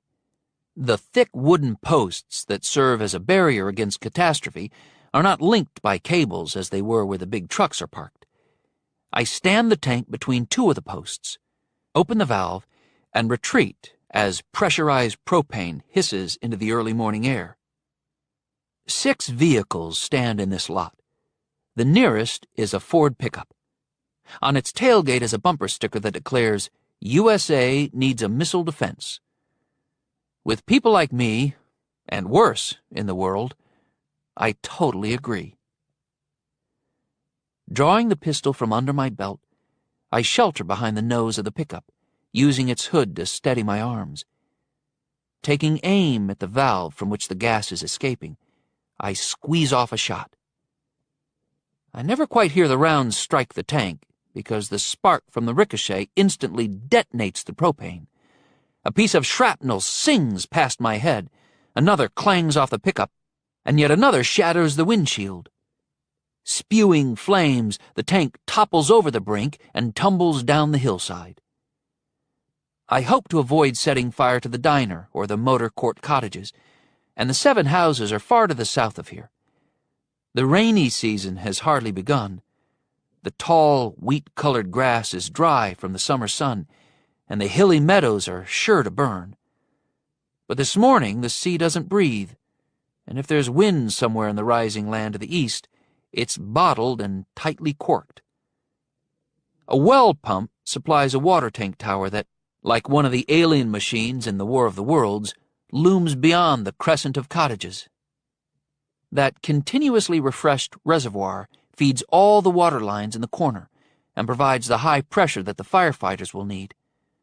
The flames should spread just rapidly enough to ensure that they will be contained without loss of property, although getting them under control will require manpower that would otherwise be impressed into the search for me and the defense of Hiscott. No sooner does the propane tank tumble out of sight than I tuck the pistol under my waistband and am on the move once more, weaving among the parked cars and pickups. From there, I hurry toward the cover of the trees that shade the cottages from the morning sun. I'm not going to need any more no-dos. 17. So Mr. Mystery isn't human. And once he makes that revelation, well, then all his barriers come right down. He doesn't care what's classified, and he pours his heart out to me. I use the word heart figuratively, because the truth is he doesn't have one. To avoid like a 1,000-page talking head scene, what I'll do is I'll condense it for you. My mother has been teaching me to be concise and all. In the best of times, I guess it might be pretty difficult to be homeschooled by a mother who's deeply committed to your education and who's worried about the bankrupted country you're likely to inherit. But being homeschooled by my mother under the current conditions in Harmony Corner is worse. It's often as demanding as Marine Corps boot camp. It really is. Except for 10-mile forced marches, marksmanship classes, and hand-to-hand combat training. She can't protect me from Hiscott, but what she is able to give me is knowledge and maybe good judgment and stuff, which comes from learning and thinking, to prepare me for freedom if it ever happens. One way she prepares me is she piles on writing assignments as if she thinks I'm going to be the next J.K. Rowling. Essays, profiles of historical figures, short stories in all kinds of genres. There's never an end to it. One thing she pushes hard for is concise writing. She says, "Be concise, Jolie. Be succinct. Get to the point." Well, you can see what a long way I've got to go in that regard. Anyway, Mr. Mystery isn't human, and his name isn't Mr. Mystery. The scientists at Wyvern called him Aladdin, after one of the heroes in The 1001 Nights. The original Aladdin was able to summon genies from his magic lamp to do his bidding. Now that I know what this guy is, I sort of understand the half-baked logic of calling him that. But Aladdin himself doesn't get it. He dislikes the name. He calls himself Ed. According to Ed, Fort Wyvern, in its prime, wasn't just an army base. Like maybe 5,000 of its 134,000 acres were set aside for all kinds of highly classified spooky projects that weren't under the control of the army, that were run instead by who knows who, and were funded from the federal government's black budget. So they always had more money than Scrooge McDuck, and they could go as crazy as they wanted. This place I've been exploring has nothing to do with Project Aladdin. This is where they worked on Project Polaris. Just so you know, Polaris is the last star in the handle of the Little Dipper, if it matters. Personally, I think everything matters, even when it doesn't seem to. Project Polaris was built to study alien artifacts, by which I don't mean things that were brought across the borders from Canada and Mexico. Like 10 years earlier, this satellite was conducting geological surveys and searching for possible oil deposits when it identified a ginormous unnatural mass not far off the coast of California.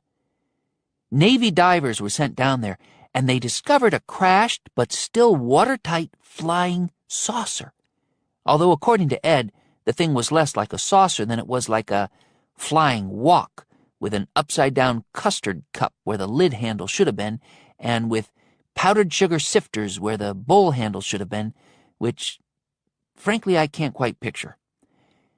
As you might imagine, the government was hot to study this historic find, so they paid a $2 billion bonus in advance to the security-cleared contractor. He was the husband of a senator, to finish this underground facility in 1 year. By then, Fort Wyvern had been closed a long time and housed no military personnel, but its isolation made it an even more suitable location for deep black projects. Because of the reckless pace of construction, 3 times as many workmen died on the job as had died in accidents during the building of Hoover Dam. Some were crushed, some were blown up, some were run down by machinery, some were skewered or beheaded, some were electrocuted. One guy died during an argument with the union boss when he fell into the excavation for a footing and was drowned in 20 tons of concrete. According to Ed, all of the dead were buried at the government's expense and were presented with a posthumous medal for something or other. Their spouses and children received lifetime passes granting free admission to all national parks, plus a 23% discount on refreshments and souvenirs purchased there. Anyway, one of the weird artifacts taken from the alien ship and hauled here to Wyvern, with bust-your-gut difficulty, is the silvery sphere that I can see now through the big windows of this observation room. Dr. Norris Hiscott has nothing to do with the sphere. He worked in another part of this facility, studying the bodies of the crew of the flying walk thing. He was super interested in their DNA. As anyone would expect, anyone but the government, I guess, something went just horribly wrong, and the ET's genetic material somehow began to sneak into Dr. Hiscott's body, with him not even aware of it for a while. You have to wonder if some highly educated people are really as smart as they're supposed to be. So one day, Hiscott is working in his lab with 2 assistants who must have been just as brilliant as he was, and suddenly 3 of his fingernails drop off, as if they were glued on and the glue went bad. Everyone is startled, and as an assistant picks up one of the nails, another nail drops off, then 2 more, then the last 4. It's like raining fingernails.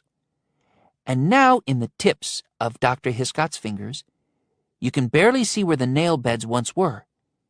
I mean, there's no depressions for them, and the skin is smoothing out almost before everyone's eyes. Finally, those Harvard educations began to pay off when these 3 scientists all make the connection between what just happened to Hiscott and the fact that the dead ETs they're studying don't have fingernails. Ed, previously known as Aladdin, doesn't describe things in the juicy detail you might wish. It's just not in his nature to be super dramatic. But I bet you can imagine, as I sure can, the panic that gripped those 3 guys in the lab. Their wing is hermetically sealed to begin with, and you go in and out through a decontamination chamber. But now one of Hiscott's assistants says they have to pull the alarm switch, lock down the lab, and call an emergency closed-circuit video conference with everyone else on Project Polaris. The other assistant agrees, and so does Hiscott. But then he surprises them, attacks them, slicing deep with a long-bladed scalpel he'd used in the dissection of the aliens, slashing their carotid arteries, and they're done for in like 12 seconds flat. All this is captured by the in-lab cameras that record all procedures for posterity, or whatever. Whether Dr. Norris Hiscott was always your average mad scientist, or whether he was driven wacko by the alien DNA that got into his brain, who can say? Maybe it's a little of both. So what he does then is, he cleans the blood off his hands, strips off his smock, leaves through the decontamination chamber, and drives out of Wyvern. When he gets to his house in Moonlight Bay, he right away strangles his wife to death. We don't know if it's because she noticed he didn't have fingernails, or if maybe because he was undergoing some even weirder change that would explain why he wore a hoodie when he checked into the Harmony Corner Motor Court. Maybe they had a lousy marriage. He wouldn't help her wash the dishes or put out the trash, that kind of thing, and she nagged him, and he wanted to strangle her for years, and now he had nothing to lose, so he did it. Meanwhile, for more than 3 years, the investigation of the mysterious sphere had gotten nowhere. The thing just floated there, resisting all schemes to open it or discover its purpose. Then, in the 3 days before Norris Hiscott goes missing, and especially in the afternoon he splits the scene, major creepy things begin happening in that wing of Project Polaris where they keep the sphere. People are spontaneously levitating around it. The hands on wristwatches spin so fast that watchworks begin to smoke. One balding scientist grows his hair back in like 6 minutes and looks 20 years younger than when he came to work that day.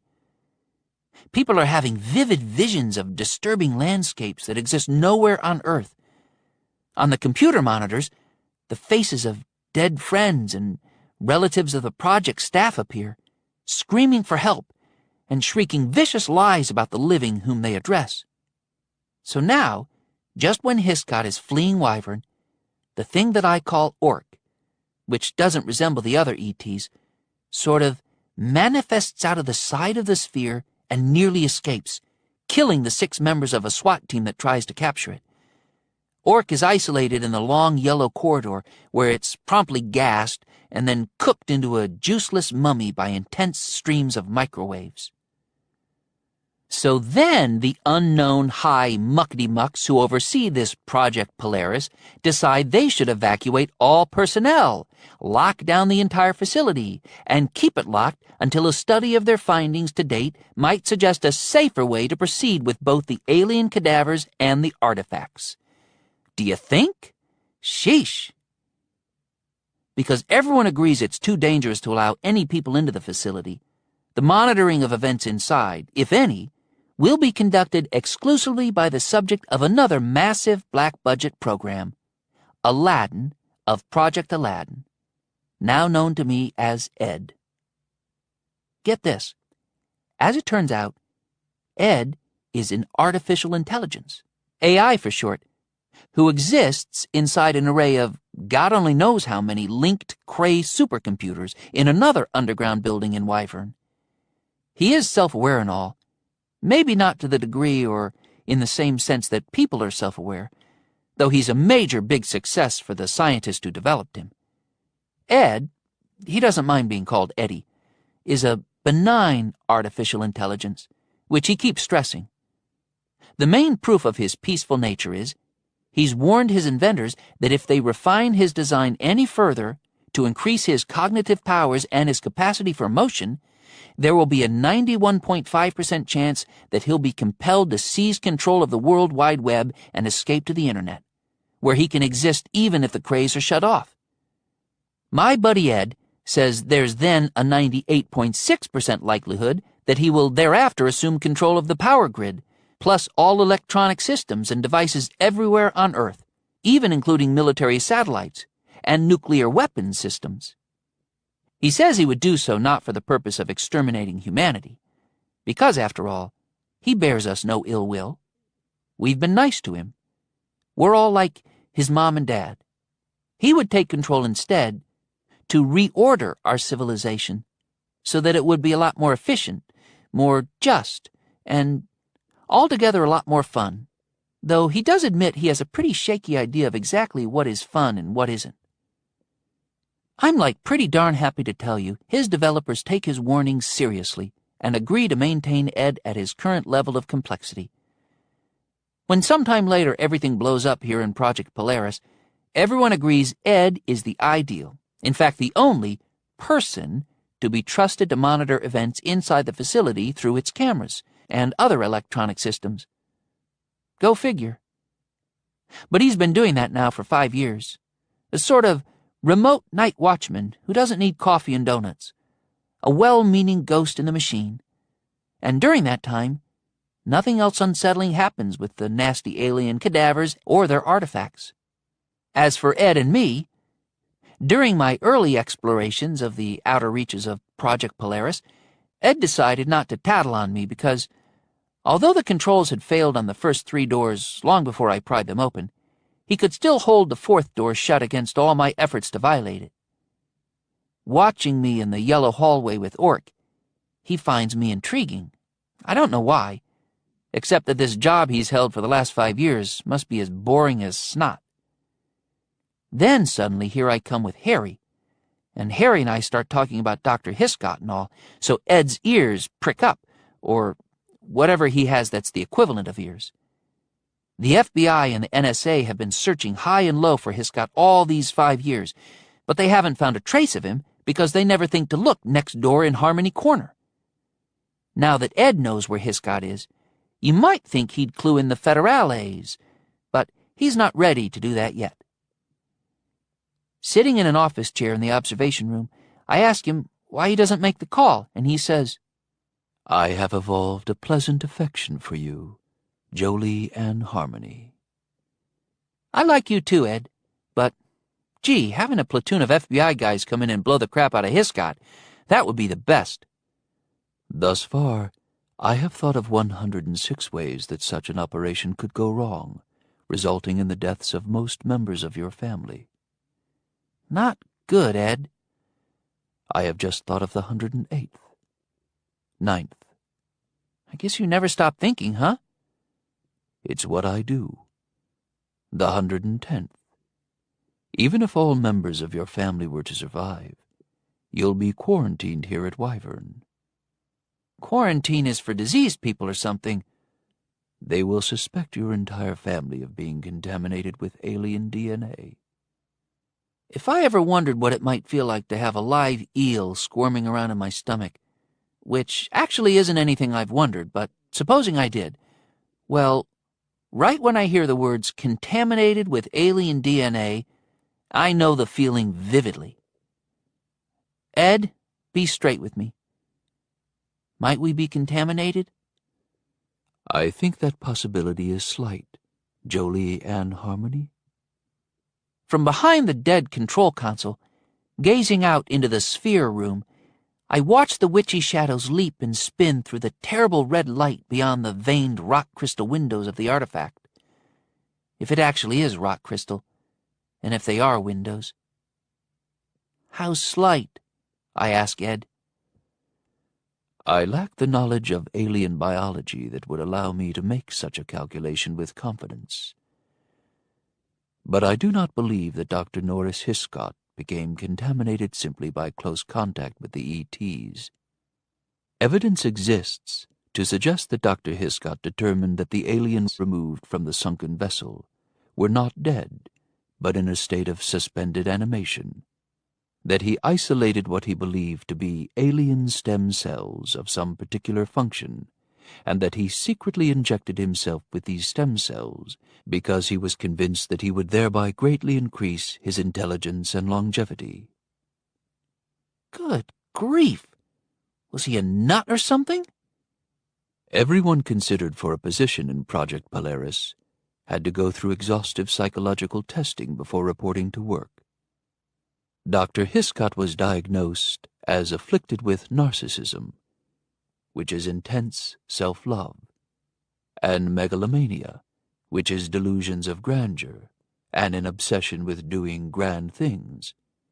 He was also found to suffer from occasional periods of depersonalization, which is a state of feeling unreal, accompanied by derealization, which is a state of feeling that the world is not real, though these never lasted longer than 2 or 3 hours. So he was a total nut, but they hired him anyway? From his cozy nest of Cray supercomputers in a distant building, Ed reassures me. None of his conditions is a psychosis. They are all neuroses or mild personality disorders that do not necessarily interfere with a scientist's work. In Dr. Hiscott's case, his peers nationwide were in almost unanimous agreement that he was one of the most brilliant men in his field. Furthermore, his brother-in-law is a United States Senator. Okay, well, I say, no one in my family's injected himself with alien blood or anything, so how long will the FBI quarantine us? Forever. Don't you think that's a teeny-weeny littlest bit extreme? Yes, I do. However, what I think will not matter to them. They will isolate all of you until you die. Then they will dissect all of you. Finally, they will burn every scrap of your bodily tissue in an ultra-high temperature furnace. Let me tell you, I'm finding it difficult to stay upbeat. I'm sort of flirting with a funk. I say, then, except for Harry, we're still alone. There's no one else to help us. After silence, Ed says, There is someone else. 18. Having committed my second act of terror, one with the truck and one with the propane tank, in the first half hour of the still pink dawn, I reached the feathery shade of the first trees that shelter the 10 cottages. There I encounter a pot-bellied man with a friar tuck fringe of red hair. Although the morning is slightly cool for his ensemble, he looks primed for leisure in a banana-yellow polo shirt, khaki Bermuda shorts, white socks, and sandals. "What's happening over there?" he asks excitedly as we approach each other. I babble at him breathlessly. 18-wheeler went over the edge, crashed down through the meadow, like bombs going off. Driver's probably dead. There's fire. Man, it's all crazy. He's so thrilled at the prospect of spectacle that he amps up from a fast walk to a run. In addition to the cottages that Anna Marie and I have taken, 5 others are occupied. If the events at the diner have awakened others besides the guy in the Bermudas, they are not yet out and about. My original hope was to find a vehicle of a vintage that would be easier to hotwire than our most new cars and SUVs. I urgently need to add to my criminal record by committing auto theft. Happily, when he was distracted by the exploding propane tank, Bermuda guy was in the process of loading his luggage into the back of a Jeep Grand Cherokee. The driver's door stands open. His key is in the ignition. I almost thank God for this gift, but on second thought, that seems inappropriate. I slam the tailgate, get behind the wheel, pull shut the door, and start the engine. The interior of the SUV reeks of an aftershave so flowery that you might think nobody would use it except bearded ladies after they retire from carnival sideshows and are then able to shave without jeopardizing their livelihoods. The fumes burn in my sinuses, and instantly my nose begins to drip. The Cherokee is parked between 2 cottages. I drive behind those buildings, turn right, and follow the mown grass along the edge of the woods that backdrops the motor court. Soon the lawn gives way to wild grass, and on the left the trees thin out, and I am able to pilot the SUV through the woods, driving at a sedate pace, weaving between the fissured trunks, needled boughs brushing across the roof, traveling into the less civilized portion of Harmony Corner, where there might actually be some harmony. My biggest concern is that I'll blow a tire before I've been able to use this vehicle in the way that I absolutely must use it. But by the time I get to the farther end of the woods, the rubber is all intact. I park in the cover of the trees on the brink of a meadow. Bermuda Guy will soon discover his SUV has been stolen, but he'll think it was driven out of Harmony Corner to the Coast Highway. He'll never consider that it might have been taken deep into the woods behind the motor court. I hope he'll call the county sheriff's office in an even greater state of excitement than that in which he went sprinting off to see the wreckage of the 18-wheeler. I want him to call the cops, just as I want someone to call the county's wildfire control agency. The more sirens, the more fire, the more chaos, the more distractions of all kinds, the better for me. The only other thing I could ask of Bermuda Guy is that in the future he not wear socks with sandals. Getting out of the Grand Cherokee, I'm nervous about serpents because, as I noted earlier, I have a mild case of ophidiophobia. It's not such a severe condition that, at the sight of a snake, I'll commit harakiri rather than submit to the fang, but I will probably soil my pants. I'm also wary of skunks, and especially of raccoons, which are the gangsta bad boys of the woods. Having grown up in the Mojave, where there are no forests, I find landscapes of trees and ferns and rhododendrons to be gothic in the extreme. I need to get to an observation point from which I can see north across the entire expanse of Harmony Corner to accurately judge the effect of my criminal activities to date. As I leave the woodland, sudden movement to my right surprises a strangled cry for me. But the imagined enemy assault is in fact only 4 white-tailed deer in flight from the fire that I started. As they dash past, no more than 10 feet from me, I call after them, "Sorry, sorry, sorry!" From behind, a hand grips my shoulder. Turning, I encounter Donnie, husband of Denise, the mechanic who was forced by Hiscott to slash his own face. His eyes are a hot blue, as hot as gas flames, tears of outrage melting from them, and his misaligned lips are drawn back in a smile that is a snarl and a sneer of contempt all at once. He says, "Harry Potter, Lex Luthor, Fidel Castro, whoever you are, you're going to die here." Part 3. In the Corner. I wants to make your flesh creep.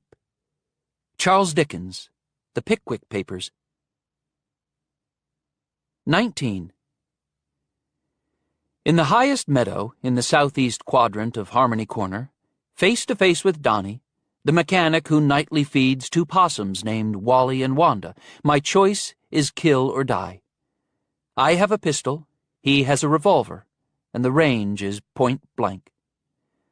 The thought of the hungry possums waiting for diner scraps that never come and then eventually waddling off in despair. The thought of Denise, Donnie's fry cook wife, being widowed by me, a fellow fry cook, and other considerations caused me to hesitate a fateful couple of seconds, which ought to be the death of me. Because his face seems to be wrenched by rage, because of what he says, "Harry Potter, Lex Luthor, Fidel Castro, whoever you are, you're going to die here," I feel sure that he is possessed by Hiscott, and I almost blow a big hole in him. But his face is easy to misread because of his terrible scar, and into my hesitation he says with some desperation, "Run! Get out of the corner where he can't get at you. This isn't your battle. For God's sake, run!" Although he's no one other than Donnie, at any moment he might fall under the control of Hiscott and open fire without warning. I choose not to waste time engaging in a philosophical discussion of the merits of being thy brother's and thy sister's keeper. With one sleeve I wipe at my nose, which has been set adrip by the flowering fumes of Bermuda Guy's aftershave that lent the interior of his SUV the atmosphere of a mad perfumer's laboratory. Matching Donnie's urgency, I insist, "It is my battle. Jolie dies today if I don't fight. I'm the only one who can get close to him without his knowledge." The thought of Jolie dying in the same brutal fashion that Maxie was murdered so distresses him that his once torn face seems about to come apart along its inadequately stitched seam. "But he's commanded us to search for you, and he cycles through us reading memories. I can't hide I've seen you. And where?" Belatedly, he realizes how dangerous it is for me if he retains his revolver. Holding the weapon by the barrel, he thrusts it toward me, and I take it with relief. "Listen, Donnie, sir, you're the one who has to get out of the corner beyond his reach. If he discovers where I am, through you, then he'll send the rest of the family to surround me." Anguished, he rebels at my suggestion. No, he'll torture him when he finds out I'm gone beyond his reach. He don't have mercy. He don't know what mercy is. He'll make 'em torture and kill each other." "He won't have time. First, he'll be searching for me, then I'll be in that house with him." "Just 'cause he can't control you, don't mean you'll get the bastard. You won't get him." "I've got more advantages than you know." "What advantages?" I inhale sharply to staunch the nasal drip, and the inhalation becomes a reverberant snort. "No time to tell you. Please, sir, get the hell out of Harmony Corner. County Road is right over there past the rail fence. You can be out in 2 minutes. Less. Go till you know it's safe. Go!" 5 years of oppression and his own failed rebellion have nearly robbed him of all but perhaps the dimmest flicker of hope. Despondent, he has no energy for either resistance or flight. I raise the revolver that he has surrendered to me and give him a chance to look down the barrel, to consider the potential of the bullet. "Sir, I need that SUV, and I need more time that Hiscott doesn't know where I am. Either you run out of his range fast as you can, or I shoot you dead right now. I mean now." For a moment I think I'll have to make a widow of Denise. But then Donnie turns and bolts through the tall grass, as if a demon might be at his heels. As I watch him to be sure that, under the influence of the alien other, he doesn't turn back toward me, I can too easily imagine how his feathery hope is being crushed beneath a weight of unearned shame. His failure to defeat something more powerful than himself, and the scar that reminds him of his failure, is no reason for shame. Guilt is deserved only when the effort to resist evil is never made. Yet the human heart is disheartened by the most unreasonable self-judgments, because even when we take on giants, we too often confuse failure with fault, which I know too well. The only way back from such a bleak despondency is to shape humiliation into humility, to strive always to triumph over the darkness, while never forgetting that the honor and the beauty are more in the striving than in the winning. When triumph at last comes, our efforts alone could not have won the day without that grace which surpasses all understanding and which will, if we allow it, imbue our lives with meaning. In the learning of that simple truth, I have come from Pico Mundo, from the worst day of my life, from the loss that was worse than losing my own life, through much trouble and tumult in various places, to this picturesque spot along the coast. In the course of that dark passage, the shame and guilt of my failure have been much diminished, and hope is brighter in my heart than once it was. Watching Donnie clamber across the split-rail fence and hurry south along the county road as he races out of Hiscott's reach, I would like nothing more than to learn one day that he has taken the same journey of the heart that I have taken. My sinuses weep, and my nose is a faucet. Much of the time, I find it difficult to sustain an image of myself as a man of action and a defender of the innocent. Just as the mechanic disappears along the road, I smell smoke. The mayhem I have instigated must be evolving nicely. I need to reconnoiter. By moving farther from the trees, I'll be more easily seen, because my navy blue sweatshirt and my jeans are in stark contrast to the sun-bleached grass around me. If someone spots me from afar, I might not be recognized, but I don't dare take any chances. Crouched low, with a .38 revolver in one hand and a pistol in the other, I scuttle through the tall grass, alert for snakes because it seems to be that kind of day. As I press forward, insects spring into flight. Leaves of grass and feathertop brushing against my face bring to mind the forked and tickling tongues of serpents, and I narrowly avoid stepping in a pile of deer poop. The meadow begins to slope, and I come to a place where I can see the descending hills of Harmony Corner and the sea beyond.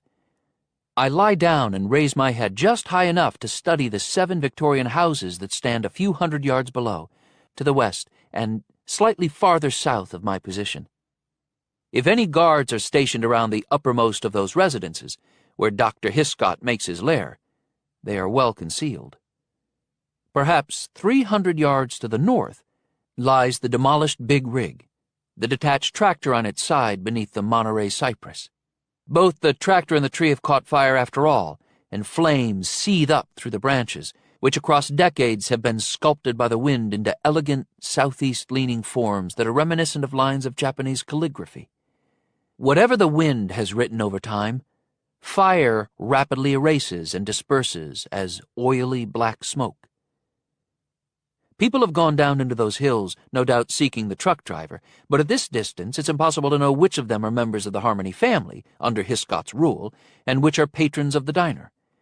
Nor am I able to get an accurate count of them. They are small figures at this remove. The larger blaze is closer than the one consuming the cypress. The tumbling propane tank, fire gouting from the open valve, must have looked like a flamethrower in the grip of a furious poltergeist. The fire line in its wake follows a sinuous path, a leaping, tossing brightness that, like an agitated dragon, wriggles down one slope and up another. The intensity of this blaze is much greater than I anticipated. Evidently no wildfire has occurred here in a long time, and previous years of grass have died and been compacted into a dense, dry sod that burns aggressively, so that it isn't the grass of a single year that fuels this tempest. The rising smoke from the conflagration is pale gray, almost white, billowing in alarming volume, rapidly forming high columns that, in this still air, seem to support the sky. Although I am no more a pyromaniac than I am a brain surgeon, I can't help but take some satisfaction from the scene. Besides distracting Hiscott and his army of slaves, I need to generate at least some smoke at ground level to screen my approach to the target house. Most of the white masses churn straight up from the burning turf. However, a thin, lower haze creeps downhill. Soon I should have the conditions I require. To an uninformed observer, my grin might appear to be wicked. I congratulate myself aloud. Fine work, bucko, and wipe my dripping nose on a sleeve of my sweatshirt as though I'm a filthy pirate preparing to plunder and destroy a seaside settlement. Sometimes I wonder to what criminal depths I might descend if I ever went over to the dark side. A tanker truck, half the size of an 18-wheeler, appears at the crest of the blacktop lane that connects the businesses to the houses below. On the white tanker, 2 words in red, Harmony Corner, and I can only suppose that this is a loaded and ready piece of firefighting equipment, a wise precaution in a part of California where some rainy seasons produce only an occasional drizzle, and where wildfires will periodically blacken the land. From the houses, an extended bed Dodge pickup appears, with 6 men from the Harmony clan seated in the cargo area.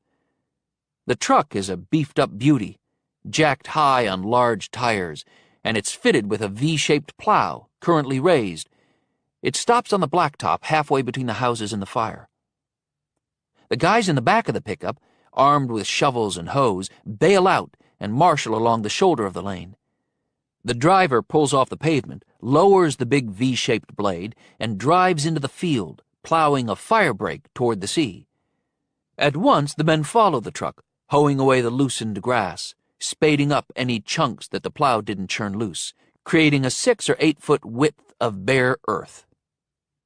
With no wind to chase the fire, it might spread slowly enough for the truck to make a return pass from the shore to road, establishing a 12 or 16-foot barrier. In this stillness, the flames will not be able to jump across a swath that wide. Farther up the lane, the tanker truck comes to a stop. The man hanging on the back of it drops off, and 2 women exit the cab.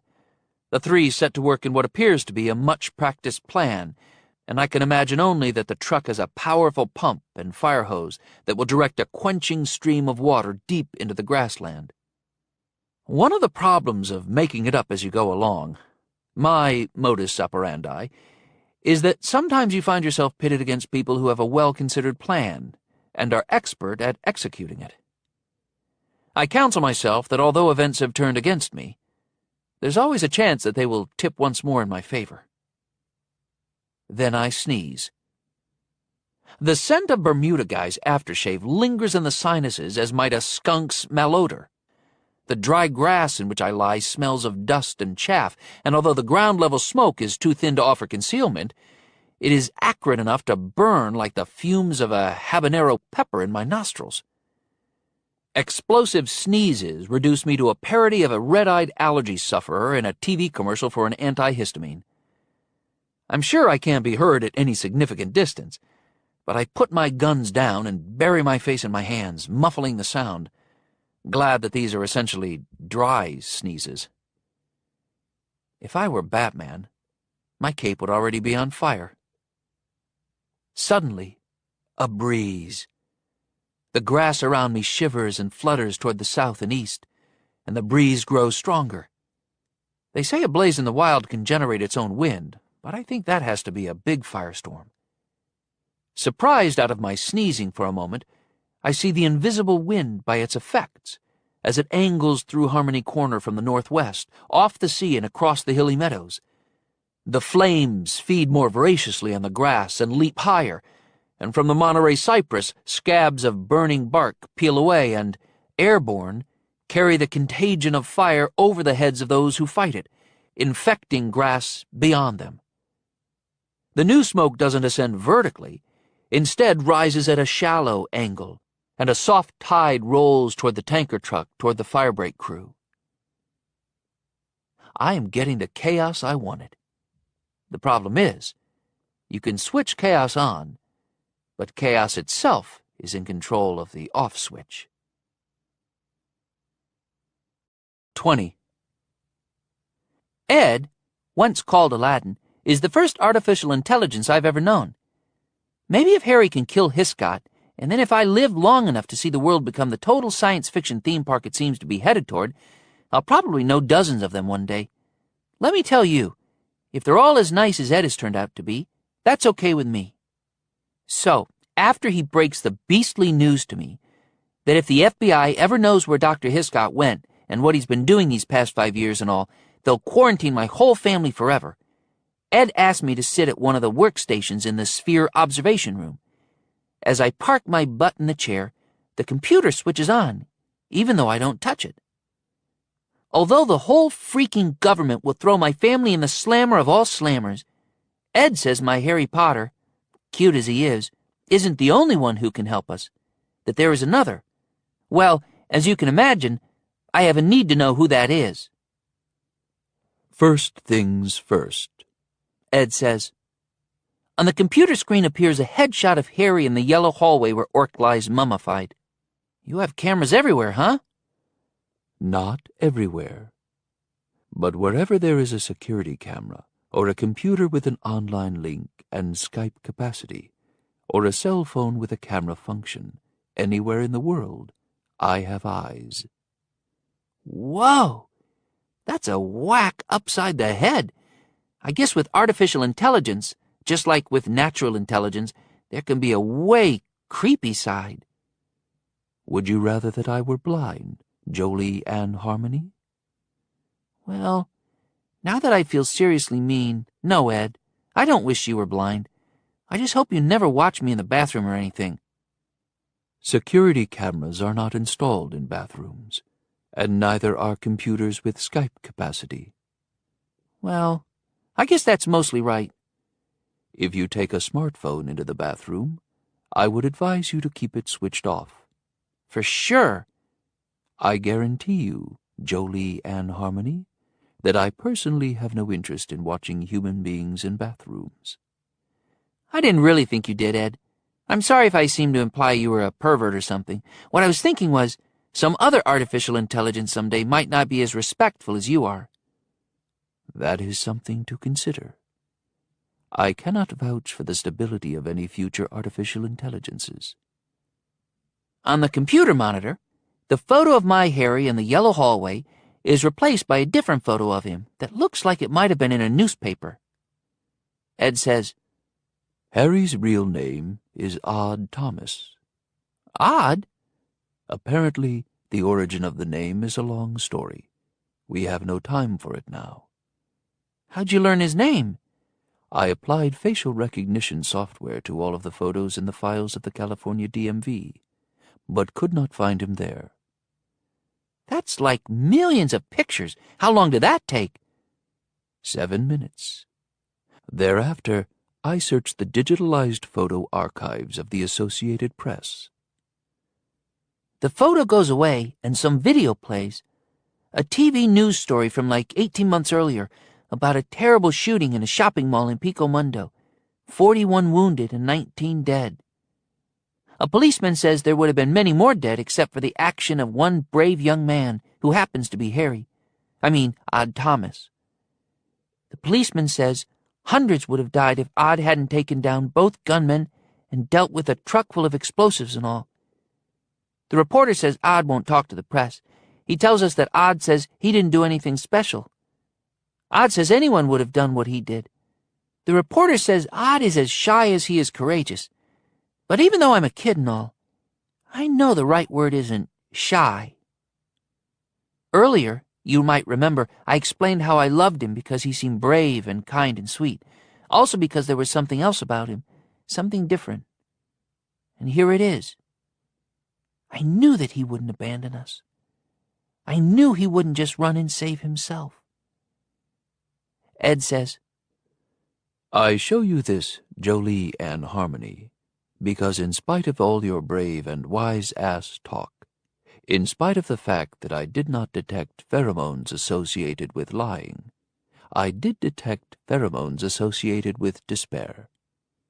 I have developed an affection for you, and thus it pains me to know that you are on the verge of losing hope. Not anymore, I tell him. Over the years, when his God has entered me to live through me, there's one thing I refuse to let him know.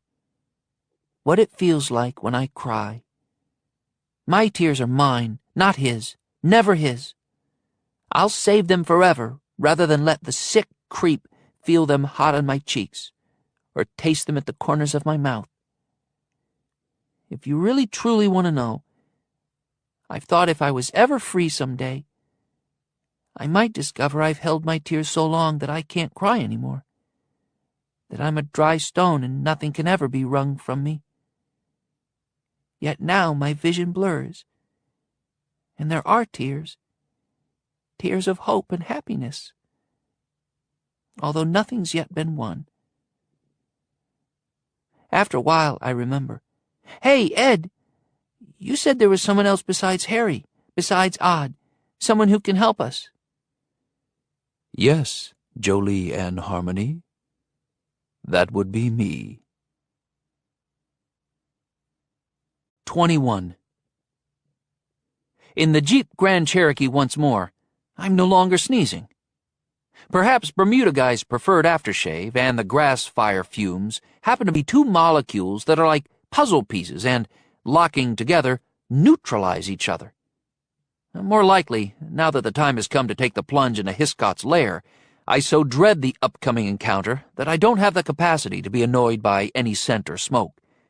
I once read that condemned men, standing before firing squads, in the thrall of terror, have been observed to be oblivious of bees crawling on their faces, even when the bees have stung them. One guy evidently mistook a bee sting for the killing shot and dropped dead on the spot, sparing his executioners the expense of ammunition.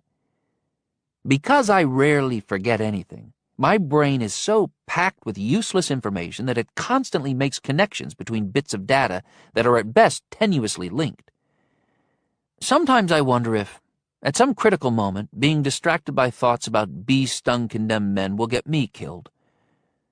But if you can't trust your own brain, who can you trust?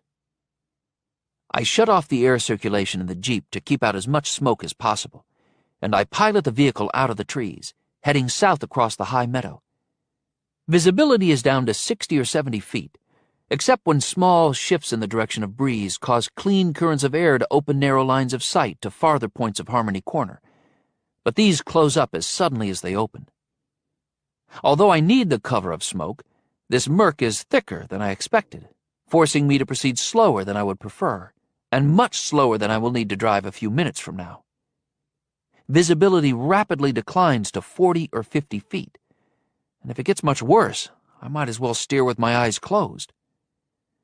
Because I can't see any landmarks, and because the Jeep odometer doesn't click off units of distance as short as 300 feet, I rely on intuition when I turn the vehicle hard right and brake to a stop.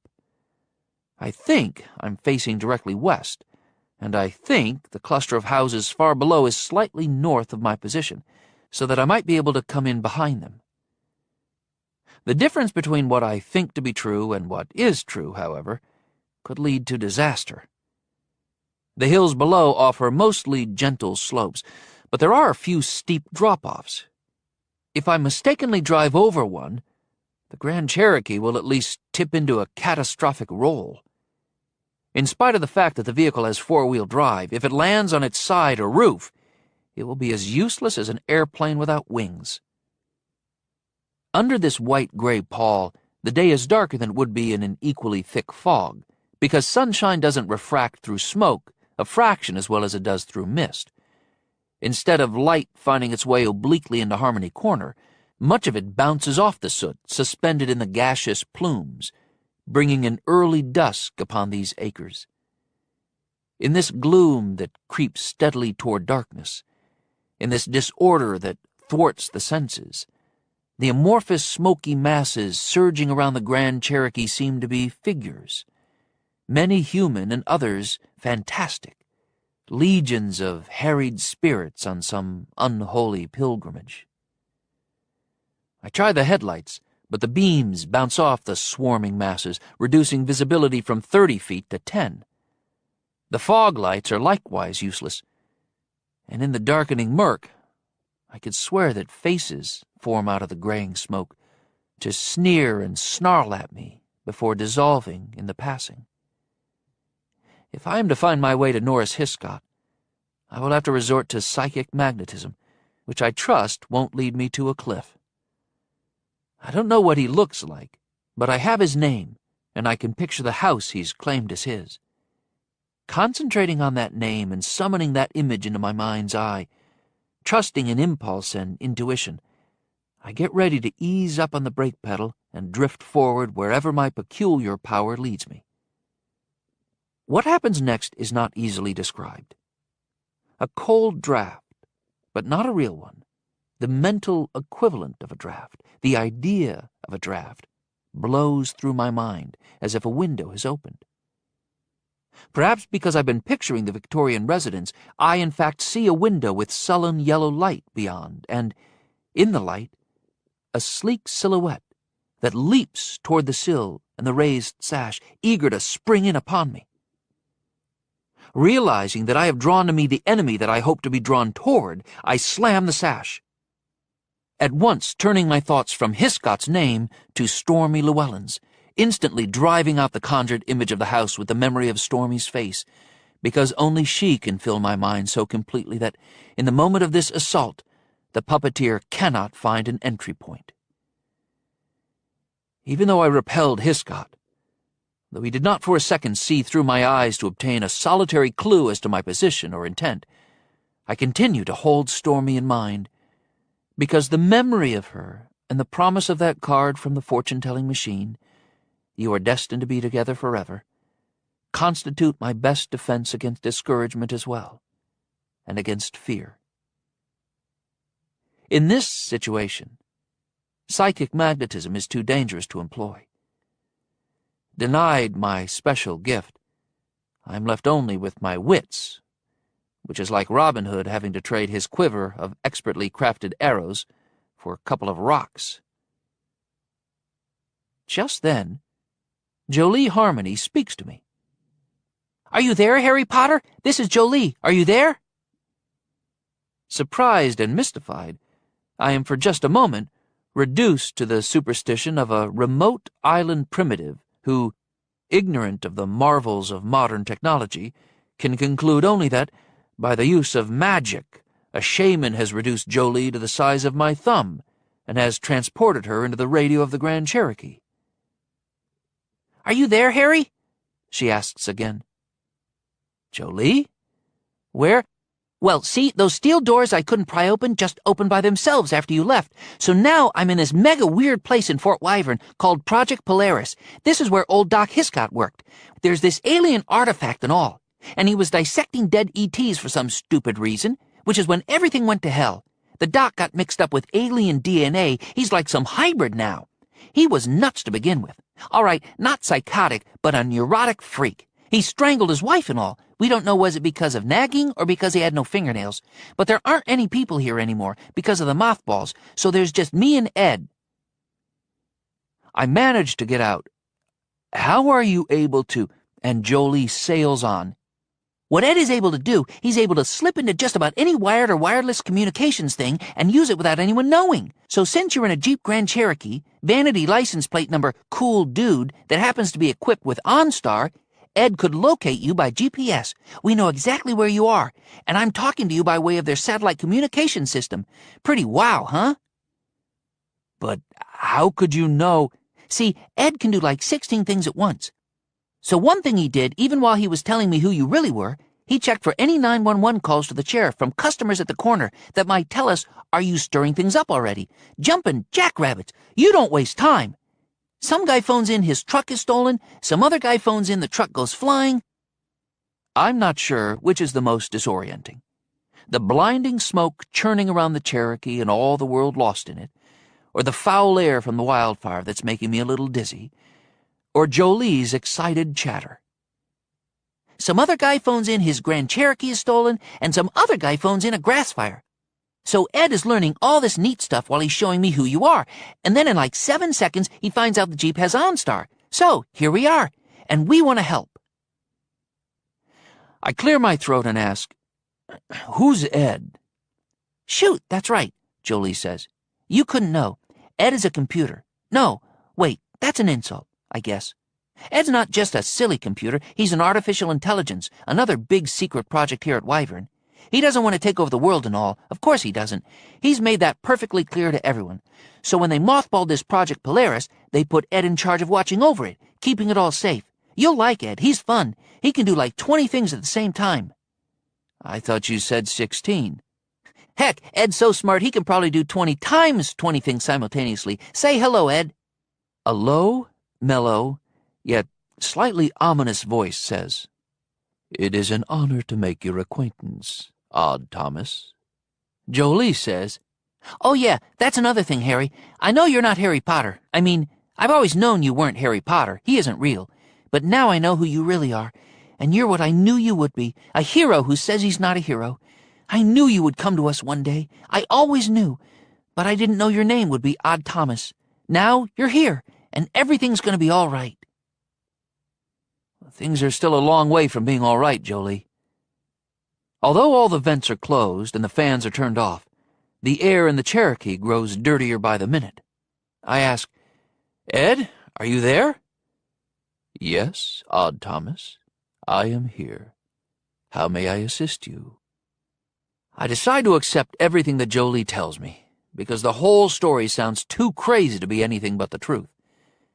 My unusual life has taught me that the world is profoundly more complex and far stranger than most people are able or willing to recognize. What most people call truth is merely the surface, and under it lies a great depth of truth that they do not perceive. A large part of my time is spent coping with the spirits of the lingering dead, poltergeists, eerie creatures that I call bodaks, prophetic dreams, and all kinds of one-off moments of supernatural weirdness, as well as with horrendous human miscreants of every imaginable variety.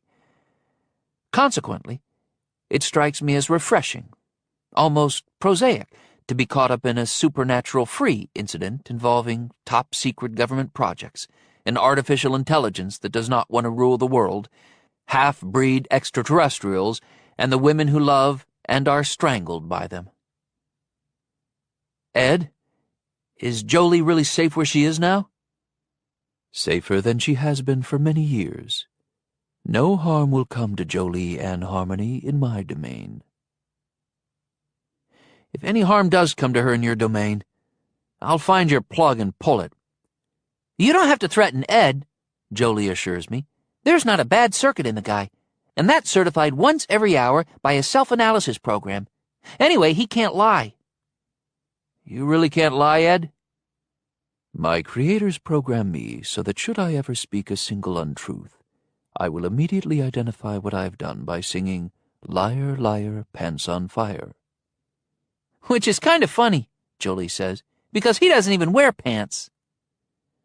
Still wary, I press Ed. Why couldn't a self-aware artificial intelligence evolve to a point where it would override parts of his basic program? After a silence, Ed replies, "Why cannot a bright and gifted young man of almost 22 ever quite get over the psychological pain inflicted on him so many years ago by his mentally unbalanced mother?" Now it's my turn to be silent. And then there's only one possible reply. "I'm sorry that I threatened to unplug you, Ed." You did so with only the best of motives, Odd Thomas. Your concern for Jolie and Harmony is admirable, and in fact I share it. How did you know about my mother? After events in Pico Mundo, there were some mentions in the media about your family, certain speculations. I never read any of that. Instead of rushing past the windows, the smoke is for a moment caught in a vortex of hot air and swirls around the Grand Cherokee. I feel as if the vehicle is being levitated and spun, as if it might be in a tornado, and I close my eyes. Ed, was it you who opened the sealed drain, so I didn't have to go back by way of the beach? Yes. Thank you. You are welcome, Odd Thomas. When you led me that way, did you know I'd hijack a truck? I was not surprised when you did. But I didn't know I was going to do it until I climbed out of that manhole and found myself outside Harmony Corner. I made it up as I went along. How did you know? A consideration of all possibilities, and an analysis of the viability of each, suggested that hijacking a truck and doing what you did with it was the option most likely to help you achieve your goal. My observation of you, in your discussions with Jolie and Harmony, suggested to me that, in spite of your self-deprecating manner, you usually make the correct decisions in such matters. Jolie interprets. I think what Ed means is you kick butt. Ed has a question. Now tell me, Odd Thomas, did you take Purvis Eugene Beamer's smartphone? What? I don't know any Purvis Beamer. You are driving the vehicle that he reported stolen. Oh, Bermuda guy. No, I didn't take his smartphone. 2 GPS reporting signals related to Purvis Eugene Beamer are being emitted from the same map coordinates. When I open my eyes, the smoke is no longer swirling around the Jeep, merely surging past as before. Yeah, I see it now. His phone's in one of the cup holders. Take it and put it in a pocket. Then we will be able to remain in contact even when you have gravely damaged that vehicle. How do you know I'm going to gravely damage it? I have deduced your intentions, Odd Thomas. Jolie says, He's like super smart, Oddie. In a kind of way, he was homeschooled like me, in a lab instead of a home, by scientists instead of by his mom, since he doesn't have a real mom. But he's humongously smarter. Not because he studies harder than I do, but because he can absorb entire ginormous libraries in minutes, and because he's never bored with anything like I am. It's kind of sad he doesn't have a mom and all. Don't you think it's sad? It's not so sad you want to lie around all day sobbing through 1,000 Kleenex. But sad enough.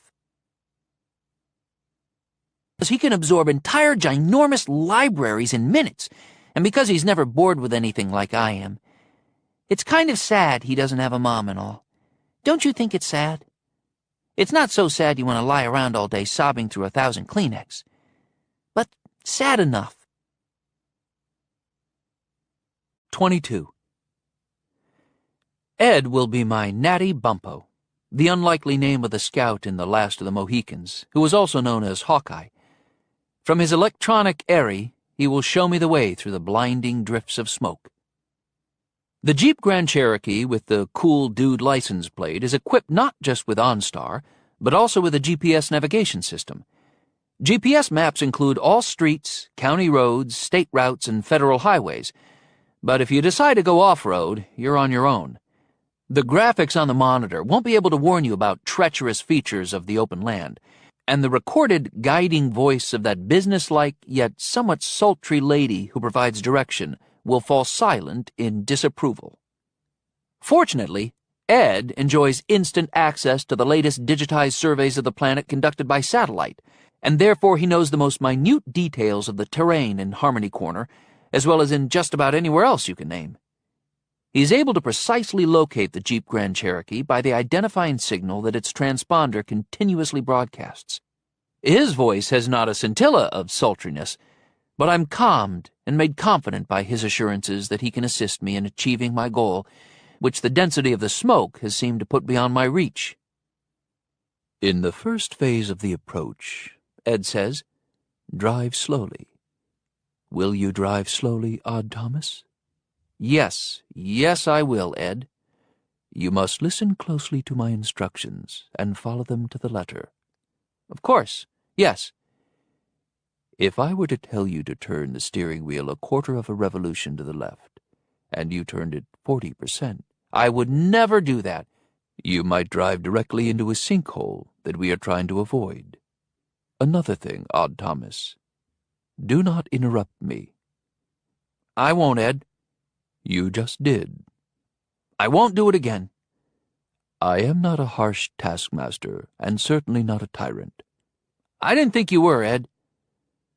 Jolie says, he really doesn't want to rule the world. However, Ed says, if this is going to work, I must give you precise instructions, and you must follow them precisely. I understand. In my experience, Ed says, human beings frequently say that they understand, when in fact they do not understand at all. But I do understand. You'll just have to trust me, Ed. I suppose I must. However, if through no fault of mine you drive over a cliff to your death, I will be sad. If I do, I won't blame you, Ed. That will be insufficient consolation.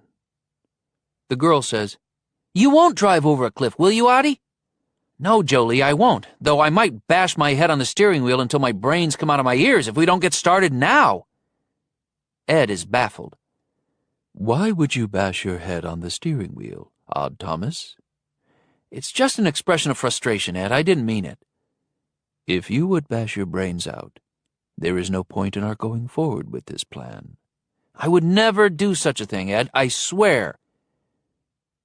I do not detect any vocal patterns of deceit. Because I'm telling the truth. Ed, may we begin?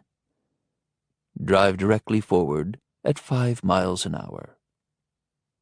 Following the foregoing reminder that life often is as shot through with absurdity as it is with terror and joy, Phase 1 of the approach to Hiscott begins. For all that I can see, the whole world might be smoldering, its entire substance being steadily converted to gases and soot. Maybe the smoke is less white and more gray than before, or maybe the layer of crud gathered over the corner is so thick now that, short of going nova, the sun can't penetrate it. In spite of the smell of burning grass, the fumes that sting my eyes, and the hot irritation in my throat, the realm through which I travel seems to be a steadily darkening sea, full of stirred silt and clouds of minute plankton. As I follow Ed's directions down the hills, I feel as though I'm descending into an oceanic abyss, where eventually I will find myself in perfect blackness eons old, where eyeless and pressure-deformed creatures eke out a desperate living in a dark, cold desolation. I suspect that this feeling of sinking ever deeper has less to do with the formless, surging masses beyond the windows of the Jeep than with the fact that I am drawing nearer to the thing that once was Norris Hiscott. It's now a unique entity of singular malevolence, and the pressure that I sense isn't pressure at all, but instead the black hole gravity of its evil. Although every vent in the vehicle is tightly shut, the air seems to be increasingly polluted, and a variety of claustrophobia overcomes me, a sense of being trapped in a place where I will slowly suffocate. I sneeze once, twice, a third time. Gesundheit. Thank you, Ed. Shortly after that exchange, he tells me to brake to a stop and informs me that I have arrived at the brink of the slope that leads down to the backyard of the residence in which Hiscott has spent the past 5 years becoming whatever he has become. Although the murk surrounding the Jeep seems fractionally less oppressive than before, I can see nothing of the house. Ed agrees that my original strategy and tactics are the most likely to succeed. Because he's able to consult Google Earth for a look down on the building, he can refine my approach enough to substantially increase my chances of success. At his suggestion, I released my safety harness long enough to pick up the pistol and the revolver from the passenger seat. I tucked them under my belt, the pistol against my abdomen, the revolver in the small of my back. I buckle up once more and lean forward, both hands on the wheel. Monitoring the GPS transponders on various county fire control agency vehicles, Ed suggests that I wait another 40 seconds until those trucks are about to enter Harmony Corner. Their sirens will add to the cacophony and further mask the noise I will be making. He says that sheriff's deputies are close behind. Generally speaking, these harrowing moments in my unusual life, when I am compelled to reckless action and violence, do not thrill me, do not have any quality of positive excitement or exhilaration. They are characterized by fear that must not be allowed to ripen into incapacitating terror, by abhorrence, by consternation that is mostly an expectation of the confusion that usually arises in the thick of action, the battleground confusion that can be the death of me. This, however, is one of those rare occasions in which I am also exhilarated. I feel so right about the commitment of life and limb that I anticipate the pending encounter with exuberance. I might not be capable of the offhand amusement and ready quips of James Bond, but I do feel that taking it to the bad guys can be at times a lively and beguiling sport. Over the years, I've noticed that these special moments are always in situations where I'm not struggling alone against some mortal threat, when I have the support of people whom I like and trust. Loyal companions are an unequaled grace, staunching fear before it bleeds you numb, a reliable antidote for creeping despair. This is true even when my team is comprised of a 12-year-old girl a mile or more removed from the action, and an artificial intelligence who has no body that might be shot or bludgeoned or torn, as I might be shot, bludgeoned, and torn. But hey, I prefer our tomboy Jolie to Batman's Robin in those embarrassing girly tights of his, and our Ed goes a long way toward rehabilitating the image of artificial intelligences that HAL 9000 ruined more than 4 decades earlier. Fire trucks arriving. Ed alerts me. Sirens loud. Cover good. Time to go. En route, he's told me what I must do. Hold the wheel straight. Drift neither left nor right. Don't deviate from a direct downhill course to the house. The land is hard-packed from much sun and little rain, and supposedly it has no significant irregularities that might jolt me off course. Even Ed, with all his resources for data and his powers of computation, can't calculate the precise speed at which I should arrive at my destination, although he advises that anything under 40 miles per hour might be inadequate, and anything over 60 is likely to leave me incapacitated. When he says go, I accelerate rapidly into the blinding miasma, which races across the windshield like clouds might rush across the cockpit windows of an aircraft. Ed says the slope is long, giving me all the territory I require to build speed. The tall, dry grass, not yet on fire here, rustles under the Cherokee and swishes against its flanks, so that it sounds as if I'm racing through a shallow stream. Tires stutter on summer-baked earth that rain has not yet softened, but they have good traction. Although vibrations travel through the frame into the steering wheel, I have no trouble maintaining control. Suddenly, the false dusk relents. Sunlight swells through the diminishing billows of soot and ash, and as I achieve 50 miles per hour, I'm no longer blind. Here, nearer the shore, the stiff breeze angling in from the northwest pushes the smoke further inland, leaving this most remote corner of the corner draped only in a blue haze. As Ed ascertained by reviewing aerial shots of the property on Google Earth, the target house, which has a large front porch, offers no porch here and back, only a patio with a trellis cover on which nothing grows. A single door most likely opens to the kitchen, and a pair of large French sliding doors probably serve the family room, which in the absence of a family is now used for God knows what purpose by the half-human Hiscott. The outdoor furniture and potted plants that might once have made a pleasant space of the patio have long previously been taken away, and nothing stands between me and those French sliders. Because my existence is greatly complicated by my paranormal abilities, I strive always to keep the rest of my life simple, which is why I work as a fry cook, when I work at all, and which is why, when rarely I daydream of a career change, I consider only a job in shoe sales or maybe tire sales, which seems undemanding. I have few material possessions, no retirement account, and I do not own, and never have owned, a car. What I am about to do to Purvis Beamer's Jeep Grand Cherokee is confirmation enough that, even if I had the money to purchase a nice car, I would be unwise to do so, because with a vehicle of my own to sacrifice in an emergency like this, I would never steal that of another. I'm safely harnessed.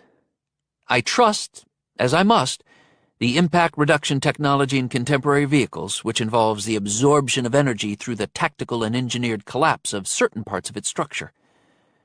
Nevertheless, approaching the patio, I slide down in the driver's seat as far as the harness will allow to minimize the chance that I will be decapitated by something that might slam through the windshield.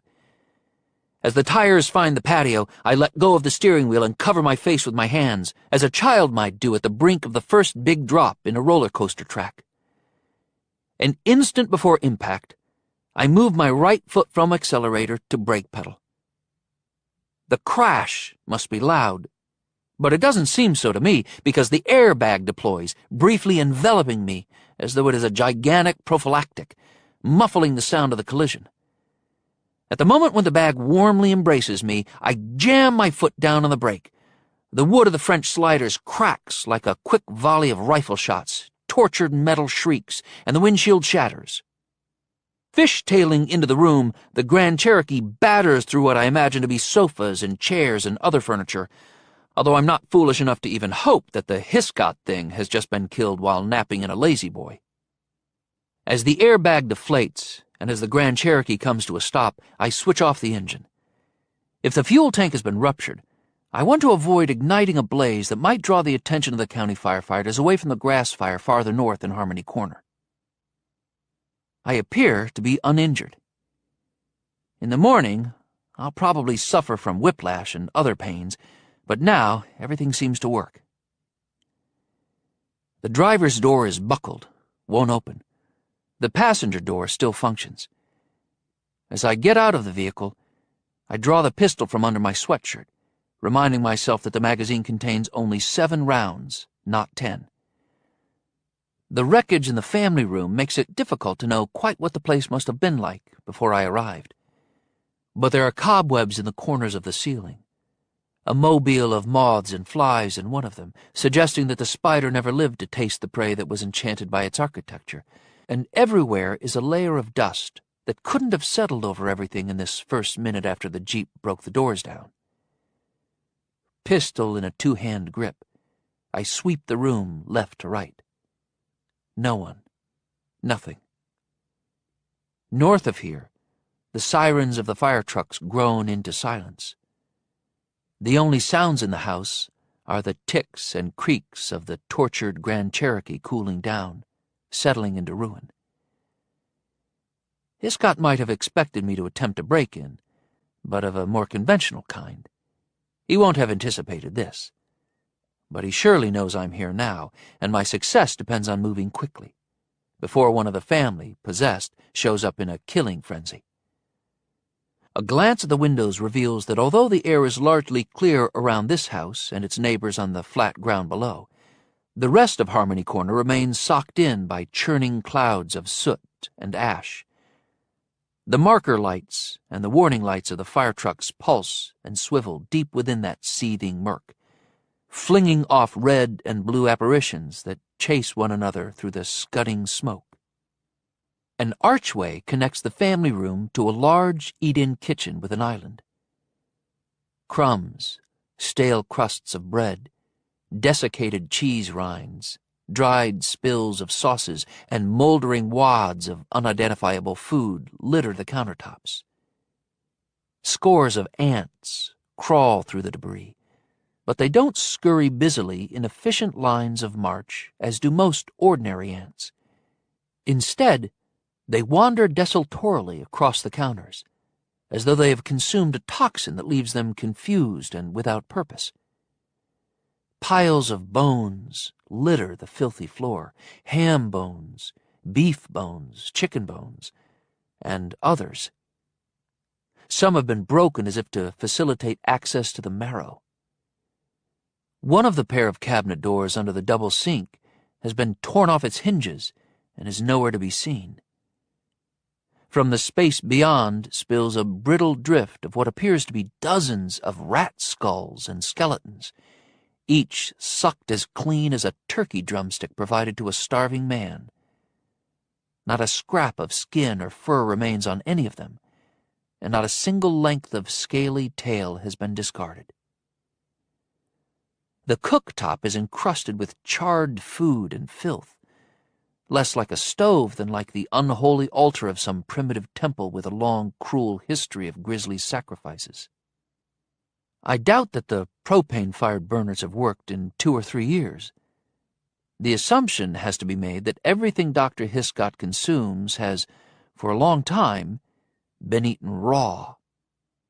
According to Jolie and her mother Artis, the family brings their ruler everything he demands, including a great deal of food, which I believe they leave just inside the front door. I doubt that they brought him the rats. I have been expecting a hybrid of a man and an extraterrestrial that will be far advanced beyond the condition of a human being, as clear-eyed and formidable as it also might be strange, beyond easy comprehension. This unsettling evidence seems to argue instead for devolution. If not a steep intellectual decline, at least a severe diminishment of Hiscott's ability to hold fast to any cultural norms and to repress animal compulsions. A pantry door stands ajar, darkness beyond. Pistol still in a 2-hand grip, I tow the door open wide. The inspill of pale light reveals that the shelves are bare. Not one can of vegetables or jar of fruit or box of pasta. Sitting on the floor is a headless human skeleton.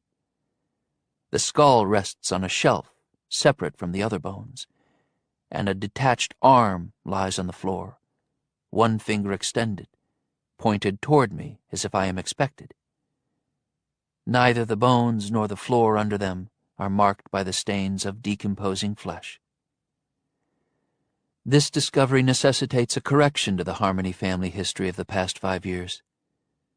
The skeleton is that of a child, perhaps a boy of about 8. If members of the family buried Maxie in an unmarked grave in some far corner of their property, then either the Hiscott thing ventured forth that very night to retrieve the corpse for his larder, or the dead boy was left with him, and Hiscott fashioned for the family false memories of an interment. This final twist to the story of Maxie's already horrific death is so unthinkable that, should I live, it will be my obligation to keep it from them. Neither Jolie nor anyone close to her must know.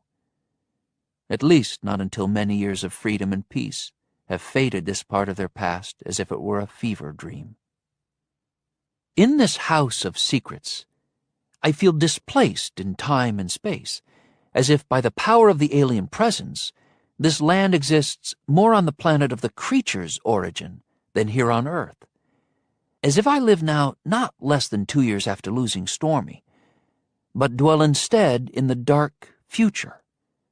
on the eve of the end-of-all event that will explain the history of the universe.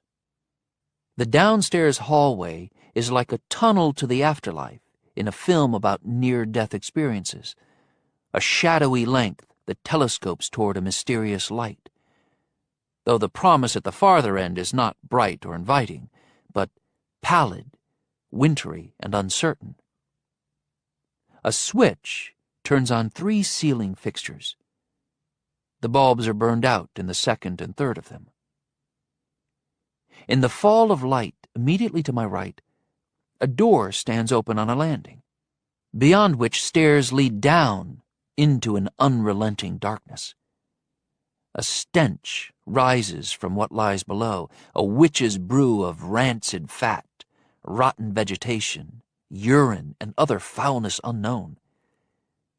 Something moves in that deep dankness, what might be heavy, horn-heeled feet knocking and scraping along a concrete floor, and a voice issues an eerie, trilling sound. I try the switch on the landing wall, but it doesn't summon any light. I pull the door shut. There is a deadbolt which I engage.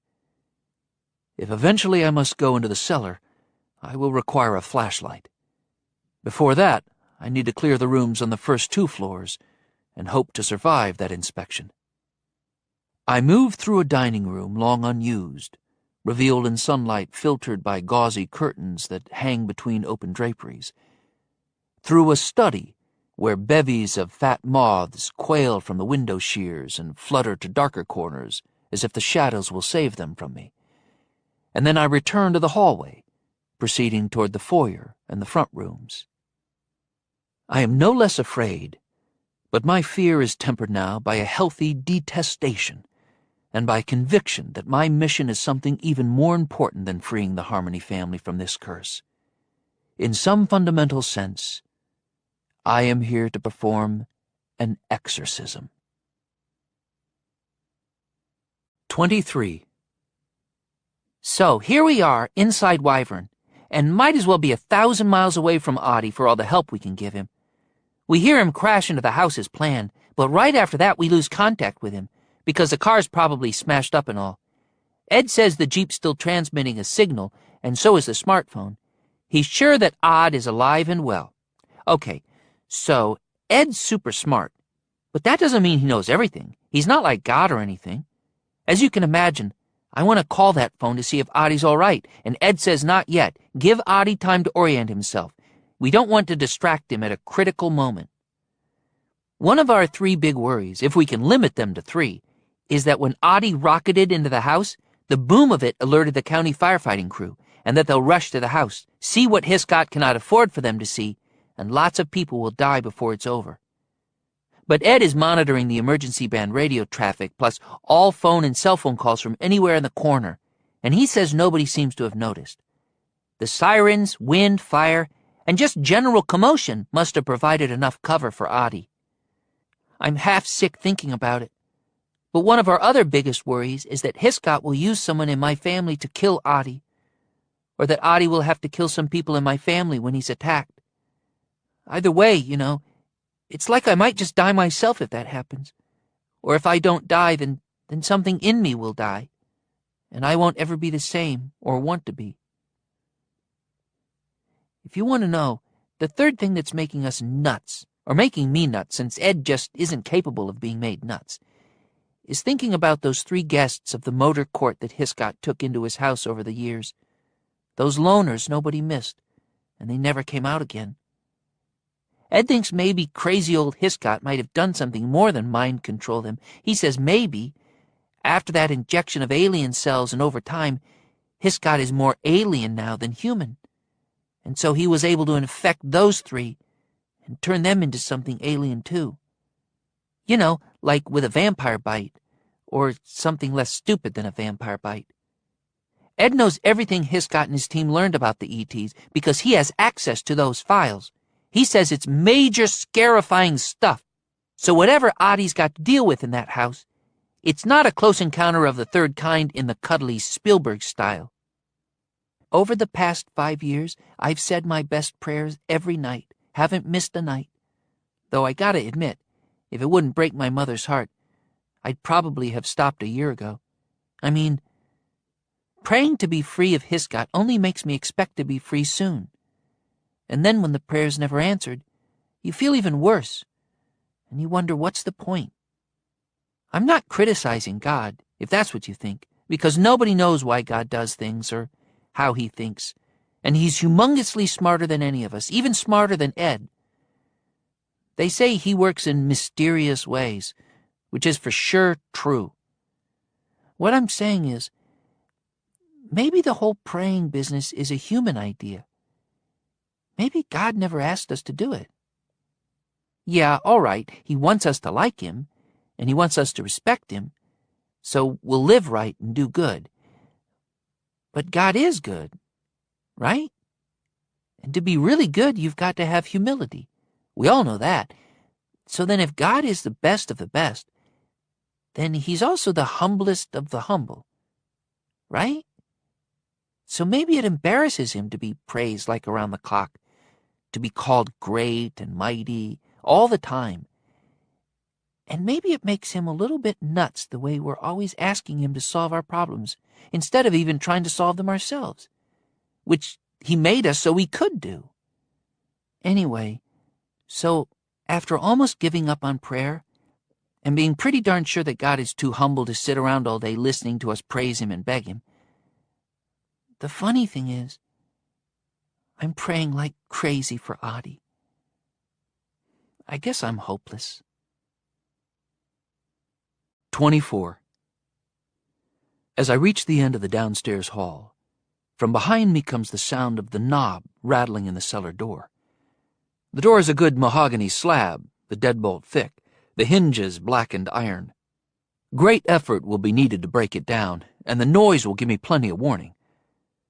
The rattling stops, and all is quiet. The 6-pane side lights flanking the front door admit only a dim and wintry light into the foyer, partly because acid-etched patterns of ivy vines frost significant areas of the glass. Also, the front porch faces west, away from the fullest brightness of the morning sun.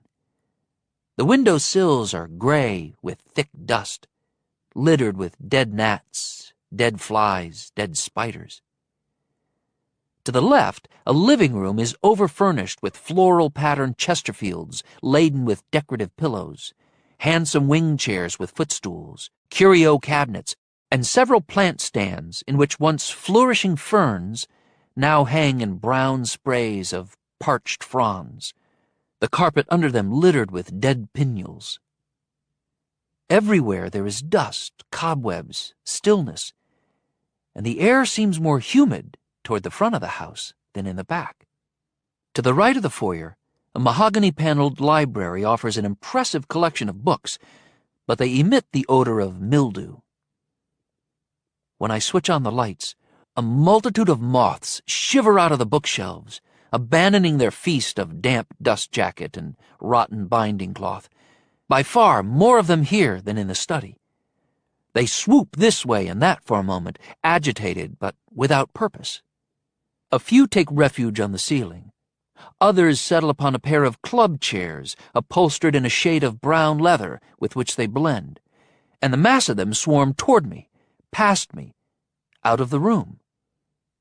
Their soft bodies and softer wings flutter against my face, which I turn down and away from them, chilled by the contact to a degree that surprises me. In the center of the library stands an antique pool table with elaborately carved legs, and 2 carved and gilded lions rampant as the cross supports that connect the legs. Silverfish skitter across the green felt playing surface, disappearing into the ball pockets. Even in the most disturbing environments, in the presence of deeply corrupt people who want nothing less than to kill me, I tend to find a vein of fun in either the rock or the hard place between which I'm trapped. Not this time. The atmosphere in this house is pestilential, poisonous, so unwholesome that I feel as if the most dangerous thing I've ever done is breathe the air herein. At one end of the pool table lies an object that is no less enigmatical upon close inspection than from a distance.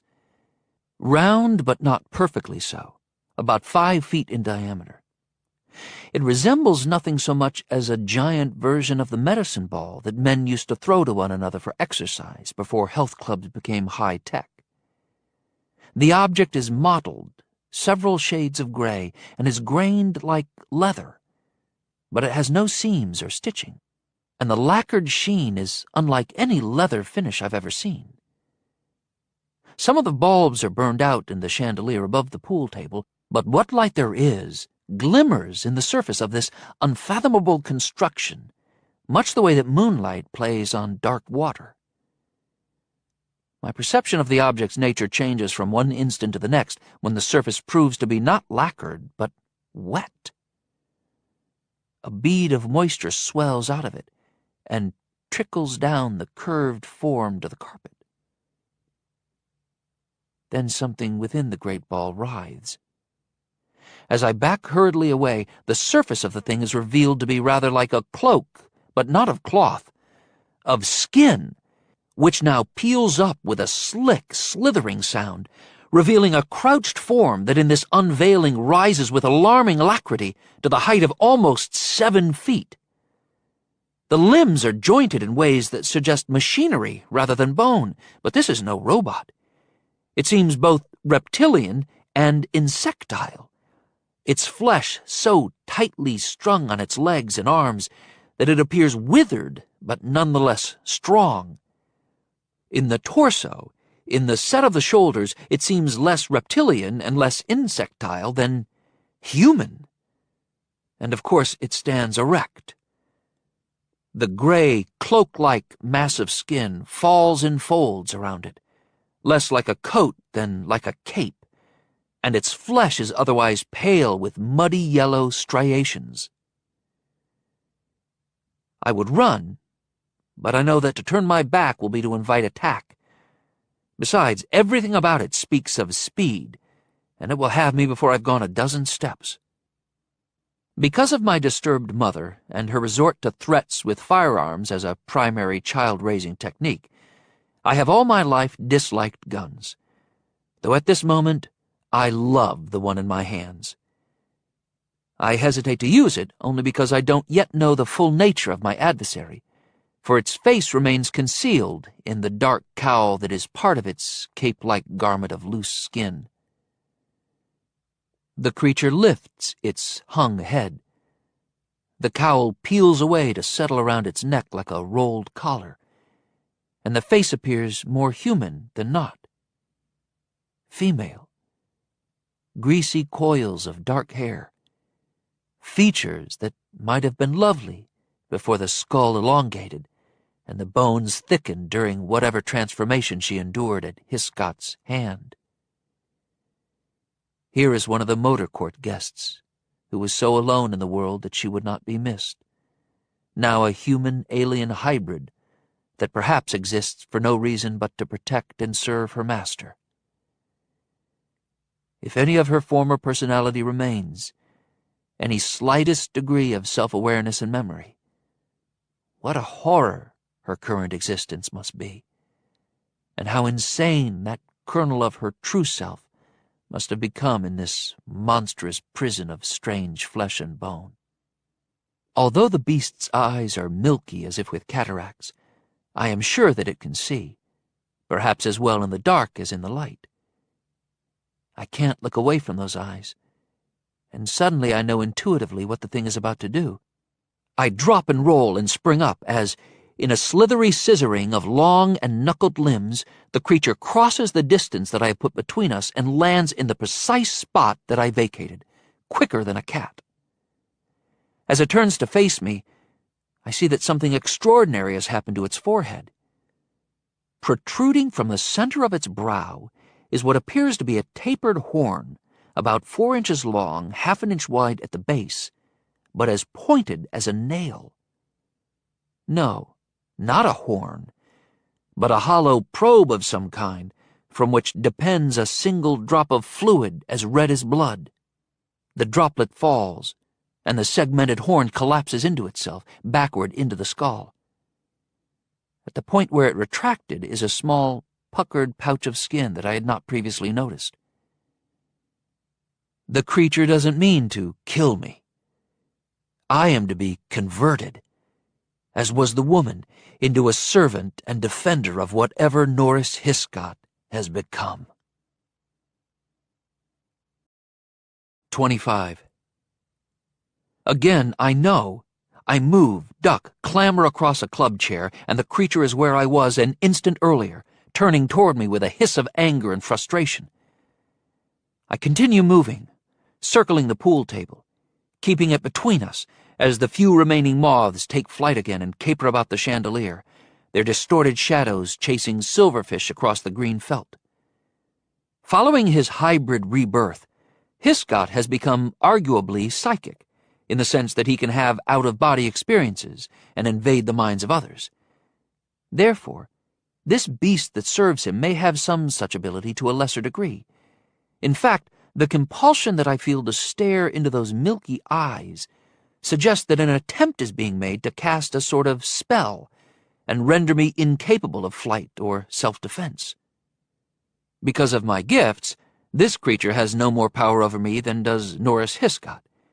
But maybe its attempts to fix me in place with a psychic skewer, like a lepidopterist pinning a butterfly to a specimen board, opens a channel between us that transmits the beast's intentions to me. Then I realize that I've missed more than one opportunity to kill the thing. Worse, I no longer have the pistol in a two-hand grip. I've allowed the muzzle to drift off target. To a degree, I'm susceptible to the creature's unspoken suggestions after all. Bringing the gun up, both hands on the grip, I fail to move when my adversary does, and abruptly it looms over me, seizing my head in both bony hands to hold me steady for the sting. It stinks of burnt matches, rotting roses. The milky eyes are two chalices of steaming anesthetic and bitter venom. A strong, supple, scaly tail, previously unnoticed, whips around my legs. The cape-like mass of loose skin billows out and then forward to enwrap my body, as if I am soon to become a monk of its satanic order, robed and cowled and moon-eyed alike to it. The first shot takes the beast point-blank in the chest. Its grip on my skull only tightens, the dripping, horn-like probe extrudes from its brow. It rears back its gorgon head, the better to slam the horn through my skull, linking brain to brain. Trapped between us, angled upward, the gun discharges, gouging a gout of flesh and splintered wedge of jawbone from the fiend's face, instantly collapsing its grin of triumph. The hideous cape of skin slips away from me. The tail unwinds from my legs. One calloused, clammy hand slides along my face, but yet the creature's head darts down to gore my brow.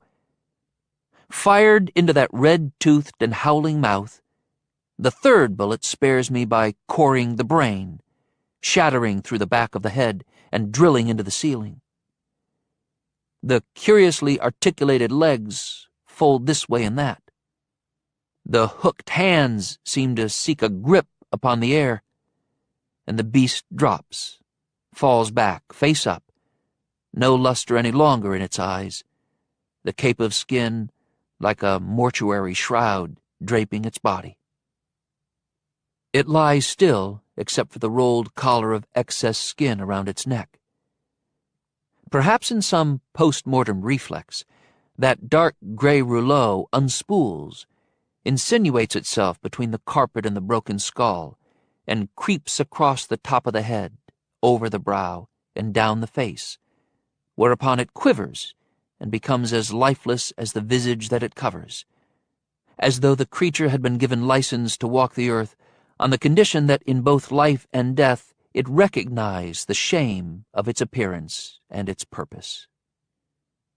From the cellar rises an inhuman cry that might be an expression of rage, although to me it's more like a lamentation, a sorrowing, woven through with bright threads of sharp anxiety.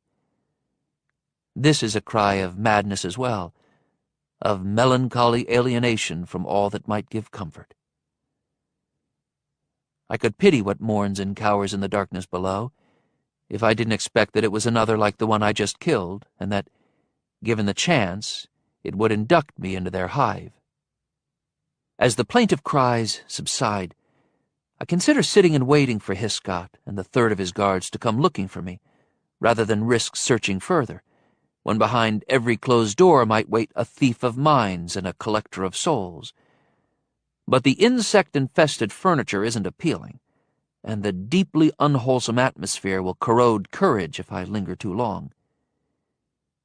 The stench of burnt matches and rotten roses clings to me, and I feel soiled by the touch of those hands and the embrace of that cape. I would like nothing more than to wash my hands and face, but even if I dare to delay to scrub away the smell, I don't trust even the water in this place to be safe and pure. In the foyer once more, I stand listening to the house. A pool of silence, fathoms deep. It is not stirred by any current, with not a ripple to disturb its surface. As I climb the stairs, the treads softly complain, marking my position step by step. But retreat is no more an option than was standing still.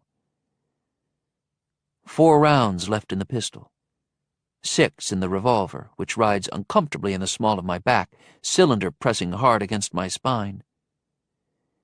Even now, as I ascend from the first floor to the second, I feel as if I am descending, as if there is no up in this house, no forward or back, no sideways, only down.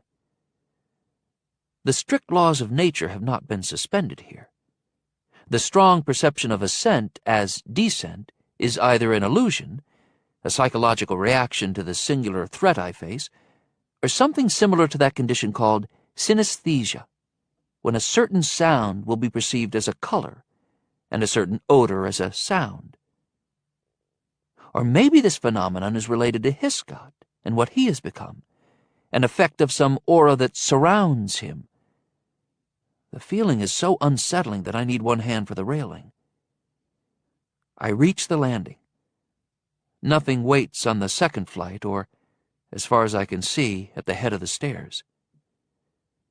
Ascending, I am no longer able to look at the treads before me, because they actually appear to lead back to the first floor, even though I can tell from the flex and strain of calves and thighs that I'm climbing.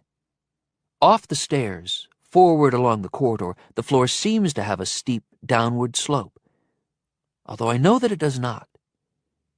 The ceiling appears to lower, the walls tilt at queer angles, and the architecture, at least as I perceive it, becomes that of a carnival funhouse. The purpose of this illusion, projected upon me by my psychic quarry, is not merely to confuse me and make me more vulnerable, but also to funnel me directly toward the room in which he waits. Ahead, the ceiling bends to meet the floor and block further progress. The wall to my left shifts toward me, pressing me sharply to the right, to a threshold. Beyond an open door, the ruler of Harmony Corner lies abed in a 4-poster, attended by his 3rd servant. The creature standing is much like the one that I encountered in the library, though what human features remain of the original motor court guest are those of a man. The mottled gray cloak of loose skin writhes around it, as if stirred by a strong draught, though I suspect that billowing expresses its anger and anxiety. My anxiety is no less acute. My heart beats like a stallion's hooves, my breast filled with the sound of iron shoes pounding hard-packed earth. Pouring sweat renews the stench of burnt matches and rotten roses in the alien oils on my skin and in my hair. Hiscott, hybrid of man and monster, lies in glistening, greasy knots of self-affection, in sloppy spills of slowly writhing coils that crush the mattress, a great pale snake with a man's features in an oversized head that is elongated like a serpent's skull. Of his 6 arms and 6 hands, 4 are clearly coextensive, with the sinuous convolutions of the life form from another world that he once dissected, and with the stem cells of which he hoped to much improve himself. The middle pair of arms are human, but those 2 hands are ceaselessly grasping, while the alien hands move languidly, stroking the air as if conducting an unseen orchestra through a song in a slow tempo. My perception of devolution and degeneracy, which overcame me in the kitchen following the discovery of the rat skeletons, is confirmed here. This thing in the bed is neither a creature capable of traveling between stars, nor the brilliant scientist who was a key figure in Project Polaris. This is genetic chaos, perhaps the worst of both species. Hiscott's troubled mind intact, but further twisted by alien perspectives, cold alien desires, and alien powers. The body, largely one best suited to another planet, perhaps grown freakishly immense and grotesque because the needs and hungers of 2 species have rendered it insatiable. The bedroom reeks worse than the cellar in which I locked the other servant thing. Piled in far corners are cascades of bones from all manner of animals, and the floor around the bed is littered with fresh and spoiled meat, upon both of which this Hiscott seems content to dine. The butchered beef and pork and veal, the prepared chickens and plastic trays of fish fillets were obviously provided through the family's restaurant, although nothing seems to have been cooked, as what is still not consumed is raw. Among this disgusting buffet are also the carcasses of animals, some partly eaten. A coyote stiff and sneering, rabbits as limp as rag piles, ground squirrels, rats. Perhaps in the night, especially when the moon is waning and no one at the distant motor court is likely to glimpse a fleet nightmarish figure in the rolling meadows, the thing I killed in the library, or this one here, or the one in the cellar, goes hunting for its master. I wonder if there haven't been more feasts of human flesh than only the murdered boy, but perhaps there have been. No one could know what hobo or coastal hiker, or what itinerant homeless person camping for the night on the beach might have been overcome, paralyzed with venom or by a brain spiking, and dragged secretly to this chamber not to serve, but to be served. Upon catching sight of me, as I stand trembling on the threshold of this abattoir, Hiscott lifts his huge head, which must be at least 3 times the size of any man's head, yet it is recognizably human. He opens his wide, greedy mouth of ragged teeth in what appears to be a silent scream, but is instead a call. The call is psychic, a command. Feed me. And I feel it pulling at me as a riptide pulls a swimmer under, into drowning depths. Hiscott's confidence is palpable, the kind of self-assurance that is a vicious courage, arrogance born of absolute power and of endless abuses never punished. I discover that I have moved off the threshold into the room. After 2 or 3 steps, I halt, as a great rustling noise arises and quickly swells louder behind me, and I am suddenly afraid that the servant in the cellar has gotten free and rises now at my back to fold me in its cape.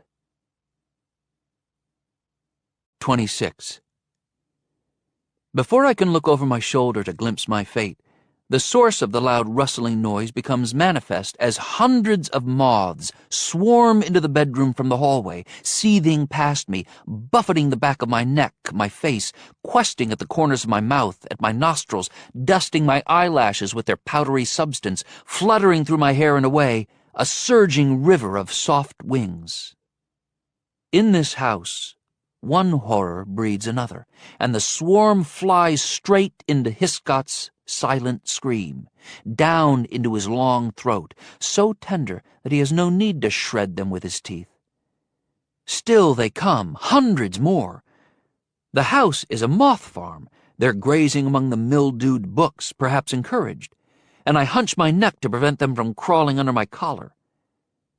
They feed the beast on the bed, and although their numbers would seem great enough to choke it, a peristaltic pulsing in the sinuous coils suggests that the insects are easily accommodated, crushed and pushed along into the winding catacombs of the serpent's stomach.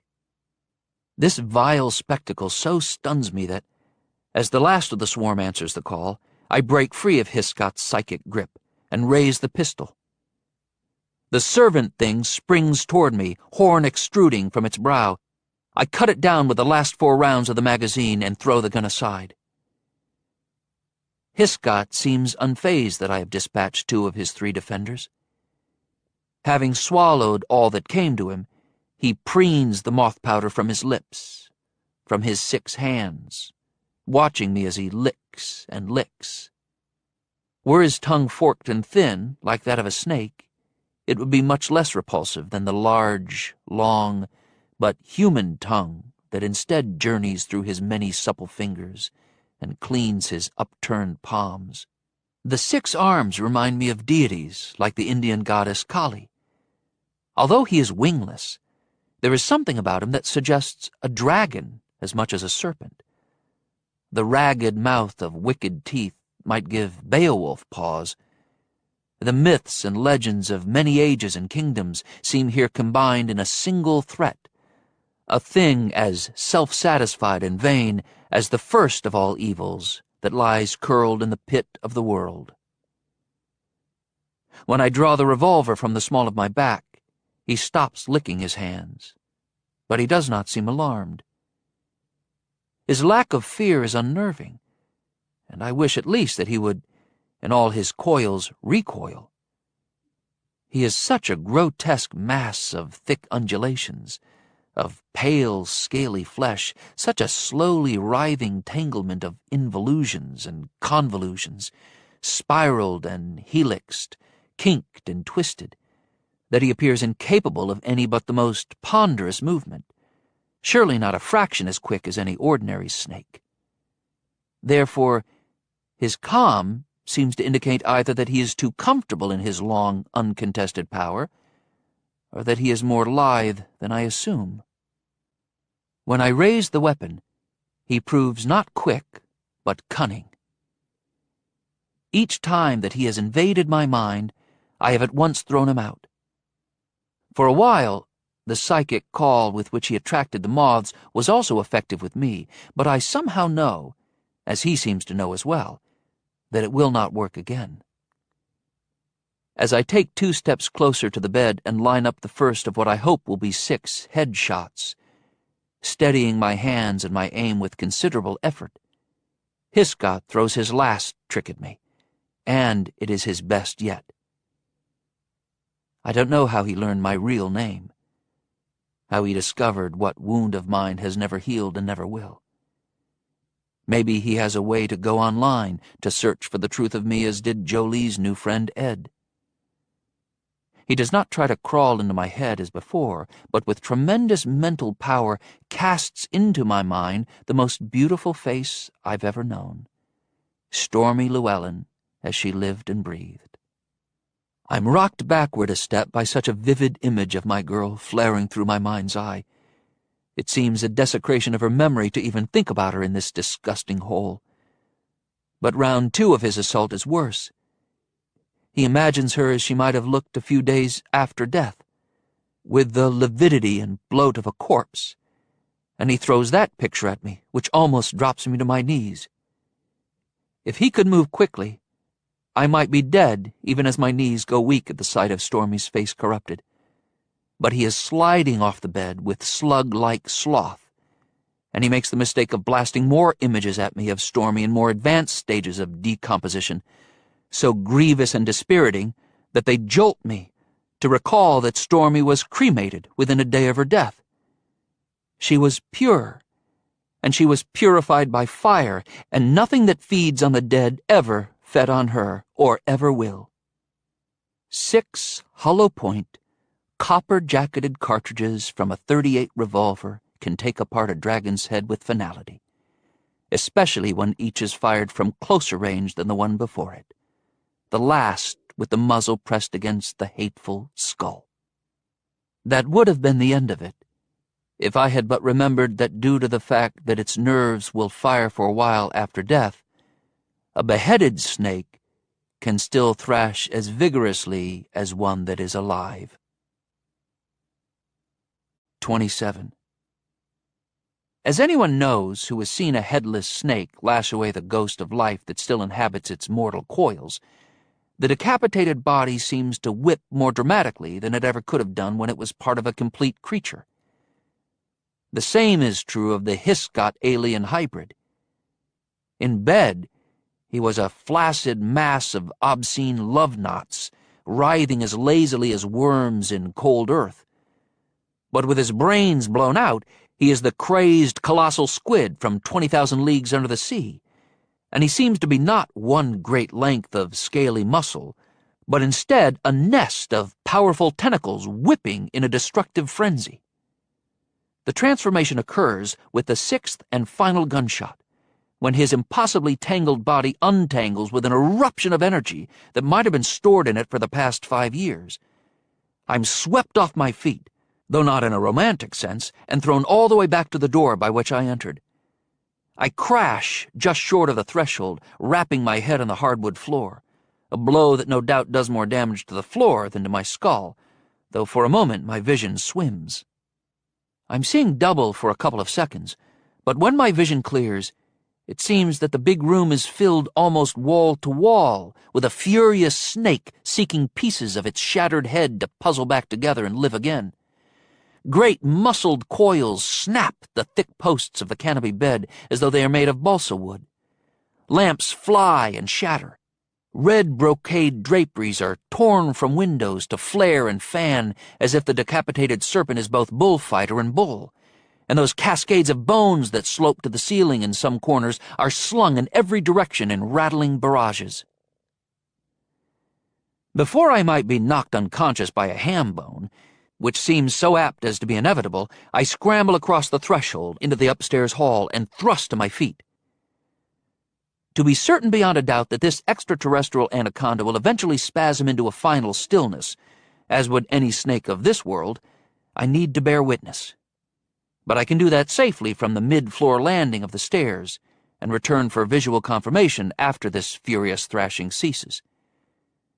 As I turn toward the stairs, I am more than dismayed to see the 3rd of Hiscot's caped and horned servants ascending after having escaped the cellar.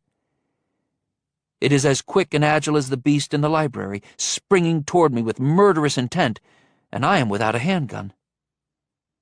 Just then, the headless stump of the Hiscot hybrid surges out of the bedroom, its 6 arms grasping blindly, like something that Francisco Goya, Hieronymus Bosch, Henry Fuseli, and Salvador Dali might have painted in collaboration after eating too many oysters, followed by a night of heavy drinking.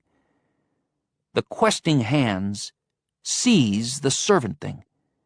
The serpent uncoils into the hallway and coils again around the creature it has snared, crushing the life out of it as the greedy hands tear off its head. I retreat to the farther end of the hallway to watch the death throes of Harmony Corner's tyrannical ruler. After a minute or so, the dramatic flailing subsides. The great, thick length of the serpent ravels down upon itself in pale folds, like a deflated fire hose, and lies shuddering, twitching, until no trace of current remains in its neural pathways. When the creature's been completely still for 5 minutes, I am brave enough to approach it, although not foolish enough to make a disparaging remark about my vanquished enemy.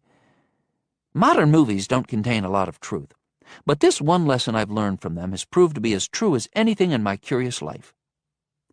When you stand over the dead monster and, full of bravado, make a wisecrack, the monster will rise up, not dead after all, and make a last furious assault. In half those movies, it kills one of the few remaining survivors. As I am the only survivor present, I figure that a single wisecrack cuts in half my chances of getting out of this house alive. If I'm the equivalent of Tom Cruise, I will surely exit unscathed. If I'm the equivalent of Harry Dean Stanton or Paul Reiser or Wayne Knight, which I figure is far closer to the truth, then I am well advised to keep my mouth shut and tread lightly. I try to find places to step between the coils, but sometimes I have to step on them and clamber across them. I hold my tongue, keep my balance, and leave behind pale mounds of snake flesh that would be a feast for a roc, the giant bird of Arabian myth that eats snakes, among other things. The way events have been unfolding in the corner, there's every reason to suppose a roc, or a flock of them, might be in the neighborhood. As I'm pretty sure that the Jeep Grand Cherokee is not in any condition to be driven out of the house, I leave by the front door. In the distance, the smoke is lifting. Through the haze, I can see the fire trucks, streams of water arcing. In the front yard stand Jolie's parents, Bill and Artis Harmony, and 3 other people whom I don't know, but who must be, I assume, members of the family. From their hopeful yet wary expressions, I can only conclude that they have felt Hiscott disconnect his open line to their minds.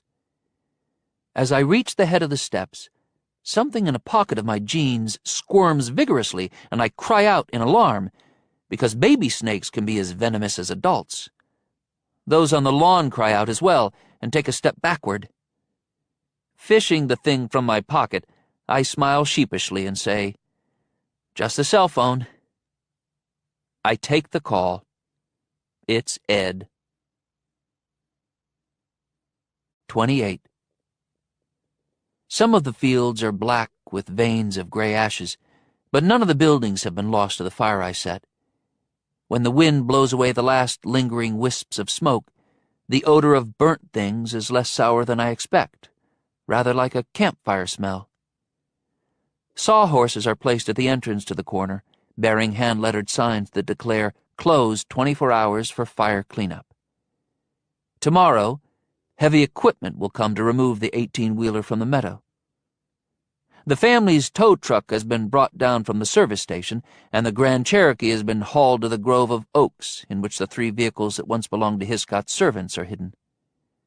Among them, the Harmony family has 6 of those 3-gallon emergency supply containers of gasoline. Once filled at the station, they are lined up on the porch of the residence that Hiscott took for his own. In the afternoon, after the breeze dies out, after we shut down the electric supply at the breaker box and cut off the propane feed, Bill Harmony and I enter the house. Starting at the top floor, we pour gasoline in strategic places, especially over the remains of the hybrids.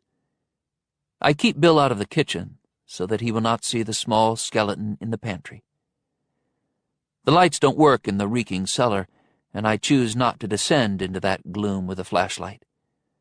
I empty the 6th can down the steps, into that sinister darkness. The gasoline fumes are overwhelming. The house is a bomb waiting for the fuse to be lit. The family has used its half-size tanker truck, the white rig with Harmony Corner in big red letters, to hose down the 6 houses below the one that we will burn. Refilled, it stands ready nearby to keep this new fire from spreading to the unburned fields. We set the house alight an hour before sunset. At night, the conflagration would be more visible from the coast highway, and some traveler would be more likely to report it to authorities.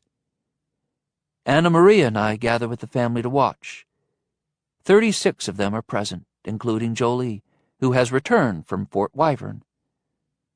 The flames are satisfying, and I use Purvis Beamer's smartphone to send video of the blaze to Ed. No one cheers the fire. Indeed, they watch mostly in silence, and if the atmosphere of the event is like anything else, it is most like an hour in church. When the house is smoldering ruins, and the embers have been watered down, we all gather on the beach, where picnic tables and folding chairs have been set up for dinner. The air is cool enough for sweaters and jackets, but everyone agrees that the beach is the best place for this first meal of their new freedom.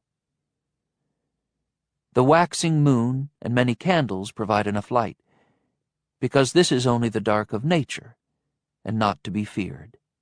The waves are low, breaking gently along the coast, as if shushing crying children to sleep.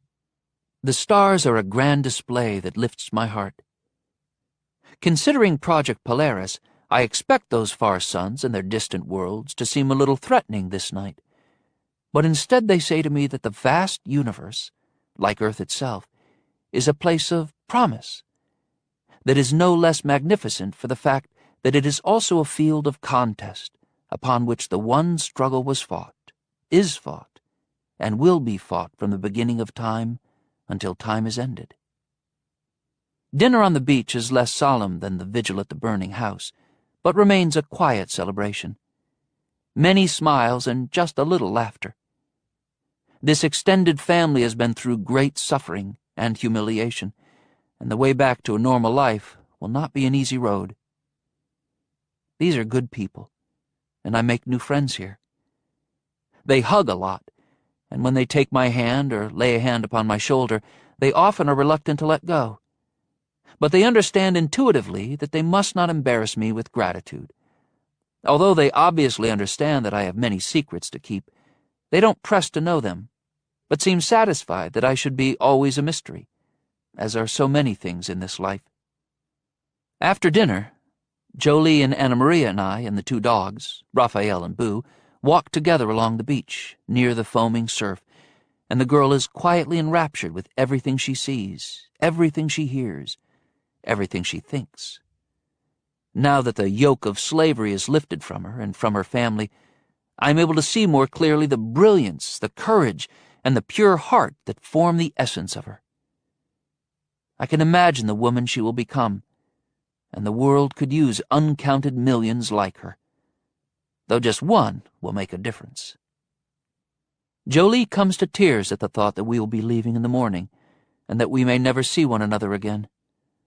That such a bond can form in but a day bewilders her, as it delights me, and she's afraid that her life, now recaptured, will prove to be marked more by parting and loss than she can bear. I am, she says, like her new brother, and brothers can't go away forever. She is a girl who feels things strongly, and though cynics might mock her for that, I never will, as it is perhaps the best of graces, to feel deeply, to care profoundly. In my bones, I know that I am not long for this world. The life I have led and must lead brings death and me face to face with such regularity that I, as imperfect a man as any other, will sooner or later fail whatever higher power it is that has sent me on this series of missions. Therefore I can't lie to Jolie and say we will see each other again in this world. Anna Maria soothes away the girl's tears, as I cannot. She says that each of us has his or her role in life, and if we know ourselves well enough to understand what that role is, we will be happy doing nothing else but what we can do best. She says that I, Odd Thomas, fully understand my role, a statement with which I might argue on some other occasion. She tells Jolie that I am one of those wanderers of legend, who goes where he feels he must, and, in the going, finds those who need him, and in finding those who need him, fulfills his destiny. This sounds more grand to me than the truth of my life, but this touch of myth enchants the girl and mellows her sadness with mystery. Somehow, Anna Maria knows that Jolie's mother, in homeschooling, assigns her many writing assignments of all kinds. She suggests that the girl write down her part of the story in which we have recently been involved, and that she mail it to me, care of Ozzie Boone, my writer friend in Pico Mundo, so that when I compose my account of the events in Harmony Corner, I can include Jolie's point of view. When she hears that I have written a series of memoirs that will not be published in my lifetime, if ever, Jolie is electrified. Although she may never hold a real book of this story in her hand, only someday a copy of my manuscript, she is enchanted by the prospect, and the fact that we will continue to have a connection puts an end to her tears. As we walk back the way we came to rejoin the family, Anna Maria says, "One thing you must remember when you're writing, Jolie. If the story you and Odd collaborate on is to be seamless, you should write just as you are, just as you talk, just as you think, and not try for some writerly voice that isn't yours. What you don't see that I do is that you and Audie are in many ways two of a kind. You and he so love the world, in spite of all your suffering, that you are in what some might call a heightened state of consciousness. You and Audie embrace so much with such great enthusiasm that one thing reminds you of a dozen others.